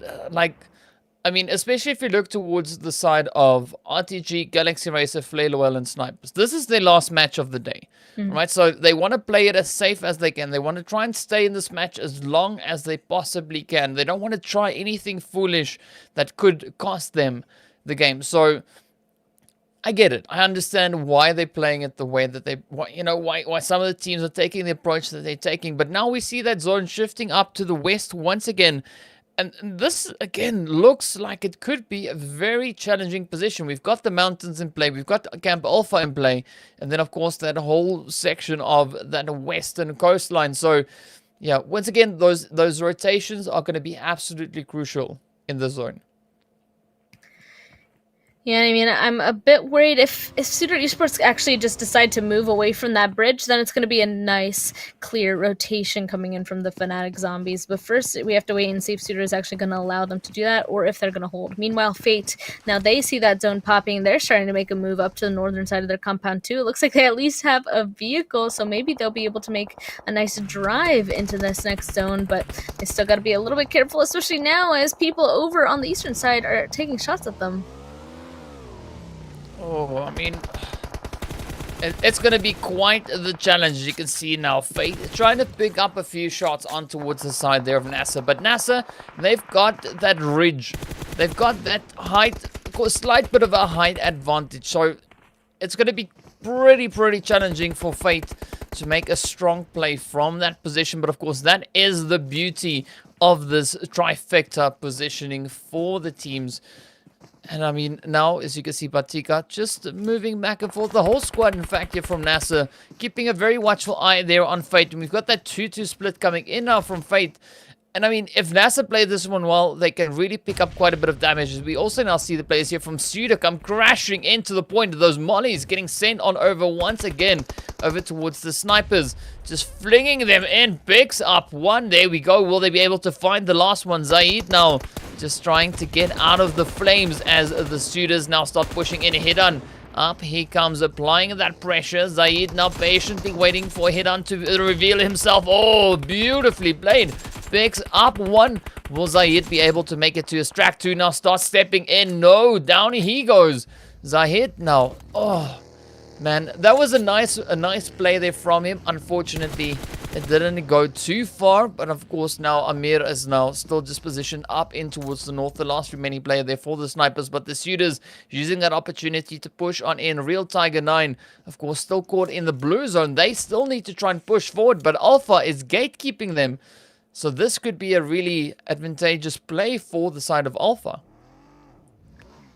Yeah, it looks like they're doing a little bit of a 2-2 split as well. 2 of them in that compound watching them. The other 2 actually grabbing a spot further inside zone up on top of the mountain. So no matter where RTG makes a move, Alpha Legends will potentially spot him out. And there we go, already making a move on the vehicle. They've realized that their targets have made the move away. So Alpha Legends just going to jump onto their buggy, onto the little scooter there, and just disengage off of it as well. They can't go ahead and successfully hold him out. So just get inside zone. And oh, looks like they're stopping right up against the mountain. They are taking shots at one team, but they're taking some blue damage here now. They couldn't get all the way up to the rest of their teammates. Oh, it is going to be a tricky play as we got NASR there from RICO Infinity, of course, just up ahead. But now, as we move on through the zone, you can see so many teams all still trying to get into that position, but NASR now getting lit on fire. Quickly falling back in behind some hard cover ball. Flame keeps a watchful eye there, just a little bit further down. So this is a really difficult position for the players there from RICO Infinity. But of course, Alpha manages to secure themselves in the zone for the time being. But Kaito on the complete opposite end of that mountain. Yeah, but it looks like everybody else is just making a move on in now. We can see NASR for RICO Infinity team. He's one of 2 people left, and he's just absolutely booking it to try and find a safe place to play inside of the Alpha camp. Meanwhile, RTG and Real Tiger 9 up on the north are about to get in a little bit of a tiff as well. RT9, they need to find a spot inside the zone, and RTG, I mean, we already know that they're aggressive and consistent in gaining points. They're going to take this fight. Yeah, up they come, up they come. They want those points, so they want to get themselves up. But of course, also RTG. We've seen some strong players coming in there from them today. But Alpha now on the opposite end, picking the hits up onto the side of Real Tiger 9, making it so challenging for them to actually get that push going. Jigsaw now getting picked up there as well. As you can see, Jody finding those hits on through. Captain and the rest of the team from Alpha now just capitalizing on their very own possession. But here we go. Real Tiger comes rushing into the side of RTG. Finds one. Oh, come on. Senke now trying to make a bit of a dash ramp. Keeping a watchful eye. Gets picked up in the process. Out goes Real Tiger RTG with a beautiful play up in the north. But now they need to move further up into a zone. GUNZ, of course, now holding the southern end as they also try to push up into a zone. Blue zone, of course, catching up with them. They're still trying to pick up as many points as they can while rotating in. But looking at those points already, GUNZ sitting on 6. Oh, this is going to be a very spicy match. We are now down to our final 10 teams. Flare Loyal gets picked up. Off they go back into the lobby. RTG now trying to secure their angle up in towards this northwestern side. Alpha looking pretty comfortable up in the northeastern side. But of course, then we still have NASR all the way over on that far eastern edge of the zone. So definitely some interesting positions coming in. But I mean, the zone centering up on towards Camp Alpha once again. This is where we could maybe see a very strong game for the side there of Falcons. Yeah, well, they can just go ahead and wait for everybody to come for them. Everybody else has to figure out their own rotation on in. So hopefully some of these teams will have some sort of vehicle potentially to make a crash or whatnot. But everybody else that's on foot, they have to start making them push on in. And these people that don't have to make a move inside the center of the zone will be able to spot them out and take some shots in their direction. And it looks like, yeah, Alpha Legends slowly moving on in are actually going to stop a little bit of a loot phase as well. And looks like Alpha spotted out RTG as well. Both teams now trying to make a move, and meanwhile, snipers on the other side of the zone are going to be taken down in the process. Oh, this is going to be an absolutely chaotic zone. We've seen it last time in Sanhok, wrapping up on this Camp Alpha position. Of course, Fate sitting down in the southern end of the zone. Alpha now moving in from the north. But of course, the north is a heavily congested portion of this map. As you can see, Falcon Boomba now just putting the shots across up in towards RTG, trying to pick up those knocks. NASR comes crashing into the compound. Alpha is moving in from the north. RTG trying to make their play over on the west. Fate just hugging the edge of that southern zone. But here we go, never alone. And now just positioned up on the wall. Beautiful angle, really, if you look at it. But of course, now NASR sends up those utils. Kaito gets knocked on out. Miracle gets knocked on out as well. Head after head now just erupting across the zone as it shifts back up into the eastern side. Never alone now tries to apply the pressure on it to the side here of Nabo. Nabo now cooks up that nade, manages to evade the shots. Umar comes rushing in. Jody now trying to come in with a bit of a third-party play on that angle. Comes in, yes! Swoops up 2 knocks in the process. Oh man, NASR now just feeling the pressure. Chico now left to try and fend for himself right there on the edge of that zone. Of course, now you can see just trying to find that angle onto the side of Alpha as they move up super aggressively. Chaos, Jody rather, and Captain making an absolutely phenomenal play. Kaito, of course, getting sent on back, but you can see Alpha's got eyes on a Falcon, who now ducks back into some hard cover. But Chico lying in wait, waiting for that opportune moment to strike. And of course, Captain retaliates. Finds a bit of damage in, but the fight is not over. As you can see, the players here from Alpha now keeping a watchful eye on the compounds up ahead in Camp Alpha. Falcons now about to go head-to-head with RTG. As you can see them starting to move on in. Oh, Damar steps in, finds a bit of damage. There we go, finds quite a few. Heads into the side there of Marshall. Marshall now quickly disengaging to go recover some health. But of course, the fight is not over. Flame now trying to hold the fort. Finds the shot in towards Bomba. Oh, come on. Beautiful play by Flame, but gets picked up by the nade. What? Oh, down goes Marshall. Falcons now trying to make the rush here. RTG gets sent on back. Chico tries to make the play, but gets picked up from behind by Fate. What? NASR, off they go. 5 teams left to fight it out for that chicken. Wow. There was so much action that was now happening here in this zone. Once again, pulling down to the center. So many teams that are eliminated one after the other, but 3 teams left, 10 people in total. Fate have been able to keep all 4 of their members up, and we can see Alpha Legends. They have 1 person down. There's 2 people left, and Falcons, as they're slowly trying to get these reses. Man, it looks like Fate Esports just got to take advantage of all this fighting happening on the northern side and just creep on in, and now they're in the position to completely hold these guys out. Oh, yeah, they're definitely in a super strong position, of course. Now, they know where their opponents are. You can see Ragnarok trying a few jump shots, trying to get those headshots into the side there of Alpha. But of course, now we can see Boompa just also patiently waiting. Oh, Fate and Alpha fighting to the death. Wow. The shots come in. Alpha go out. Falcons come rushing in to disrupt the fight between Fate and Alpha. But of course, now this is going to be a really tough play, especially for Fate, as the blue zone is pushing on in. Reef needs to make the play, but Falcons, oh, they had their eyes set on that chicken and they swooped in, stole it away. Absolutely phenomenal play coming in once again. Yet another crazy game. I do not disagree. That was a really nice hold inside of Camp Alpha for them in that situation. I was a bit worried, but it looks like Fate had a little bit more. I wonder if it would have been a little bit more advantageous to just sit back and wait for people to come to them. But we'll be able to see how much they were able to accomplish after taking a look at the leaderboard. We will be back, DK and I, after a break.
Hello and welcome back. We've been seeing some absolutely insane plays over the past 4 games. Of course, we just came back from our 4th match which we had on that Sanhok map and saw the insane plays coming in there from the players from the Falcons, who just swooped in with their third-party hits and of course picked up that chicken dinner. So some absolutely phenomenal stuff that we've been having across the board today. I mean, out of all the league play days that we've been watching, today has definitely been my favorite.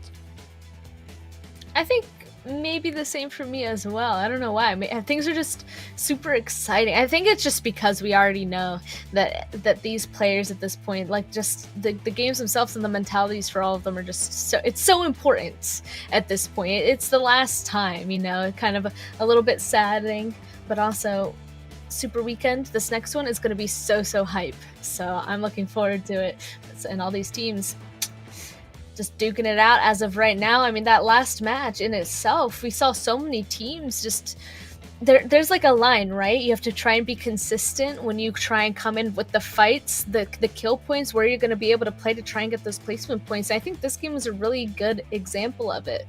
FalconsEsport grabbing Camp Alpha immediately, that's definitely was the place to go on ahead and be to play out of. Meanwhile, we'll take a look at the standings shortly, but some other teams that were forced to fight for it went for some kill points instead. And actually, there it is. FalconsEsports with 8 kill points got that chicken dinner with a total of 23. And meanwhile, Alpha Legends, they got in 3rd place, but they have 12 kill points, coming in with a total of 22. So Alpha Legends, they definitely focused on kill points a lot more. And that just goes to show that there are multiple ways to play this game, but still we're able to grab those placement points as well. Fate Esports in 3rd with 19. Arab GSG in 4th with 10. Then RICO Infinity Team in 5th with 8, GUNZ Esports 6th with 7, R2G Esports in 7th with 6 points, and the Snipers in 8th with 6 points as well. Just 1 less placement point, but 1 more kill point compared to R2G Esports. And I'm actually surprised about R2G Esports' position as well. We've seen them actually be at the top of this leaderboard for the past few games, so this one's a little bit of a difference. Yeah, but again, that is the beauty of Battle Royale. Like every team has the same opportunity to step up and prove themselves. And of course, Falcons and Alpha Legends, they just grabbed that with everything they had. And I mean, even Fate, nice play there from them, securing 7 points in that match. I mean, that was just really well done. Falcons with the 8 and Alpha Legends with 12. I mean, 12 kills again. That is the same amount of points that you get for just placing in 2nd place. So, I mean, phenomenal stuff. And of course, now as we move into the 2nd page, you can see NASR Esports there in 9th place on 5 points. SUDOR sitting in 10th on 3. We got iKURD in 11th place on 2 points. We got Flare Loyal in 12th place on 1. Fanatic Zombies in 13th on 1. And then, of course, our Real Tiger 9 sitting in 14th on 1 point as well. And Galaxy Racer not getting any points this round. That's sad. But of course, well... yeah, they've got... well, they don't have any more opportunities. That was their last run. That was their last match. It was. Yeah. And I mean, same with... it was Galaxy Racer's last match, but same with the R2G Esports, Flare Loyal team, and the Snipers. And we'll take a look at the main overall leaderboard soon. And I have a feeling that we might... I think that means that maybe some of these teams already aren't going to make it into the Super Weekend. But Galaxy Racer, I will say, they were the first team taken out, and it was by Alpha Legends. And we already went ahead and took a look at their kill points for that match. They had 12 kills, so... Alpha Legends, they definitely went into that game on a mission. They wanted to get those points, and they clearly went ahead and succeeded. And let's take a look at those highlights. I'm sure we're going to see a lot coming out of them.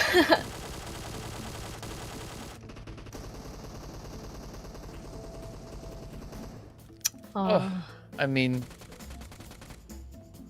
Alpha now just giving Galaxy Racer a taste of their own medicine right there. And this, of course, was our interesting fight we had all the way down into the south between iKURD, GUNZ, and then Fate that also swooped on in. But here we go, Fnatic now just finding a few shots there as well. We saw a lot of tough placements, especially with the zone, you know, being situated so far onto that western side as well as so far up north. Really forced a few hands of the teams here. So yeah, I mean, again, a very satisfying match. Just watching everybody go and fight for their place. This was, yeah, exceptionally well done once again. Oh, those nades. I just can't get over these nades. They are just so on point. Oh, and for the whole Fanatic Zombies just getting ripped to pieces. That was... wow, that was... we don't see that very often. Yeah, but just some really nice little lookout from the windows here that gave a lot of these teams that were in alpha early the opportunity to just look at everybody trying to push on in. And once teams are actually able to make it right up on alpha, it was a little bit more even. I mean, FalconsEsport, right when RTG got right up on top of them, it was really difficult for them to fight it out, but they're still able to go on ahead and win those fights. Alpha Legends, of course, striking once again, continuing to add on to their points, and NASR Esports getting involved really when this next zone happened, I saw Fate Esports with the majority of the land. I was like, no way they're going to go on ahead and succeed in this situation. But unfortunately, maybe a little bit too spread out, maybe a little bit too much out in the open. Alpha Legends had a mission, and that just completely tore down Fate. It was one versus the rest of Falcons. So I'm not quite sure what could have been changed to be a little bit different, but let's take a look at our top players here for that game. You can see Jody from Alpha Legends with 1030 damage, 6 kills, and Chaos coming in right behind with 707 damage, 4 kills, 3 knocks. Demar from Falcons with those 3 assists, 2209 survive time, and then Leif from Fate coming in with 285, 3 kills, 1 assist, and 2152. Alpha Legends just really shined in terms of those individual stats there with those 12 kills overall, but Falcons themselves, they're able to play that really patiently inside of that Camp Alpha, and were able to succeed in the end to grab that 15 placement points. Yeah, I mean, Alpha Legends, they were legends in this past match. I mean, coming in with a really strong performance, picking up those 12 kills, you know, moving themselves up into second overall for that game. Absolutely exceptional stuff. But of course, you know, I'm so keen to see what this final match is going to do, because you were talking about this before we went into you know, the standings and the highlights from what we had in the past Sanhok map. So this is going to be the final run for Fanatic Zombies and SUDOR to try and get themselves back up into that super weekend. But of course, now let's jump into a little bit more of a breakdown. I mean, Alpha, again, we've seen them just coming in with an exceptional play. Falcons also an exceptional play, sitting up currently in second and third place. And I mean, Alpha being quite heavy on the damage, heavy on the kills, heavy on the knocks. I mean, it's no surprise to see them sitting there, but they're sitting though in third, not where we would have thought they would be, which is of course, you know, potentially maybe in second place, just based on the comparison of the stats. So, I mean, Falcons' stats are a little bit lower, but of course, they've also been able to pick up 2 chicken dinners. So that really assists them in, you know, just staying that little bit ahead. And I mean, they are, what, a mere, that is 17 points ahead of Alpha Legends. So, I mean, it's working out in the Falcons camp, so definitely looking to see exactly who's going to try and step up in our final match of today. Of course, we're going to be heading back in towards Erangel, and this is where we're going to be seeing whether or not Fanatic Zombies and SUDOR will be joining us in the Super Weekend, or if they won't. That's true. And actually, to finish up that point that you're making with Falcons Esports and Alpha Legends currently have 20 less placement points than Falcons Esports, about around 20. So it really is those chicken dinners and grabbing those more consistent placement points that's putting them in that second place position compared to Alpha Legends in third. Yeah, they're around that equal when it comes to kill points, but I mean, as everybody already knows, you really have to be gaining both. So Alpha Legends seems like they definitely can depend on their kills, but they need to start also trying to grab those top spots as well to get those placement points. And I already said at the beginning that I was going to be keeping an eye on some of those people down at the lower end of the leaderboard, and one of them, I mean, we'll see shortly. I don't know if I'm going to be able to keep an eye on some of them coming into our last game, because I think some of them aren't playing anymore, and I think it might be a little bit too late. But I'm interested to see how Fanatic Zombies are going to do, but let's also take a look at that overall to see who exactly I might be talking about.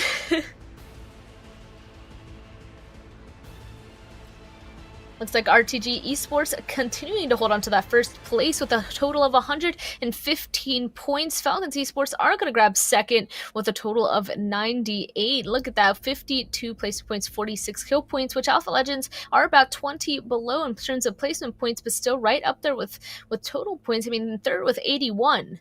GUNZ Esports now in fourth with 77. SCYTES in fifth with 71. Fate Esports in sixth with 68. And the Snipers actually tied there with 68. And then Arab GSG coming in on that 8th position with a total of 59. I mean, we could just take a look and see, honestly, the gameplay that each of these teams really going ahead and hold on to. RTG a little bit more even comparatively to the rest of these teams. And here's the second page, DK.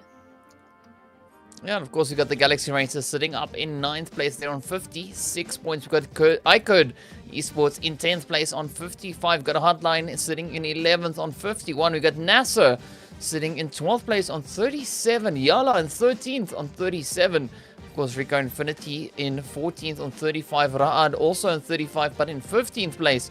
Then, of course, we got the players from Real Tiger 9 over in 16th place on 29 points. Quite a bit of a drop off. And then as we move into that final page, we got the players here from SUDOR Esports sitting in 17th place on 25. Flare Loyal in 18th on 20 points. And then, of course, the Fanatic Zombies in 19th with 18 points in total. So, as I mentioned before, this is going to be that final opportunity for the players from SUDOR and, of course, the team from Fanatic Zombies to show us what they've got. But one thing that I want to point out, though, having just looked at the overall standings for the league days so far, is RTG and Alpha, right? They're sitting in 1st and 3rd place. RTG managed to secure that position with the addition of chicken dinners. Alright, that was a chicken dinner free performance to get up onto 115 points.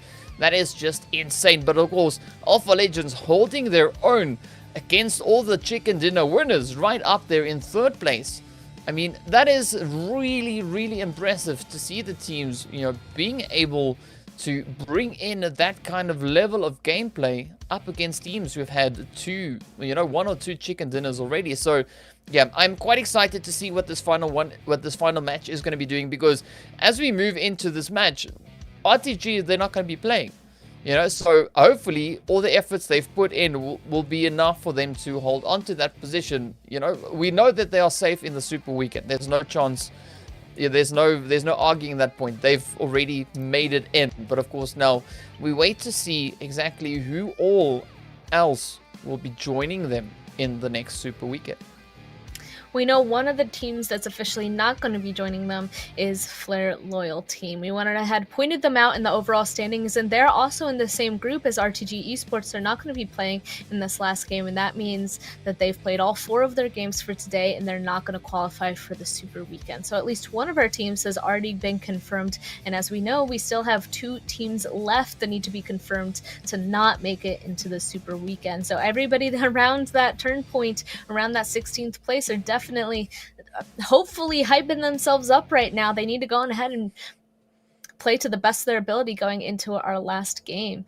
And I mean, I'm interested to see how everybody is in fact going to be able to do going into this last game, knowing that, and a little bit of a change up. RTG Esports were doing so well, honestly, that maybe without them there, it's going to help some teams out a little bit. And I'm looking forward to see who is going to make it and who's not. So we already went ahead and talked about it as well. Whoever makes it in the Super Weekend, it's going to be big for them to actually make it into the finals.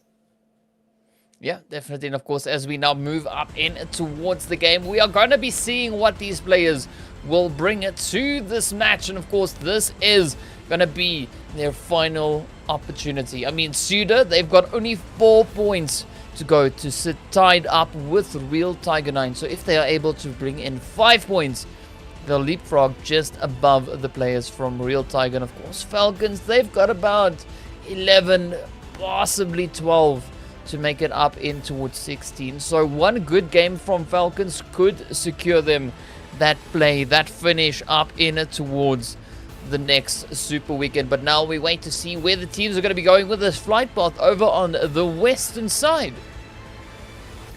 Super far to the western side, just as you said, and that means if anybody wants to go around Prisoner Lipovka or Kameshki, it's going to be a little bit of a drive to get on over there. But again, interested to see where the first zone is going to go to. If it goes by the plane path, you might be happy. If it goes around Chopsticks once again, but we'll just have to wait and see. In this situation, if it hard shifts over to the eastern side, we're about to be in for a wild ride.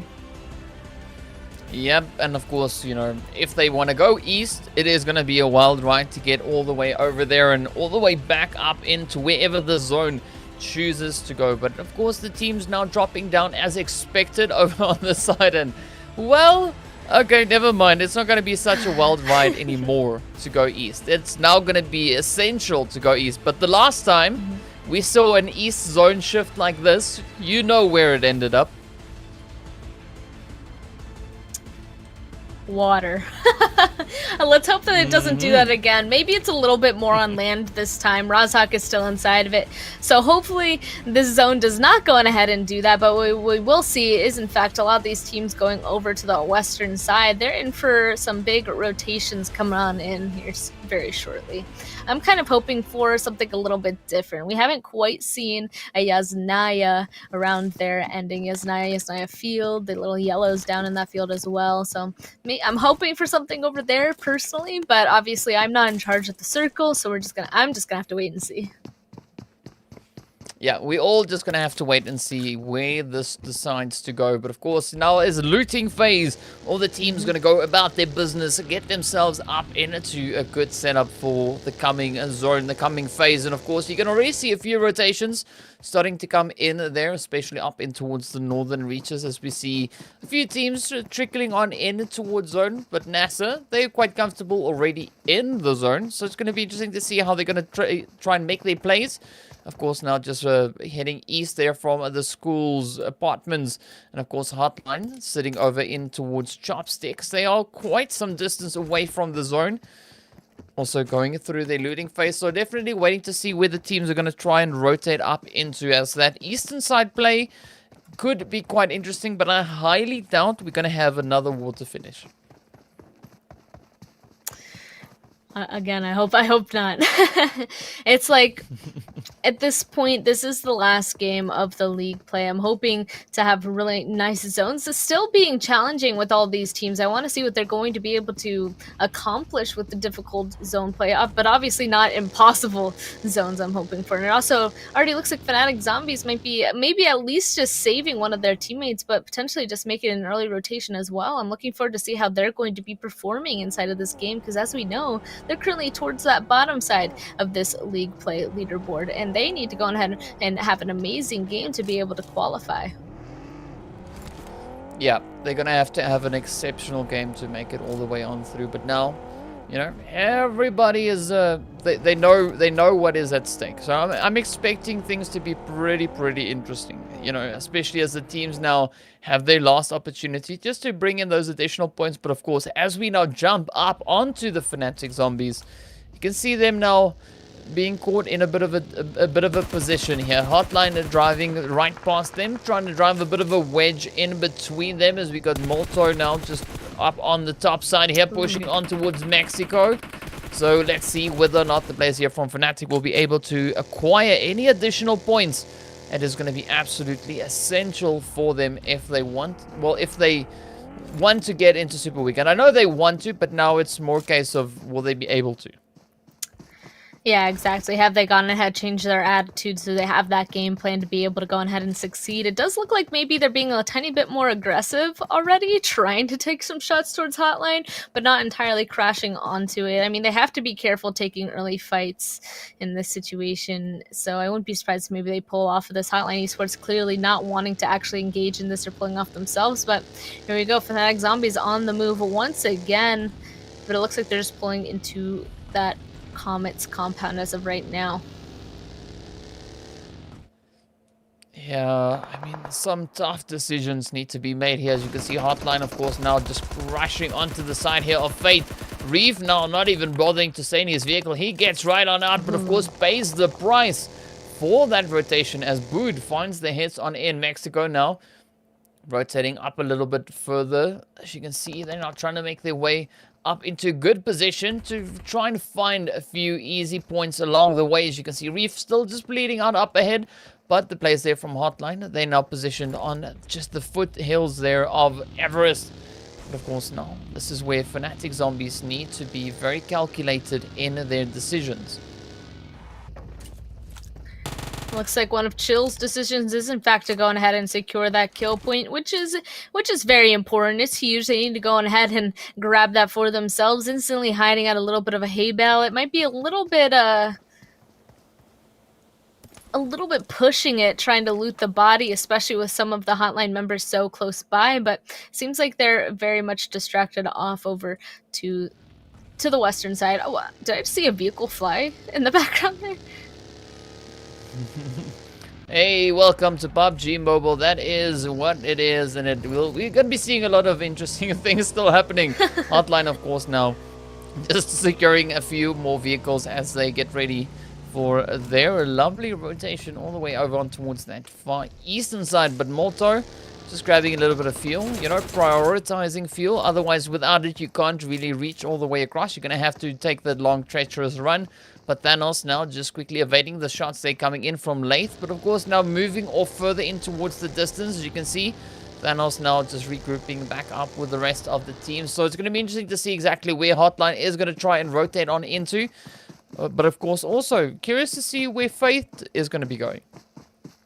It does look like Lathe himself doesn't have any sort of vehicle, it seems. He's trying to make some sort of rotation up towards Everest, probably just following this road. Maybe he's hoping to find a vehicle somewhere along it. But as of right now, he's a little bit alone. Meanwhile, here comes Blue Zone. He ran straight into it. HOTLINE Esports now taking some damage themselves. They are the ones that have collected all the vehicles already, so hopefully they'll be able to grab them and start getting out of there. They don't want to take too much damage to make them waste all of their meds, so they're going to start making that first rotation. And let's see if they're going to be able to find a nice spot inside the zone. It looks like Thanos is actually waiting a tiny bit. And meanwhile, a little bit further is YaLLa, who's also trying to get inside of this next zone. Blue Zone almost catching up to them. Yeah, some interesting things coming in. And of course, we know this Blue Zone is pretty ruthless. Well, not so much in the early game, but especially as we get into those later phases. So, yeah, the teams now knowing that they need to rotate on in. YaLLa, of course, making their way on up as well. It's going to be interesting, definitely, to see where YaLLa is going to try and move on up into. I mean, they've been performing pretty well over the past few games. Not exceptionally just yet, but of course, maybe this is the one where we see those insane plays coming in from the side there of YaLLa. As we did see in the previous match, YaLLa, of course, you know, getting sent back in, well, not the most ideal position. Well, they weren't playing the previous one. They were playing the one before that, in which they, of course, got sent back in 14th place. So they're now trying to come back a little bit stronger in their, you know, in their second chance on Erangel. Yeah, hopefully they'll be able to go ahead and do something well, and they've already found themselves the bridge directly above Raw's Hawks. They are one of the first people coming up on that northwestern side to make a rotation into the mainland, so they should hopefully be able to find something really nice to be able to play. And Fanatic Zombies, the other team that we want to keep an eye on, it looks like they're kind of stuck here with the rest of Fate. They could potentially be trying to surround them, or it looks like Banana isn't even aware of Fate's existence, but that spray coming in from this Sawi is definitely gonna let Fanatic Zombies know of their position. Oh, now let's see how Fate. Oh, there we go. There we go. Sending some nades on in. Banana now getting a little bit of additional damage coming in. Chills still looking pretty chills, just up on the hill here. We got Fate scattered in between the players here from the Fanatic. Oh, Zombies as Bood gets picked on up with that beautiful DP shots coming in there from Ragnarok. Of course, now taking his 5 minutes to reload the weapon. But of course, this is where Sawi now becomes an essential part of the equation. Now their teammate Lathe now joining up in from the north to apply that additional bit of pressure onto the side of Fnatic. As you can see, Lathe now picking up Banana. Ooh. Let's see, will Lathe now be able to continue on as the players there from Fanatic Zombies are now sitting on a mere one remaining hopeful. That, of course, being Chills, who's now just disengaged and rotated back up in towards that zone. But, of course, the players from HOTLINE also come swooping in over on the edge of the zone, just trying to secure themselves another potential angle. But up comes Mumbai now right there on the edge, Thanos. And, of course, Moltu now on the far side. Oh, they swoop down on towards Fate, start sending those shots in. Nothing too aggressive just yet. Also just trying to clear their own way to get in towards that zone. Oh man, Fanatic Zombies, they need to have an amazing game, and we'll have to see if he's going to be able to attain that with a solo. And Fate Esports being able to pick up 3 kills so far. They only ended up losing 1 member, so not entirely terrible. So far so good. And HOTLINE Esports, it seems like they're interested in holding this out a little bit. One of them still moving towards the zone, though, because as we know, this is currently happening outside of this next zone. They're about to be taking some blue damage, and Fate Esports, they kind of just have to wait to see when HOTLINE leave, because if they try to leave any other way, HOTLINE Esports should be able to spot them out, and it looks like now HOTLINE has lost interest.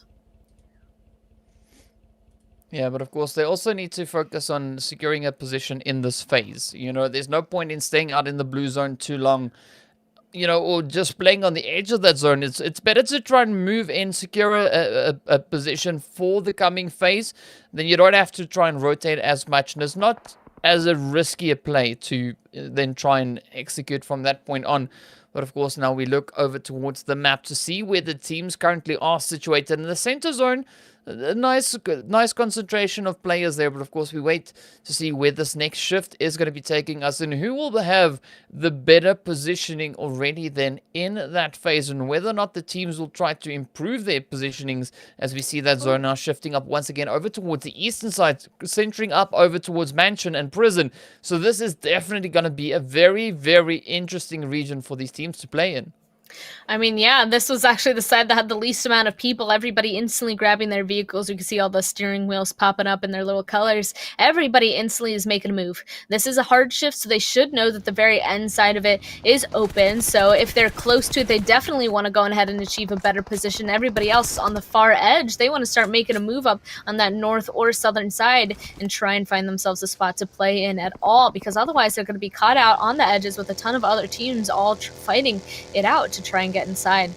And yep, here we go. Real Tiger 9 seemed to be the first one, sending it straight through the very center of this new zone. A bunch of people taking shots at them. In this situation, hard shifts are so difficult to go ahead and traverse, especially if not all the time you have the entire knowledge of what's happening inside of the new zone. Yep, and that of course is where the positioning comes in, or even, you know, just those off angles coming in. But of course now Falcons and the players here from Alpha exchanging a few shots between them. As you can see, the players here from Falcons now sitting on 2 as Damar and Never Alone are the 2 hopefuls. The rest of the players, of course, being knocked on out. They're moving up to try and pull off those reses. Captain now keeping a very watchful eye there as the rest of the squad from Alpha just comes crashing on in chaos. Now just jumping out of that vehicle in full crazy fashion, but gets picked up, as well as Jody. A few more hits now finding their way on through, and Alpha now sitting on only 1 player as the pressure is just quite a bit over on the edge of the zone up in the north, of course.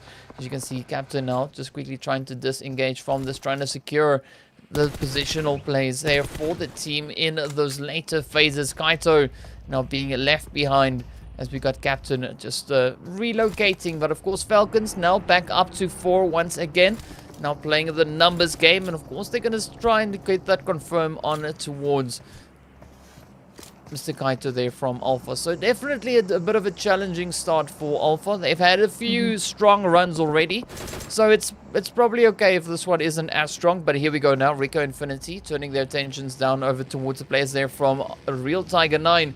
So again, an interesting match up about to find its way on through, and we look to see exactly how RICO Infinity will be playing this one, as they've not had the hottest running so far yet today.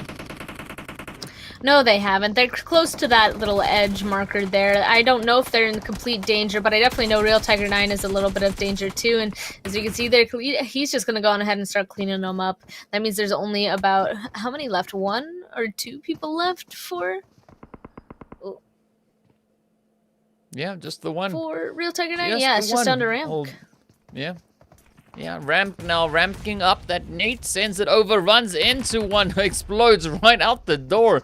Oh, Khalid picks it up. Another nade follows on through, and Real Tiger 9 gets back into the lobby. But of course now RICO Infinity off to a strong start so far. 4 kills under the belt, and of course hopefully a few more still to come, as we can see the players here from Arab GSG now starting to circle on in. We got iKURD also just up ahead, but now we jump up to the western side of the zone, where Ra'ad is trying to find their own entry point in towards prison. And of course, the players here from SUDOR very willing to welcome them into prison, just opening their scopes, opening their barrels, sending down all the lead, but SCYTES also now positioned over on that eastern side. So really tough position actually for Ra'ad to move into. I mean, down here inside of prison definitely provides them some cover, but if they're hoping to get in any sort of fight or maybe even make an easy rotation out later on, it's going to be very difficult too. Everybody above them, above this bowl, are going to be just able to look down upon them. They're going to be stuck for a little bit until their attention is on somewhere else. Meanwhile, GUNZ Esports, they're coming in on this northern side, tossing a ton of util towards GSG. We can see they're already taken down at least one so far. Oh, man, and this is going to be a bit of a bloody fight. Just looking at this positioning where the zone is centered up once again. I mean, it is going to be tough. But, of course, we wait to see where the next phase is going to be taking us. But, I mean, the kill feed is lighting up head after head after head. As you can see, the players here from Ra'ad now still just trying to secure the prison for the time being. We got a HOTLINE just up above. Of course, battling in out. Fanatic Zombies gets sent into the lobby. But now, SUDOR just up in the south here. As you can see, SK Ton now just trying to secure that vehicle once again. Arab GSG getting picked up as well. NASR holding that angle, but it's a really tightening up over towards prison. But GUNZ still getting caught up in a bit of a difficult position here with the players from iKURD. They got one on the one side and the rest of the squad on the opposite as Rawan now gets knocked and out. S-Rod still holding strong, and of course GUNZ out in the open. A really challenging play for them. I don't even know where Lord is. He's down... Oh, there he is. Okay, he snapped back into position. Oh, the beauty of spectator mode. Yeah, but of course, here we go. Still continuing to push off of this. It looks like iKURD is there. He's able to provide some cover from far away. He's inside these little trenches down to the southern side, trying to protect the teammates. But as we can see here, maybe not entirely working out still. As he spotted out Hamady there. He almost gets enough, but oh my goodness, he just barely doesn't get it. Oh, he was, I don't even know how to explain how close that was there for Hamady, but of course now, up comes Rawan with that Mark 14 in burst mode. Oh, Freak picks up a few more. Let's see now whether or not the GUNZ will be able to secure this as iKURD. Helm End is now just trying to inch his way forward. You can see Freak now trying to get over towards Lord. Hamady now managing to recover a little bit of health. Fate gets sent back into the lobby. 11 teams remain, and of course iKURD still focusing all their efforts onto the side there of the players from GUNZ.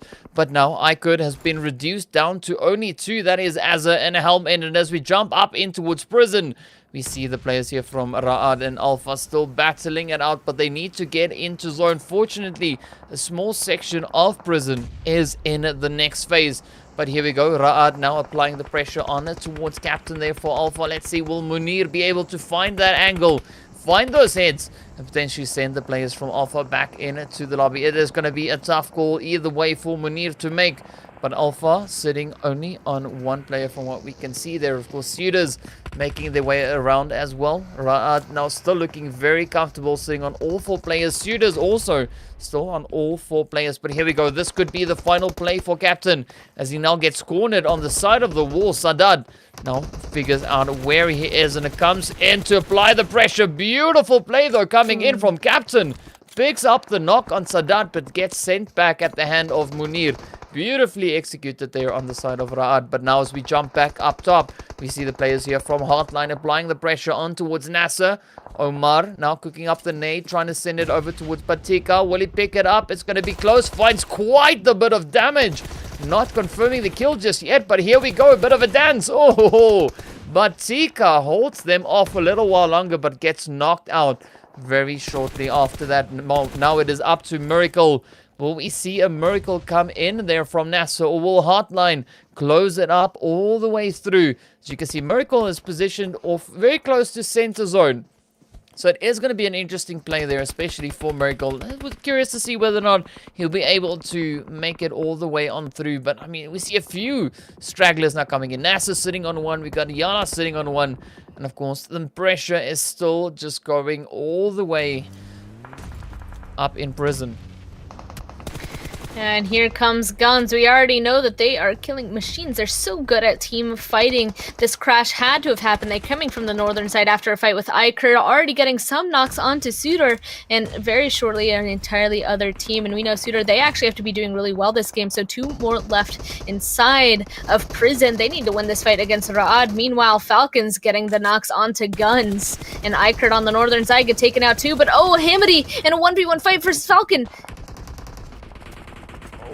Oh, come on, it's gonna be so close. I mean, GUNZ and Falcons, they've been going at each other for a little while now, so it's good to see those fights continuing once again, them finding each other on the map here. But now you see Ra'ad still trying to hold on to their position over in towards prison. SUDOR still also just hanging around. The shots get picked on up by the sites. Beautiful play, but of course they strike in towards the players there from Ra'ad as well, causing a little bit of a disruption onto the end there. But now GUNZ and the Falcons still exchanging their own shots, with the sites now also moving in, coming in with a potential third party. So this is definitely going to be a very, very interesting play for all 3 of these teams here.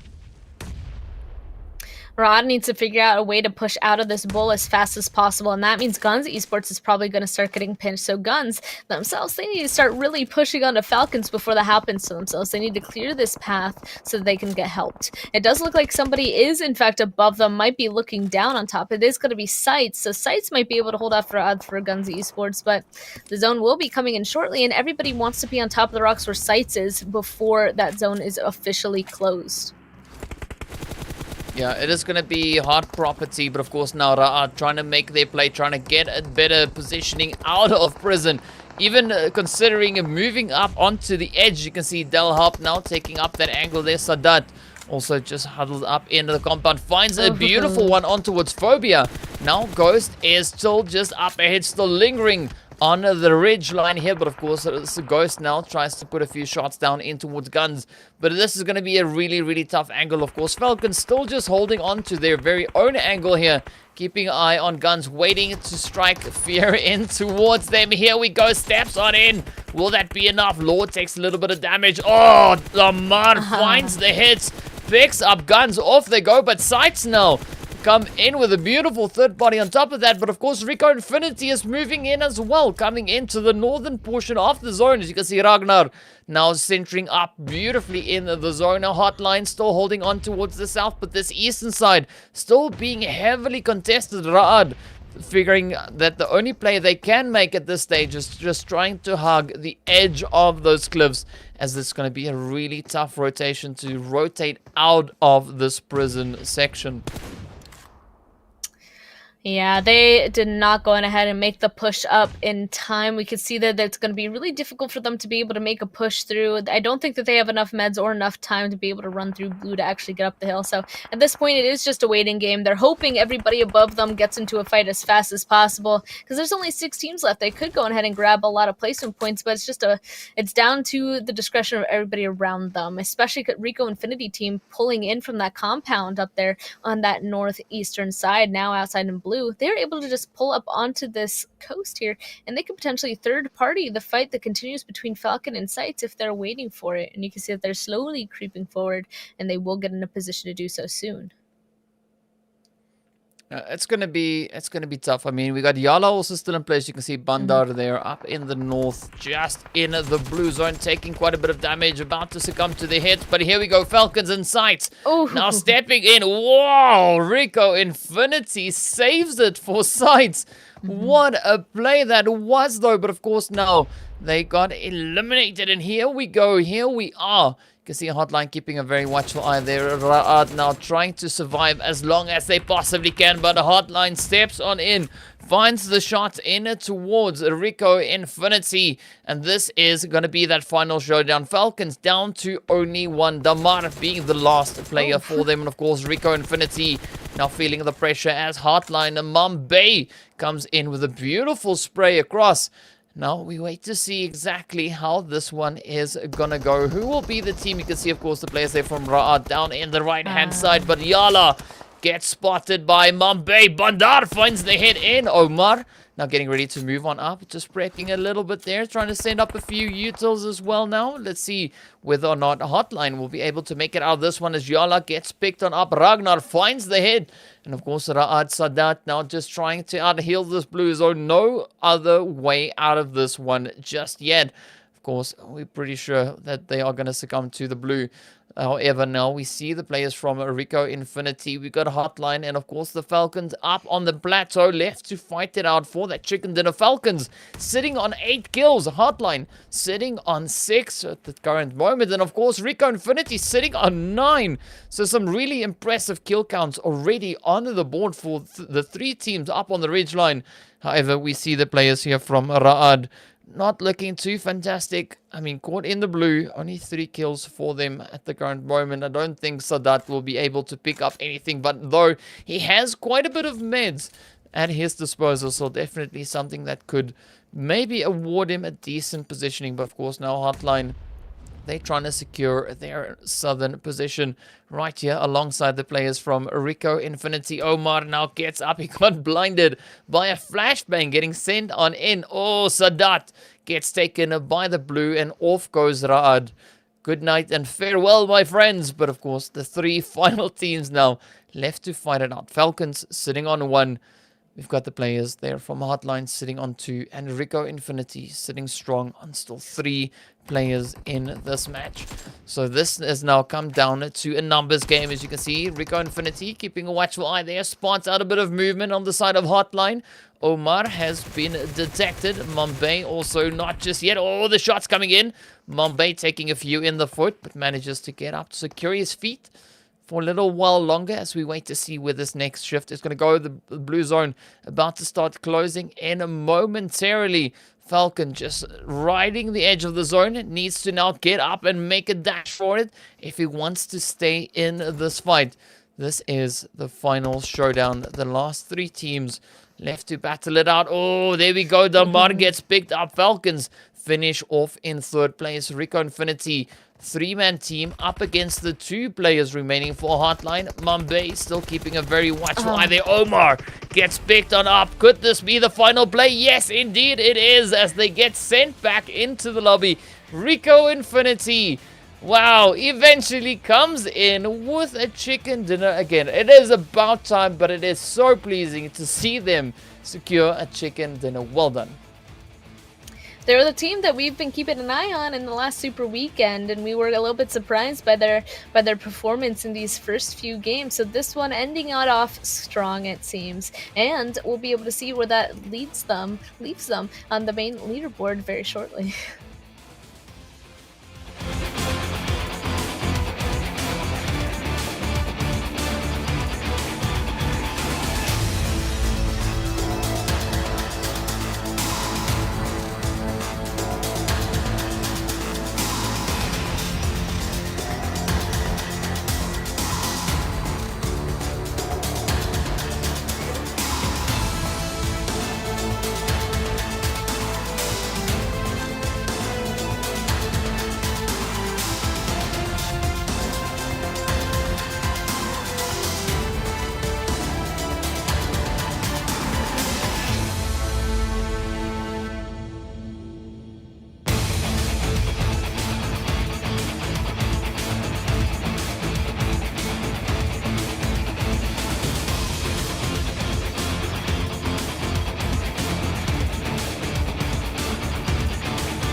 We keep running faster and faster. I don't know what we're after yet. Thinking about if I saw you acting like you don't know me at all. I'm always checking my phone and you're happy being alone. And I got you on my mind.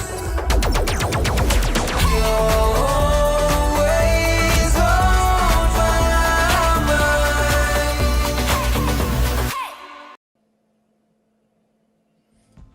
Hello and welcome back to the PUBG Mobile Pro League Arabia. We just watched our final match of league play here for week 3, and man oh man was it a spicy match. Of course, we saw the players there from RICO Infinity stepping up, claiming the chicken dinner, and it was about high time that we saw that happen again. And of course, we're going to be jumping up into the stats of that match just to see what it wrapped up as. And you can see RICO Infinity securing themselves 27 points in pole position with 12 kills. HOTLINE Esports coming into second on 18 points. We got FalconsEsport in third place, also sitting on 18 points. We got Ra'ad finishing in fourth on 11. We got the SCYTES over in fifth on 9. We got GUNZ in sixth, also then on 9 points. YaLLa Esports coming into seventh on 7 points. We got the players there from NASR Esports, of course, securing 8th place with 5 points. So a pretty tough match that we had in this last one, don't you think, Span? I definitely think so, and honestly, RICO Infinity team, I'm surprised that they were able to make it from that compound up onto the hill as well. I had a feeling, like when I first looked at it, I was going to be like, wow, they're going to have a time trying to get up on that hill because there are already so many teams up there, but because of so many teams being directly beside each other, so occupied with each other, that RICO Infinity team was just able to leave that compound and come up on the hill, and from there, they still had all 4 up because they were protected from the hard cover and just going ahead and wipe out the rest of the teams that had been fighting a lot. So iKURD Esports coming in on 9th place with a total of 4 points, actually completely tied with Fate Esports coming in 10th, then SUDOR Esports in 11th with 2, Alpha Legends and Fanatic Zombies each with 1 point, and then ArabGSG and Real Tiger 9 coming in that 14th and 15th place slot. And of course, our damage chart, just take a look at that. GUNZ were able to do 2084 damage, but only pick up 7 kills. And look at RICO Infinity team. Because of their spot inside of there, it looks like they weren't able to do too much damage, but when it finally mattered, coming up and getting those few kills, I mean, they got 1560 damage and 12 kills.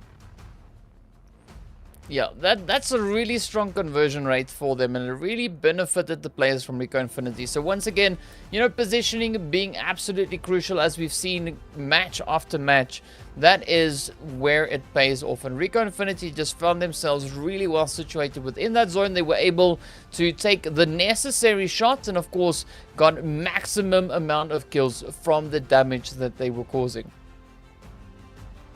Let's go on ahead and take a look at our players as well from that match. Of course, Mambay from HOTLINE Esports, 2703 total survive time with 992 damage done. Then Damar coming in for FalconsEsport, 925 damage, 5 kills, and it's Hamady with the 1086. Big damage coming out of that game, the 3 kills, the 4 assists. And Khalid from RICO Infinity team was able to do 614 damage, 5 kills, the most 5 kills, actually tied with Damar in 3 assists in that situation. So all of the teams that are able to bring themselves up into those top few positions, of course, are going to be the top players as well.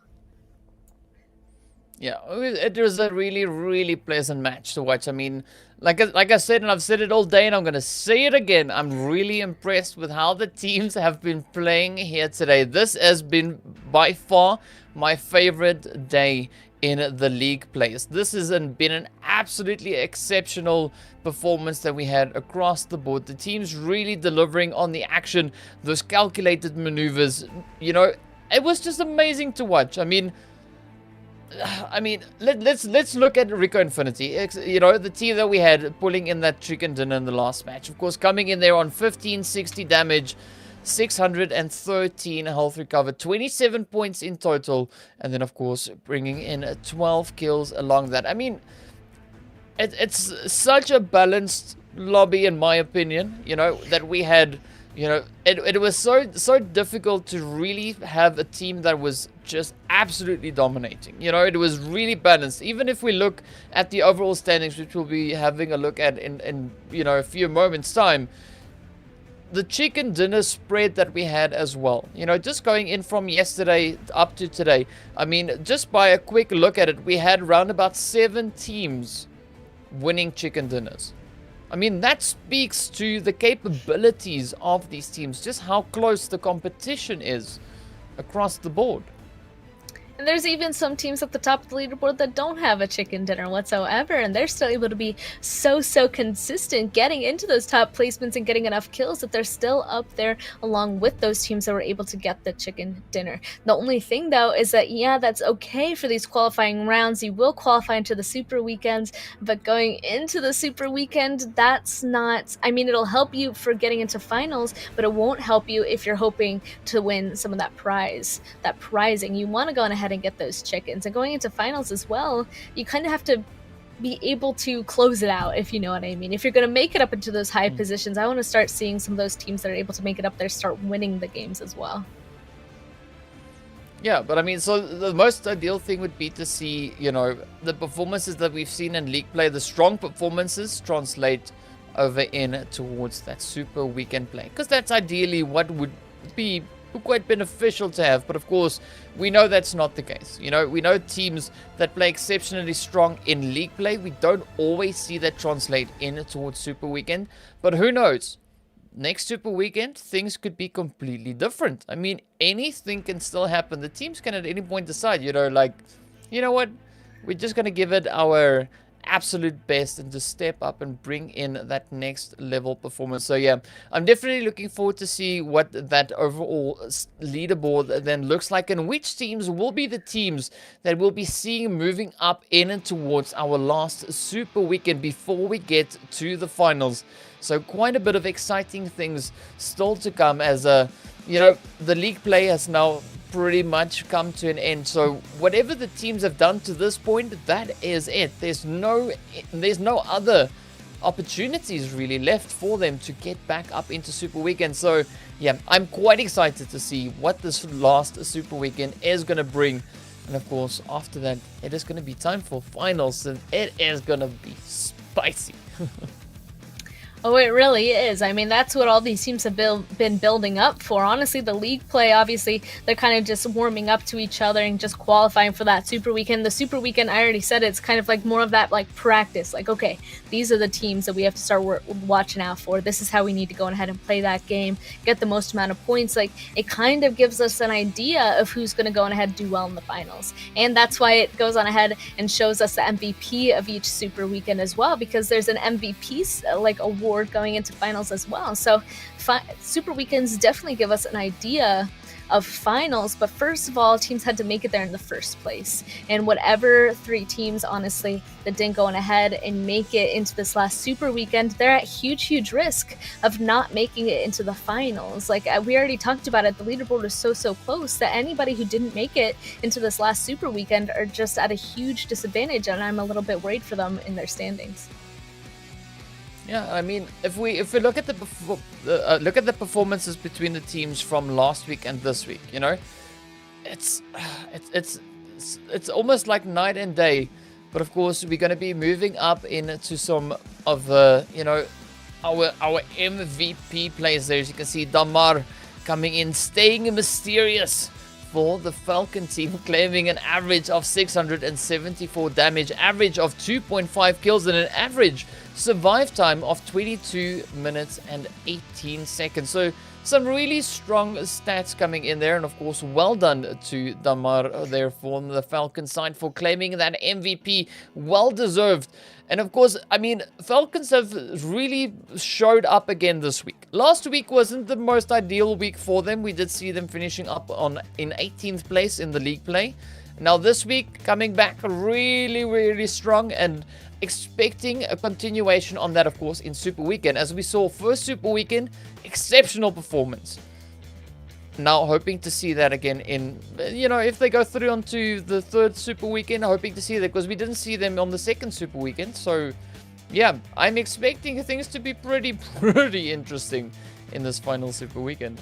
I mean, yeah, they were at the very top spot, but since they didn't qualify for the second Super Weekend, maybe it kind of like shook them, like, oh my goodness, just 15 games could go on ahead and be so detrimental to our standings. We saw them like slowly go down and down and down that leaderboard. If they didn't make it the second time again, they would have just gone down potentially the same amount of spaces, and I think that meant that they wouldn't have qualified. So them potentially, I mean, we pretty much know that they went on ahead and got into this last Super Weekend. I'm interested to see how much further they're going to be able to gain back, because they were such a powerhouse the first week.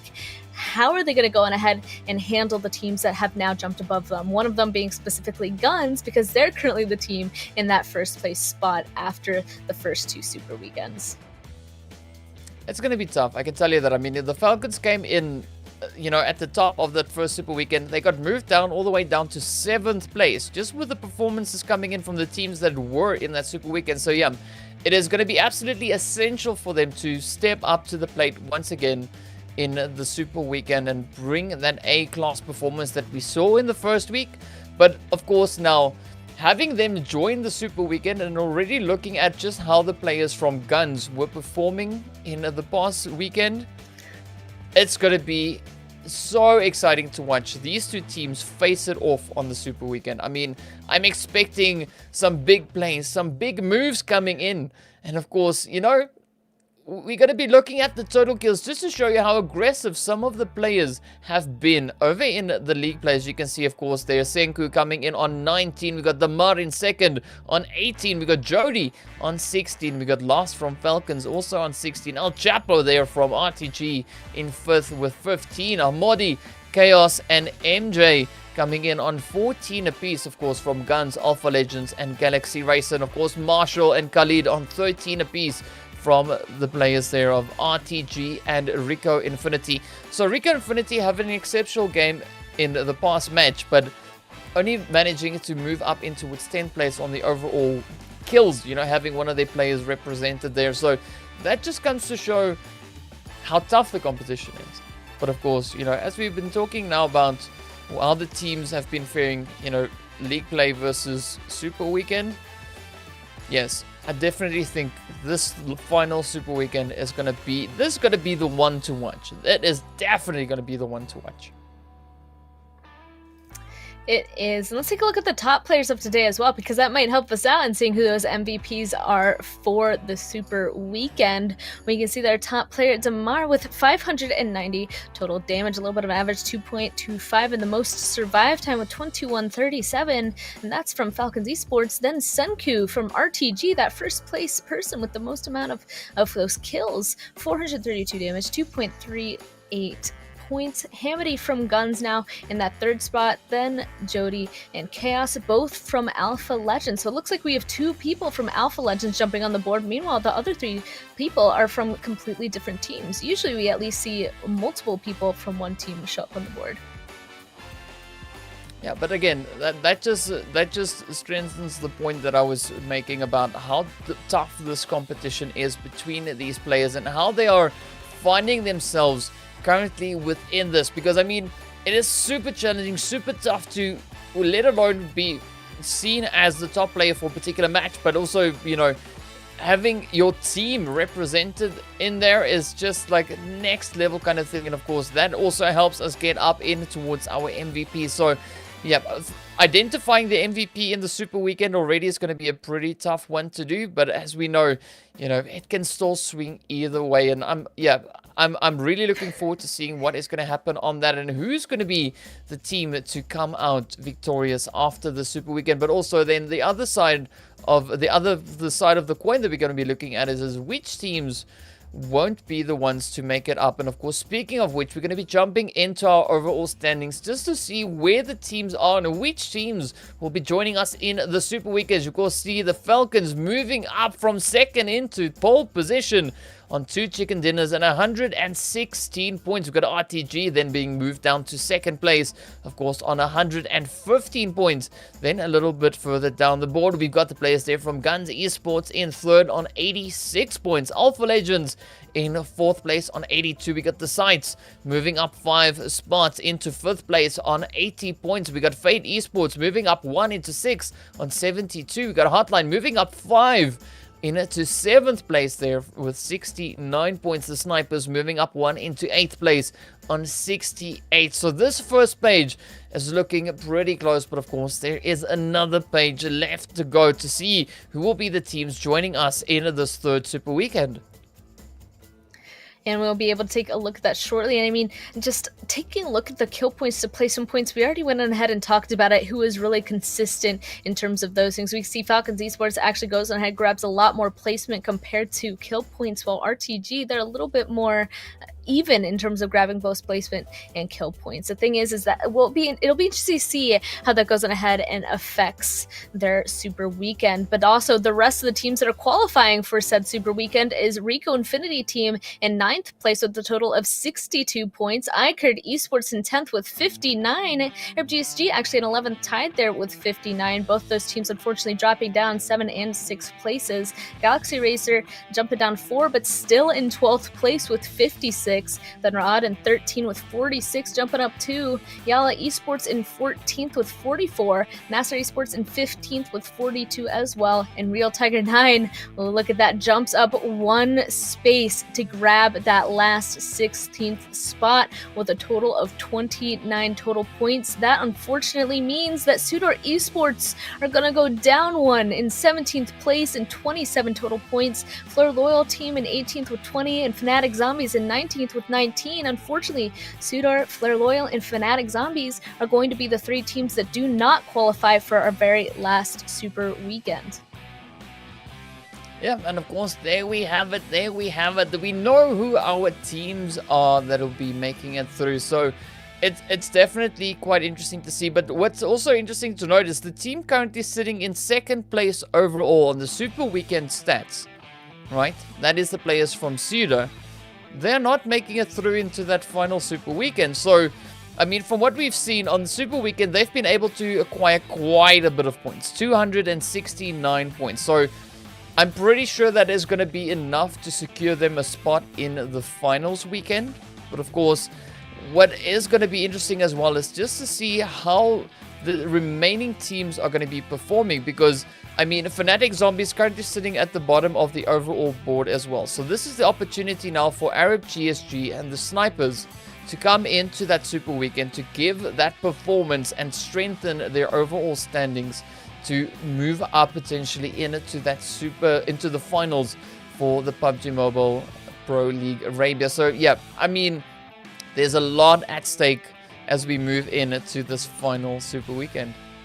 And even Fleur Loyal, they were 15th overall, now not being able to play in the last Super Weekend. That definitely just gives the 3 teams below them a huge opportunity to go ahead and jump over them. So honestly, Fleur Loyal and Fanatic Zombies, this really was their last chance to go ahead and make it into finals, and they're not too far behind. I think they're 17 points away from that 17th place spot. 17 points attainable in 15 games is highly possible. So unfortunately, just qualifying for every Super Weekend or as many as possible, as we can tell here just from that example, is very important. And I mean, that being said, I'm still excited to see how those last standings are going to be going into our Super Weekend and into finals, because it will give us some sort of an idea of what to expect for finals, or maybe if one of these teams are going to go on ahead and exceed some of our expectations. Yeah, I can tell you it's definitely going to be tough. But I mean, looking at just what we saw in this week's matches so far, I mean, RTG, they've built up a nice bit of aggression as we saw throughout the days. You know, yesterday and today's matches, they were able to bring in 59, almost making it up in towards 16. Of course, Falcons also finishing off exceptionally strong there on 54 points. But of course, to give you just a highlight of a few of those things, we are going to be wrapping it up here today and be jumping in towards our daily highlights. So be sure to join. All right, well, there's no daily highlights going to be here today, sadly. All right. But anyway, we are going to be saying goodnight for now. We're going to be leaving you in the capable hands of Professor Tarzan and Highland Wolf back again on Thursday to take you into the first day of the final Super Weekend. So yeah, it is going to be pretty hot and spicy, expecting quite a bit to come from that. But I hope you guys enjoyed today as much as we did, and we look forward to seeing you back on the Super Weekend. So have a fantastic evening, a fantastic rest of your week, and stay safe. See you back again on Thursday.